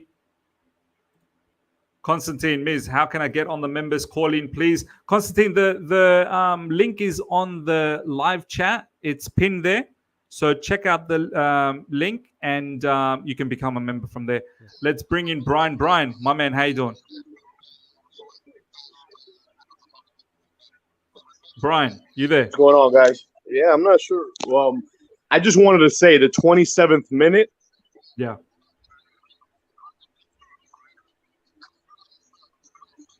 Oh my days, what's happening to us? Man, we are falling apart, man. We are falling apart. JC, talk to me, man. One Chelsea win and we have nothing to speak. Hey, Miz. Hey, everybody. I don't know. I was having issues connecting for some reason, but can you guys hear me well? Yeah, we can hear you. We can hear you. So I'm not in the car today. Yeah, not in the car today. Thank you so much, because everyone else is having a nightmare, man. Yeah, I don't know. Maybe it's the weather where we're from, but yeah. What do you think about that match, bro? I'm pleased with the 3 points. It was rough to watch at times. I'm not gonna lie, but one thing that I found extremely frustrating, and I bet everybody here as well, was Chile when he came in. He's on the left wing, which is just. It's kind of outrageous, but it is what it is. Poch is under pressure. He wanted to kind of close out the game, so I understand it. Not going to put so much blame on it, even though it did frustrate me quite a lot. But I mean... Does that mean, I suppose, long term, I guess, Levi Colwill is the left back? Chilwell is the winger. Mudryk's in the mud. Mudryk is probably in the mud, man. Mudryk's in the mud. Absolutely. Yeah, I mean, that's what Poch first wanted, right? He wanted to have Chile on the left wing. It wasn't working out very well. And then Sterling moved in, a little bit of Mudryk. But I think he's just going to go back to his roots, what he first thought, because he's under pressure. So he thinks he's going to grind out games. 100%, man. 100%. It's always that mentality, man. He doesn't start games to win. He starts games not to lose. That's how Poch is. Yeah, but do you know what? I was actually quite happy with the way we started today. Like, the energy looked good, and we really boxed them for the first 25 minutes. We boxed them in the game. Absolutely, Enzo was killing it. I mean, absolutely. Enzo had a very good game. And I want to say, Caicedo gets quite a lot, from our fan base, but especially in the beginning, he was kind of boss in the midfield. Not gonna lie, he was breaking plays. He made a few tackles that started counterattacks. Yes, even though they didn't start I mean, they didn't lead to much, but at the end of the day, what really came between both teams was that penalty. One mistake. Yeah. For me today, you're right. Like there was, I saw a little bit more chemistry between Caicedo and Enzo Fernandez. To be honest, in the midfield. Look, it's not polished. It's still not polished. Nowhere near polished. I thought Gallagher probably wasn't the greatest. Obviously, when he presses, he looks good. He wins. He gets the odd interceptions here and there. He wins tackles, which is fine. But I think if we want to flourish in midfield, we probably do need to get rid of Gallagher. I agree. I mean, he brings in a bit of pressure in the midfield, winning the ball back. However, it doesn't amount to the loss that we get when it comes to creativity. So yeah, and he got into some really tasty positions, Gallagher, and just couldn't find the goods. Let's bring in a few other people in. Bergstrom, what do you think about that match, man? Overall, give us your thoughts. Hey guys, can you hear me? Perfect. Yeah, bro. So I had to wake up. It's like 6:30. It was like 6:30 a.m. here when the game started. So Yeah. I was watching the game pretty much half asleep, to be honest. But to be honest, I expected Fulham to give us more trouble, to be more intense, more physical. So that did not happen. But I think we did like pretty decent job though. It was not a disastrous game, but it was not like one of our best too. So it was like, okay, we got the job done. And I could not believe seeing Chilwell in the left wing position again over Mudkryk or someone, and we have to go through this entire discourse of Chilwell starting the left wing for the next how many so matches. So can't wait to get that started, I guess. But yeah, 3 points in the bag. We are finally Any in the positives that 30-point you mark. saw, perhaps? Any positives you saw in the match that you feel? Yeah, as the previous speaker alluded to, I think Caicedo and Enzo did a pretty good job in the middle. They were pretty good, and I think towards the end, in the last 30 or so minutes, Colwill was pretty solid too. He was like getting tight, and he was like, it was a no nonsense performance from him. And apart from that, one more thing is we finally broke into the 30-point mark, so we didn't have to wait like 15 more games or something like last season. So that's pretty good, I guess. Yeah, look, I definitely thought Enzo Fernandez had a very good game. I think not just from a ball playing ability, but also I think off the ball he showed a lot of good work rate. And one more thing, I think Broja needs to be loaned out or sold, bro. Yeah, He's Armando just Broja. he's just not. Yeah. It's just not it. Yeah, Armando Broja was a disappointment. I thought even Malo Gusto, as the game went on, early parts I wasn't very happy with Malo Gusto. As the game went on, he looked much better. Probably was a bit lucky not to get a red card. I thought that was a red card for sure. What do you guys? Let's talk a little bit about that. Let's go with Tiger. Tiger, do you think that was a red card for Malo Gusto? I'm in a bit of confusion, because from one angle it was like close to a red card, but from one angle it was completely a yellow and nothing more than that. And again, I guess we got lucky with Anthony Taylor. He would have given a red in 8 out of 10 occasions for that. He was lenient today, I guess. Not lenient. Looked like he was. It looked like he was pro Chelsea today for some reason, which was good to see. Pro Chelsea and has still given 5 yellow cards. Yeah, it's still given 5 yellow cards. So, yeah, to be honest, you're right. Amir, let's bring you in, man. Amir, how'd you see that match, bro? Relieved, to be honest. It was like we played well for majority of the game, but then in the last 10 minutes, as usual, it was just like Luton Town. They just kept on putting crosses in, and luckily we defended well. Yeah. But what was Madueke doing? He was dribbling in our own box when he could have just, just clear it, right? Just clear the ball away. Yeah. Even Enzo. I mean, all of them looked tired. That's fair because it was a very high intensity game. But my God, Madueke, oh my God, I mean, if Mudkryk would have come, probably he would have done better. But then even that's not a guarantee. But then that shows inexperience in the squad. Yeah. Yeah. So Do you know yeah, what? but One player that is inexperienced, but every time he comes on, like I'm cool. always very, very happy. It's Gilchrist. Like Gilchrist. Yeah, Yeah, Gilchrist is like that agree. typical John Terry type of a he's guy who just come on, clear the ball. I love that attitude. he's so clear with his Yes. mindset. He's so clear in his head. Yes, do you see when he signaled to Chukwuemeka that back five? Yeah. When he was coming on, he was just signaling, 5-5-5. He's a leader, bro. He's a leader. I And, really like. We and also Chilwell, also to can't be honest, forget. Chilwell looked good. The passes he played, like between the line passes, he looked good.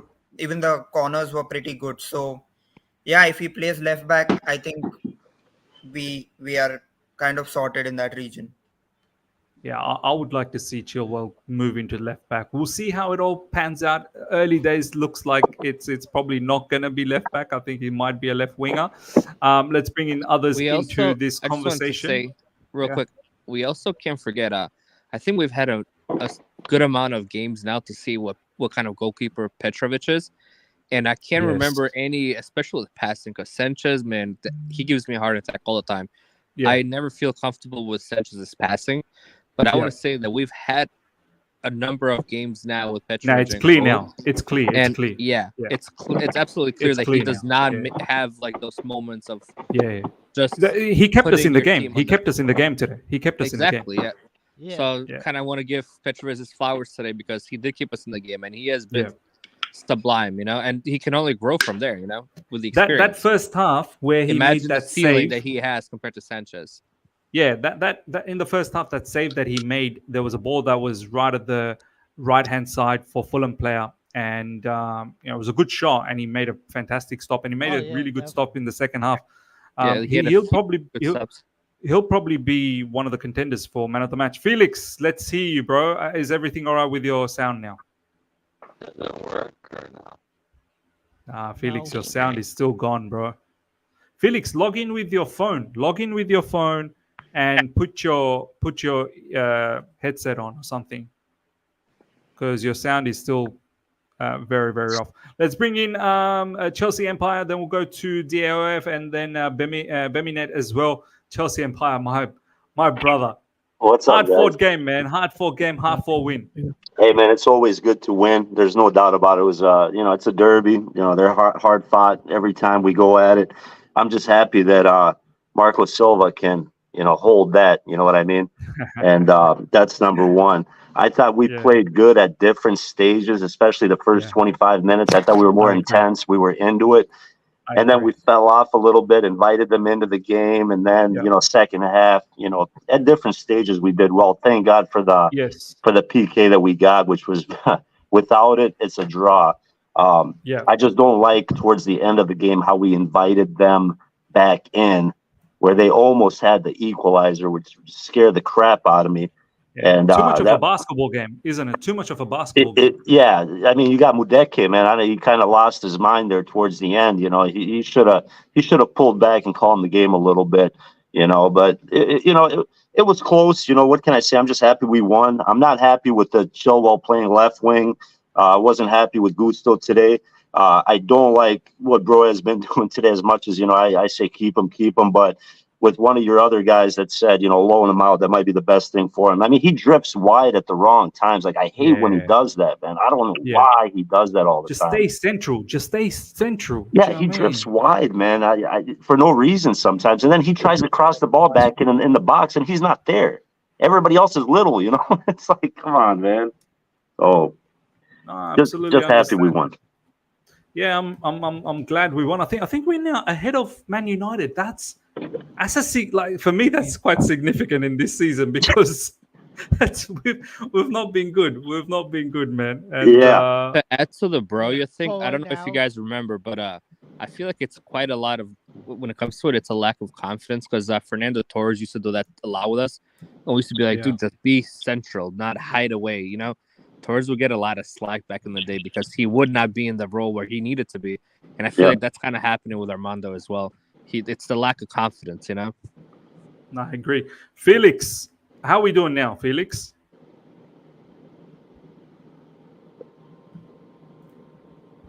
Felix, you there? You're on mute. No, Felix is still is having trouble. I He's want to having say the trouble. harsh from the comments. Come on, man. Not every Albanian has illegal arms sales. I'm Albanian too. I'm not part of that. Everybody's in the mafia. Beminette, how you doing, man? Good. How y'all? Good, man. Good to have you, man. Thanks for becoming a member, first of all. How'd you see that match, bro? Honestly, I liked how it started, but it just feels like it's inevitable. Like we're just like, it's not going anywhere with this manager, and I just feel like we're not building something coherent. And on top of that, why are these players so immature? Like they always kick the ball when they get into a foul. It's like we're racking up yellows. Yeah, you're right. Just picking up the silly yellow cards, right? Just booting the ball away. Like, why are you doing that? You're right. And I don't understand what this manager's fetish is with Conor Gallagher. Like, I think at best he could be a squad player for us. Yeah. He just doesn't progress the ball. He just doesn't have the same one-touch ability that Caicedo and Enzo have, that Lavia have. It just hinders us because there was moments in the game where he could have played somebody in and he just doesn't. Yeah, you're right. Like whenever he gets into these really good positions, and I think he is now playing at the right area of the field. I didn't like him deeper when he was playing there and Enzo higher. I like Enzo deeper and Enzo transitioning higher as the game goes. I think today was the first time I felt, Poch, I think you finally deployed Enzo the right way. That's exactly how Enzo needs to play. Yep. And Enzo was very, very good and very effective on and off the ball as well. We just need the chemistry between Enzo and Caicedo to keep growing. And we just probably need another midfielder to tighten up that midfield a little bit more because Enzo is a lot more expressive. Do you think it's... No, you can go ahead. Oh, yeah. Yeah, we definitely need somebody that could attack and put pressure on the goalkeeper in that position in the midfield. Yeah, definitely. Yeah. By the way, Craig, the volume is so low. We can barely make out what you're saying, man. Sorry. So please just get yourself out and test outside. Like if the volume is good, call like through other system just to see if the volume your volume. It seems like the volume is not coming through the mic. It's coming through somewhere else. Yeah, I don't know what's going on. Let me check it out. Use the phone. Use the phone. Like that's what everyone else is using. It won't allow me to use my phone for some reason. Yeah, I mean phone's the easiest way. But anyway, try what you can do. I'll just remove you for now. All right. Hey, yeah, go on. So I have a question because I agree with what you said. You said this a couple months ago. You said that Chilwell is being forced to play left wing. Yeah. Because of his he holds us back in if he goes into the back four, he's not press resistant. So every team uses him as a trigger for the press. Yeah. So he's not he just loses. I don't know did you say that a couple months ago? Because I remember you saying something like that about why he shouldn't be utilized as a left wing. No, why you thought Pochettino's forcing him to move to the left wing. I don't know if I exactly said, but what I said was why he's potentially utilized as a left wing is more the fact that I think Chilwell just has better movement. He knows exactly how to enter the box. His runs, he gives a better outlet, but playing as a left winger, Chilwell lacks the basics of a wing play. 1v1 quality, scoring quality. So all of that is always going to be a bit of an issue. This is why I rather have him as a left back as opposed to a left winger. But today, if I'm being absolutely honest, and I'm just talking about today, and we all know why Levi Colwill is getting used as a left back because of his height, supposedly, right? But today, I have to say, Levi Colwill, after the initial hiccup where he got smoked by Andres Pereira, I thought Levi Colwill actually had a better game today. He was a lot more tighter.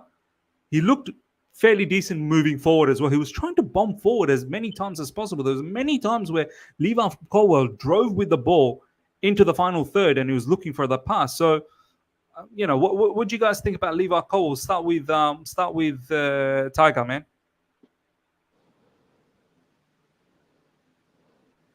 Yeah. Tiger, you're on mute. Yeah, I'm back. I mean, what to say? I mean, now I don't think so. He has options, miss, anymore. You know, who he will play on the left back position, because clearly Chilwell, people are saying, but let's be honest, Chilwell was not ready to play left back and manage 1-0 defense. Defending a 1-0 as a left back, coming just out of an injury.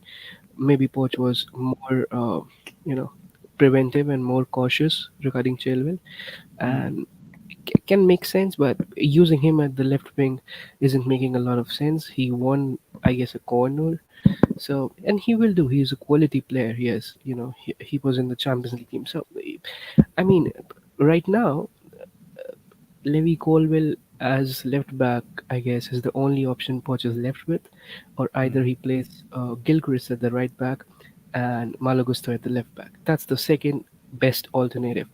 I would prefer that. But today also Levi Colwill improved a bit, but then again lagged in defense. I saw him overlapping once, so that was nice to see. But come on, he's not a left back, so Overall, he's not a left back. Overall, he's not a left back. Quick fix, but it won't last against big teams like Liverpool, like Man City. Yeah. Quality teams will rip him apart. It's better to use Chile at the because that's the best bet we have got. Unless and until we win some, proper top left back into the system. Nah, good talk actually. Yeah, you're right. Like, we need to understand, and no disrespect to Fulham. Fulham's actually a very good team today. I think majority, as Chelsea Empire said, in patches we looked like we knew what we were doing and we were in control. Fulham had their chances as well, no doubts about that. Couple of really, really good chances. I think there was one really good chance in the first half, one really good chance in the second half as well. But we have to understand, at the end of the day, it is still Fulham. When we do come across the bigger teams in this league, it may not be the same. DOF, brother, how you doing, my man? Hi guys, I'm very well. At least it feels good to have 3 points. Dirty way, but I mean, it feels good. That's all I can say. No, 100%, man. Any particular players that caught your eye today? What do you think about? Start with Petrovic. Petrovic clear now, the number 1 goalkeeper for Chelsea Football Club. Of course, absolutely. In my opinion, yes, 100%. In my opinion, yes. Like, we've now seen enough matches, right? Of course, there's this confidence he exudes. There is this authority and this calm about him. You're not thinking of. I mean, with Kepa and Sanchez, you're thinking of there must be some moment of madness of whatever. But with him, there's this calmness and there's this confidence. So for me, absolutely number 1, 100%. I hope when Sanchez does come back, he doesn't take over the position. Felix, let's try one more time, brother.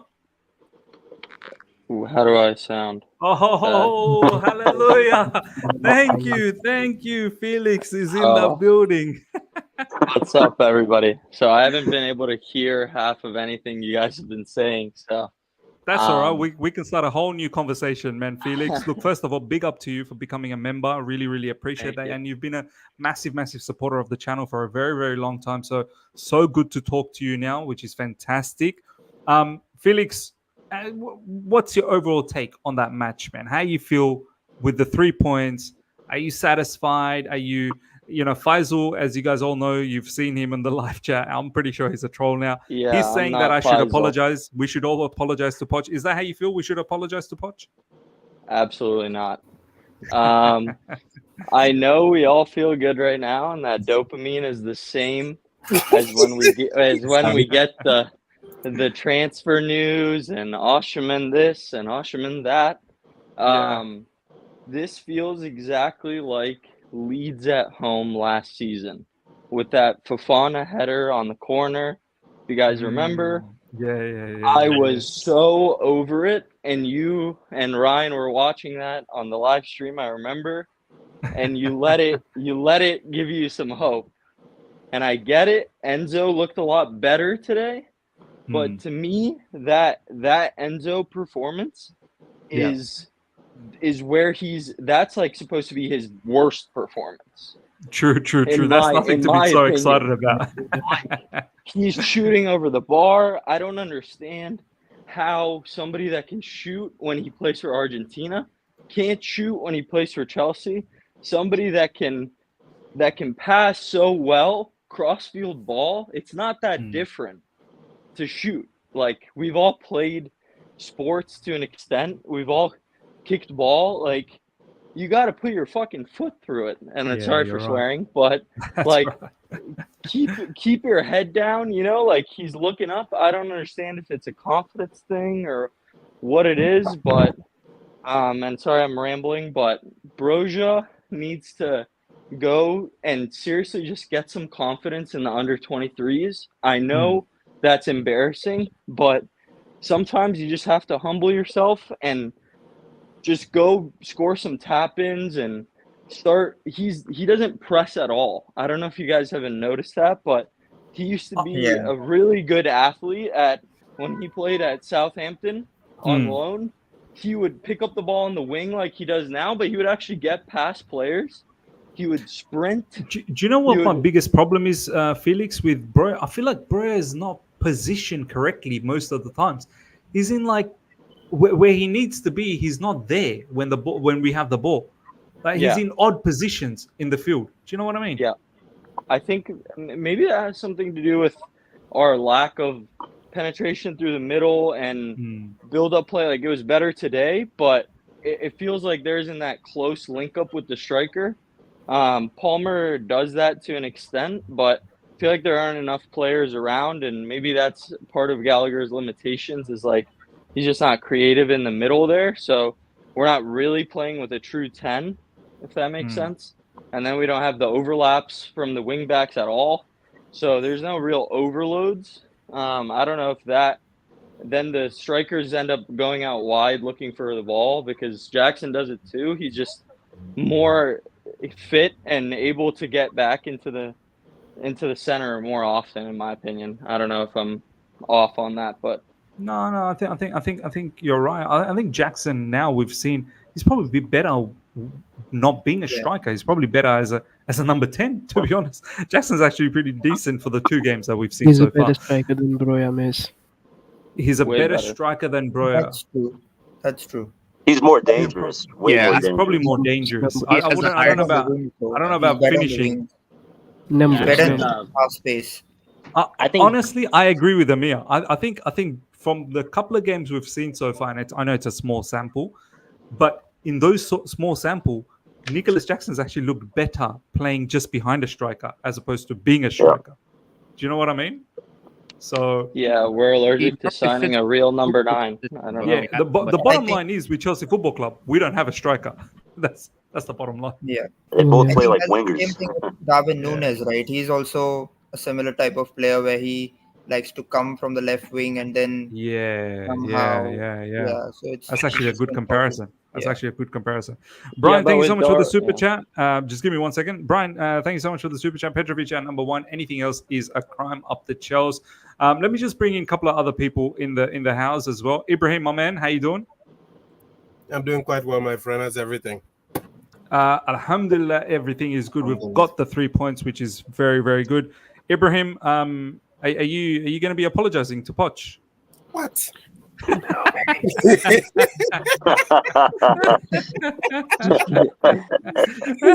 you off guard, huh? Cut you off guard. I have nothing to apologize for. Again, I think someone just said not too long ago that Enzo's performance is that level of performance is sort of the least you can expect. Yeah, it's the same standard for Porsche. Unfortunately, my mind hasn't been changed. I guess I would say I am content. Victory, 3 points, we take it. However, at the same time, I'm quite skeptical because this is our thing. We win 1, we lose 2. Yeah, true. So you're right, Ibrahim. Like, we just got to stay humble. We just have to stay humble. We got the 3 points. Do you know what, Ibrahim? previously when we've recently won, Yeah. I had this sour taste when we won. Like I was like, oh, I'm not really like, we almost lost. But today I was like, we showed fight. Like there was a lot of fight that I saw today, which was good. But of course, I'm still not satisfied. I'm not gonna change my opinion over one game. I need to, as I've said, Poch needs to win today, which he has. He needs to beat Middlesbrough and take us to the final. He needs to beat Aston Villa and progress us to the next round of FA Cup. Only then he gets a time extended. That doesn't mean that he's off the hook. No, he only gets time extended, which allows him to play to see a few more games. And then we'll see where he goes. And if he falters again, as you said, Ibrahim, 1 win, 2 losses, he's got to go. He's got to go. Miss, they brought Lampard to the game. I think this guy might have less time than we think. I was scared. I thought it would be Lampard 3.0. I was terrified. Honestly, why is Lampard there with the owners? What's he doing? I just saw a tweet and someone said that Lampard as a director of football can be a good choice. So, yeah. I mean, He's actually true. That's a great idea. As well, like he's sitting with the sporting directors. So whose job is he going to eat? That's where he should have been. He should have just gone into administration. Do you know what? I agree with that. He's got a good eye for talent. He really does. You know what, Miz? Last time also, I guess Lampard was there when Potter was not performing. So some few matches I remember he was there at Stamford Bridge in the stands, isn't it, guys? Do you remember? Yes. He was remember. there. He was there last too. game. That's why I was He terrified. was. Oh my god, He was. same vibes. Craig, guys. how's the sound now, bro? How's the sound, Craig? Craig, you there? Craig is having some. Yeah, we can. He is having some difficulties technically. Craig. Hello. Yeah, There we go. better. There you go. Finally, there you go with your mobile. Yeah, finally it letting me use my phone. But I wanted to say something to you earlier with that yellow card that was called. If it was, I think if the studs was shown, but if it was higher, I think if he would have gotten the red card. Oh, you mean Malagusta? Yeah. Yeah, I still think that I'll probably. I mean, what you got? Let's go do the rounds here, just quickly. Just a yes, no. Tiger, red card or no? I think you already said that wasn't a red card for you, right? For Malagusta. Wasn't a red card. No. JC, yes or no? Red card for Malagusta? JC's on mute. I say that. Yeah, go on. Yep. I would say, I mean, if it happened to us, I would call for a red card. But I think from what I remember, his foot bounced after he got the ball. It bounced upwards. So it didn't, like the trajectory, it's not what he was aiming for. So I think that's why they were lenient. Like the tackles that he had made prior kind of leaned his leg more upwards. That made it a stud, but it could have won either way. If it happened against one of our players, I'm not gonna be lying over here. So lenient, exactly. I feel like Malagusta kind of got the red card for similar thing against. Yeah, actually, this was technically. I feel like this was a bigger red card than what he got before. Yeah, that one. It should have been switched, really. Yeah, I was. Yeah, I thought that one. Yeah, that one I didn't think was a red card. Beminet, red or no? Nah, it wasn't for me because it just looked like he was falling down originally, so it didn't look like it just wasn't a red for me. Fair enough. Chelsea Empire. I'm biased, but I'm going to go ahead and say from outside looking in, it's got to be a red, man. It was pretty reckless. I mean, they call it red, anywhere in the league these days, but they didn't that one. We got lucky, so I'm going to say it was a red. It was reckless. I feel like we got lucky as well. Felix, was it a red or not for you? Not a red for me, but I think it's because of where he hits the guy. I think if it's like 2 inches higher, it's a red. And that's why I don't like the rule as much because, like somebody said earlier, his foot hit the ball, but that also happened on the Aston Villa one, and it went higher, and then he got a red. So they gotta clean up the rules, but it's not an easy answer in my opinion. No, fair enough. That's why I agree. DOF, red or not? Red, absolutely red. There you go. Yeah, I'm looking at the image right here. It's right on the shin, man. I mean, he's Yeah, that yeah. I thought right on the shin with Studs up, right at the shin. Studs up. I'm looking right at the image right now. Fair enough. I might be wrong then. Yeah, I it's right saw at it the in real shin with time. studs up, right at it.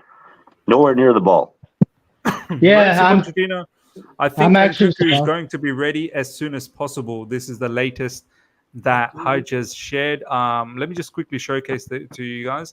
I think Nkunku is going to be ready as soon as possible. We need him. We badly need him ASAP. All right. What else we can talk about for this particular match? Cole Palmer. I want Let's to talk a ask little bit something. about. Yeah, go on. Yeah, go on. Did VAR do anything today? Do we even have VAR? I know every game has them, but I don't think it was used at all this game. No, it was. The red No, card. yeah. They did look and they cleared it. Okay. All right. Yeah, now VAR was looked at. We just probably didn't get the. They probably didn't want the controversy with Taylor being as the referee because they knew we would. Yeah, it would have been a. Protecting him, you're right. Yeah, I who think- knows, man? Didn't they also the VAR? Didn't they also check the penalty on Sterling too?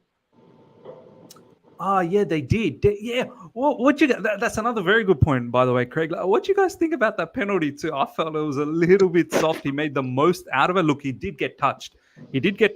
So I thought it was a little soft, but and then I'm glad he called it though. yeah, I feel like some big calls went for us, man. Ibrahim, we'll start with you. Penalty or not penalty? He milked it, but Yeah, he it's a milked it. penalty. He It did is a milk penalty. it. But to that end, seriously, I know we're a little skeptical despite the win, but from my perspective, I'm not sure if you guys have discussed this already. Credit where credit is due. Cole Palmer, Petrovic. Seriously, we need to protect those two. I know other people did well, but those two guys, I don't want this type of thing that happens to Chelsea players where their performances start going down the more they stay with us. Those two, I really think deserve celebration, and I hope they don't I think it's very clear right now. Players like Cole Palmer, for example, where you can tell they have that special something. Time literally slows down for them, like they make even the hardest things seem easier. Those are the type of players that you really want to build a team around. He plays even in the middle through the right. There's just that specialty that some players have. Kind of like if you pay attention to Sterling, Sterling can be good on his day, but however, he's very inconsistent and he plays purely on instinct. But Cole Palmer, literally, even like Messi has this, like game slows down for him and he makes the special happen. And those really are the type of players that are special and that have the talent, but also the football and IQ to make plays happen, to be that gem that you build your team around. So I feel I've seen enough from Cole Palmer to feel confident to say that that's a player that we should honestly build our team around. Do you know what, JC? So Like beautifully I fully agree with that as well. Today, I don't think Cole Palmer was at his excellent best, but he still has those killer passes. That's the thing. Like he still is able to find those killer passes, and that is the sign of I feel of a special player. Like when you don't have a total game, but you still have that pass to open games up, which he did with that Sterling situation, and he had a really good shot as well in the second half where he cut in, and it just whizzed off the top shelf. So yeah, and man. can't forget he's only 21. Yeah, he is. Yeah. I thought that Palmer last game missing those chances. I thought it was going to kill his confidence a little bit, but he showed his mettle. He's a diamond for us, man. I mean, he just stone cold, man. No, you're right, man. Palmer, any other player, when they're missing the way they have in recent times, they'll just go into this rut, and it'll be so difficult for them to come out of it. But I mean, Cole Palmer just keeps coming back. Yeah, Havertz. I mean, the moment that happened to him, he just broke down and never became the same player as he was at Leverkusen, But like I said, some players just have the mental strength and that ability. You got to have short-term memory to play for Chelsea. You have to have short-term memory. You cannot play for our club if you have feelings when you miss and you think about it. All of our legends that we've ever had have had short-term memory. They mess up, they forget about it like it never happened, and they come back and do it again. So True. Absolutely true. Raheem Sterling, let's talk a little bit about Raheem Sterling. I thought overall, once again, very inconsistent. Some really, really poor decisions as well up front. But the thing about Raheem Sterling, as you saw, like, he's capable of winning those penalties. Do you know what I mean? He'll milk it. He'll get those penalties.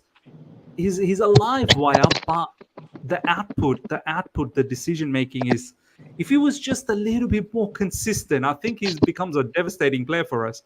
But once again, Madueke doesn't start, Mudkryk doesn't start because of Raheem Sterling, I suppose. Yeah. What do you guys think about Raheem Sterling? Start from the top here. We'll go with DOF first. Oh, right, Sterling. Again, when it comes to the attacking phase of things, it just needs to be more consistent. But overall, today, I think it was quite good. I mean, you can argue that it could have done better, but for the penalty, it won it for us, and without that, trust me, it would have been a frustrating half and all that. So for me, yes, he just needs to get better with his consistency levels and all that. But overall today, for me, I would give him like a 6, 7 over 10, to be honest. Yeah, fair enough, man. Fair enough. Baminette, what do you think about Sterling's game, man?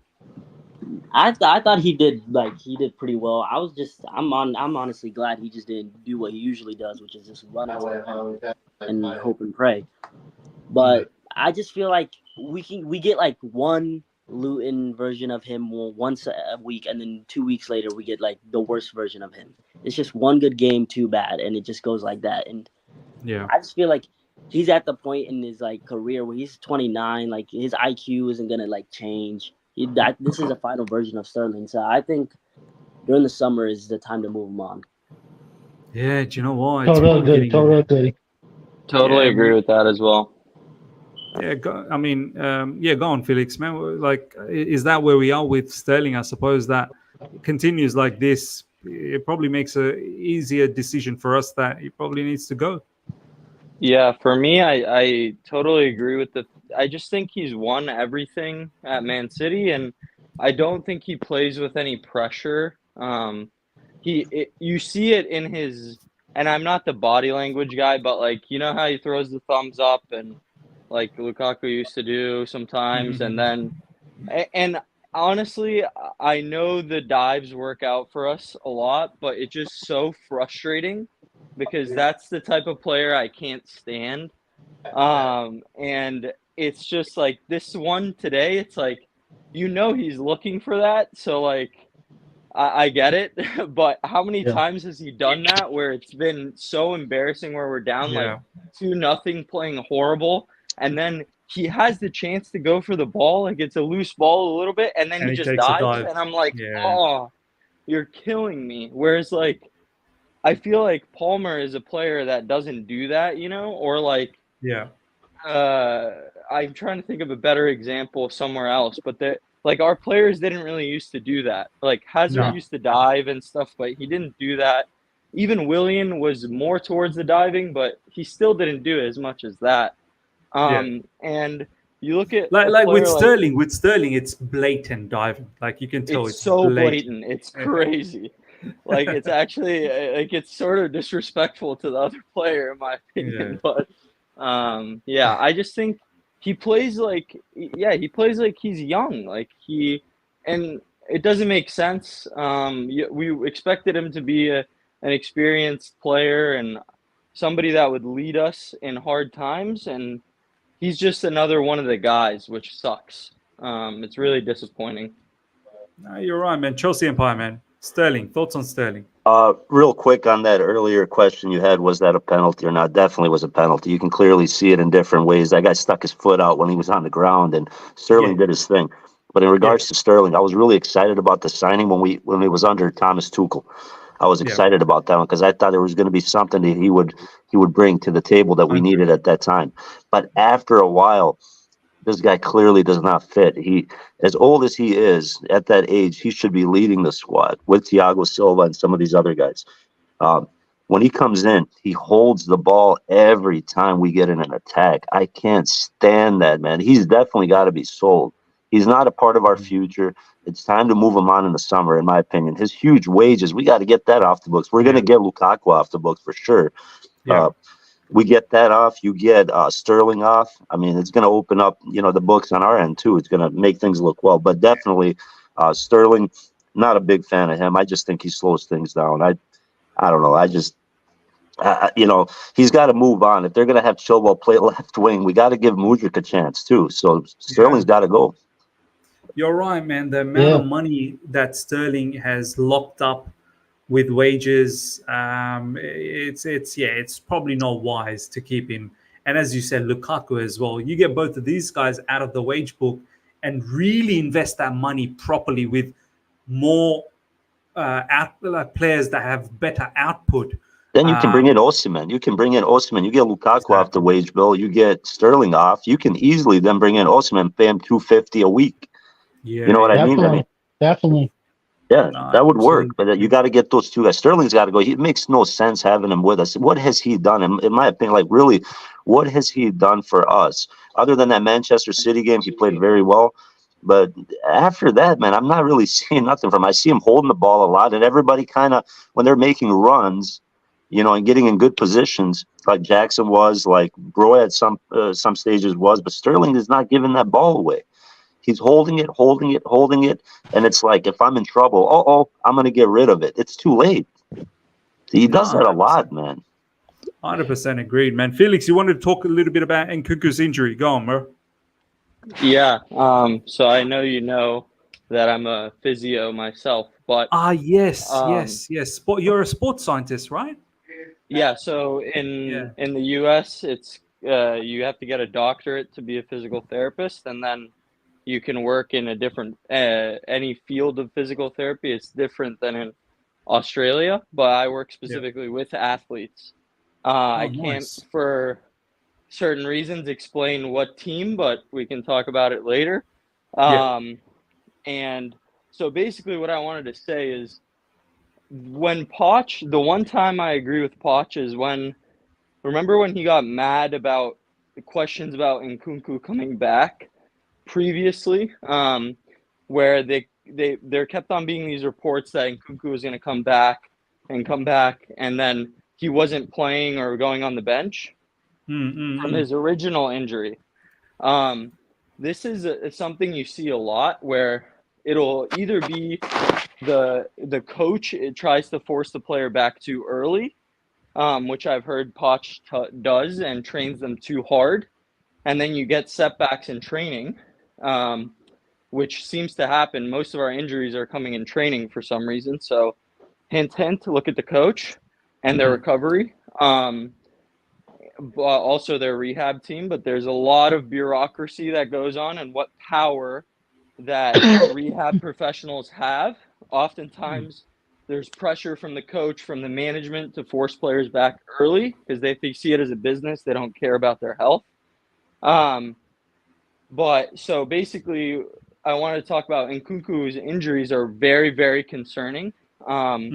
He should not be getting this volume of injury, and he should not be getting injured this often, with setbacks. It's not good.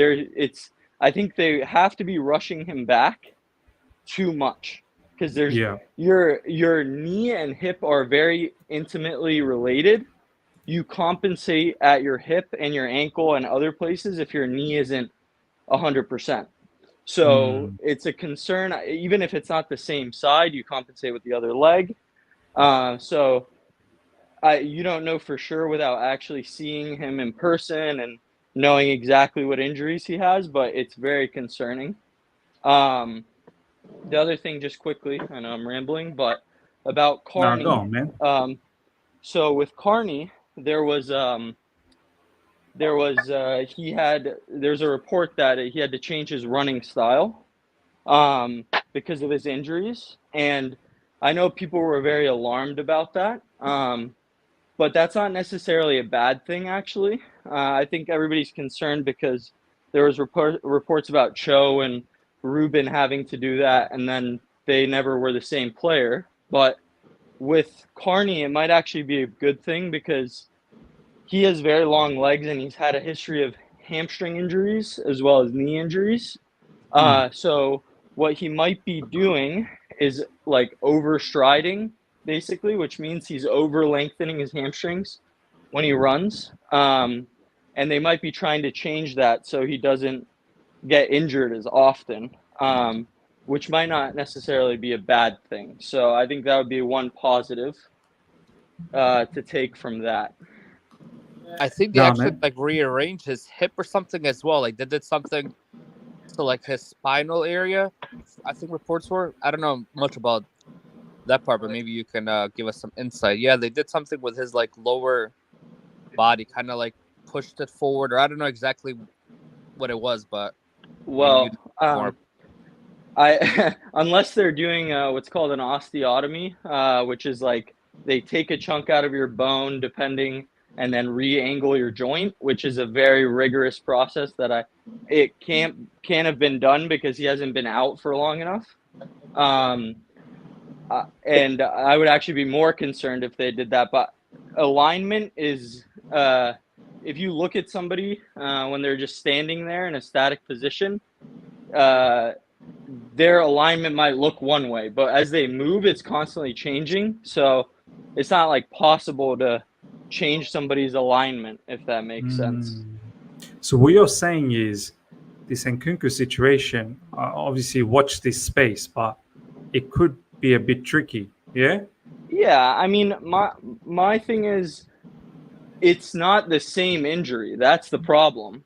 And they're not taking enough time, in my opinion, which is hard because we have this pressure to get him back. If the team was doing better, I think it wouldn't be as big of a problem. So it's kind of compounding on itself. I'm not saying that he's going to be injury prone for his career, but he's what, 26?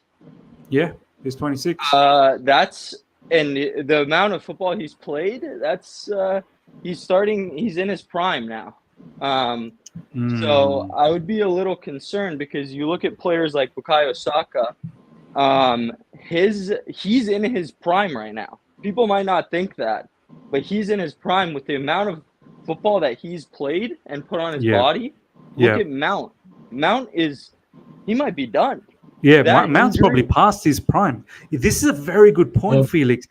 People forget that, but they're only 22, 23. They forget the fact that how much football they've already played at that age. They must... Look at Wayne Rooney. Yeah.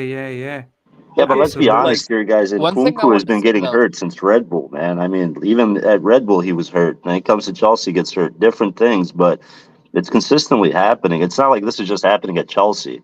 He missed a lot at Red Bull as well, man. True. However, a lot of his injuries have been from contact. He hasn't pulled up just injured like out of nowhere, like his knee will like give away. Like the Borussia Dortmund, it was the hit, and also at Leipzig, it was also a hit from a player. And even in the French training camp, the ankle injury that he had, that was actually from a real bad tackle. Yeah, it was a bad tackle. So I feel like it's not maybe as like kind of doomsday because just those injuries have been contact instead of just giving out and completely. And even the Chelsea one in the preseason, Yeah, the Dortmund one. The Dortmund one. He got Hummels. knocked, wasn't it? He got by knocked. Hummels, yes. Yeah. The thing about that is I understand that, but the problem is that only helps to an extent because when you accumulate so many contact injuries, they leave a mark on you. And absolutely. He's from those type of injuries myself, so I understand completely.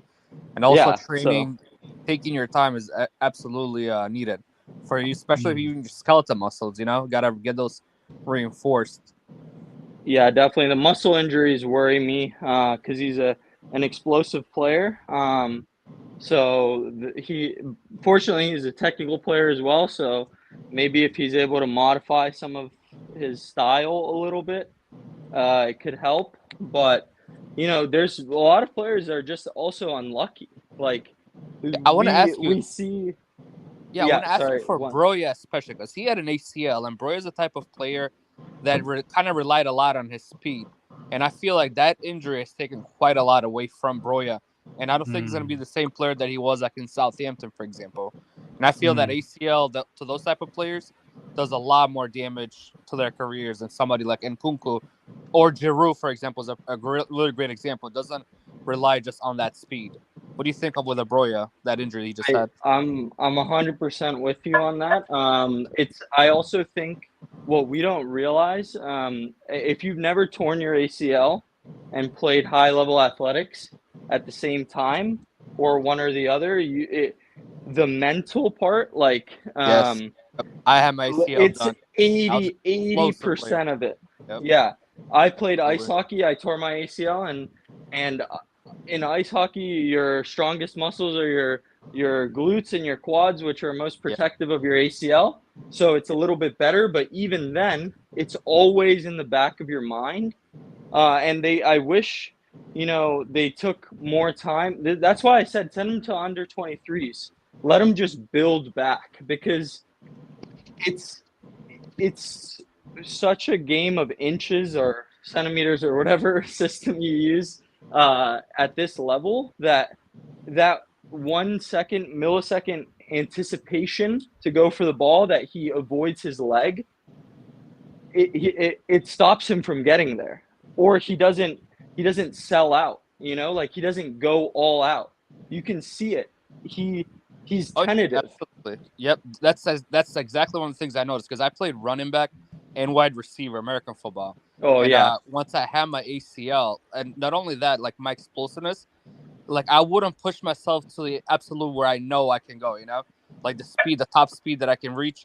I wouldn't push myself to that point because I was worried like I would have another big injury like that. Another thing is I started picking up like hamstrings and like little muscle injuries exactly after that ACL, because like I had gained like a lot of muscles. Like even my training, I kind of messed up on it. I did like 3-4 months of just nonstop stair training, just so my skeletal muscle could develop more to handle the other muscles that I had like on top of that. Because those are the most important. ACL, man, that absolutely can destroy your top speed and even your mental state when it comes to playing at your absolute top that you can. But you just don't push yourself because you're worried.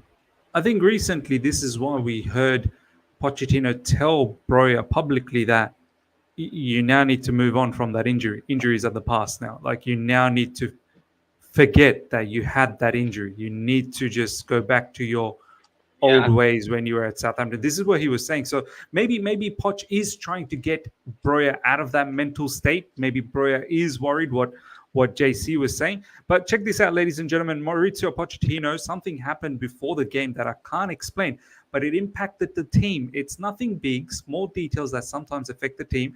It's not important for you or our fans to know. I'm not really sure what he's talking about over here. And did it positively impact? Maybe it did. I can't really put my Silva finger on it, probably. Yeah, probably some lemons that he got. He got some new lemons. So can't really Then put why a say it finger if on. you don't want us to know? Don't tease us. Like if you don't want us to know, just don't say anything.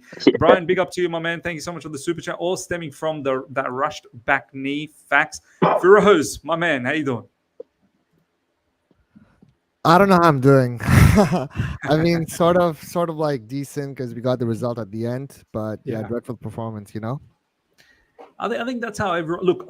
I was just telling everyone in the live chat and also in the members that have joined that I felt recently some of the wins that we've had, I felt a sour taste after the win.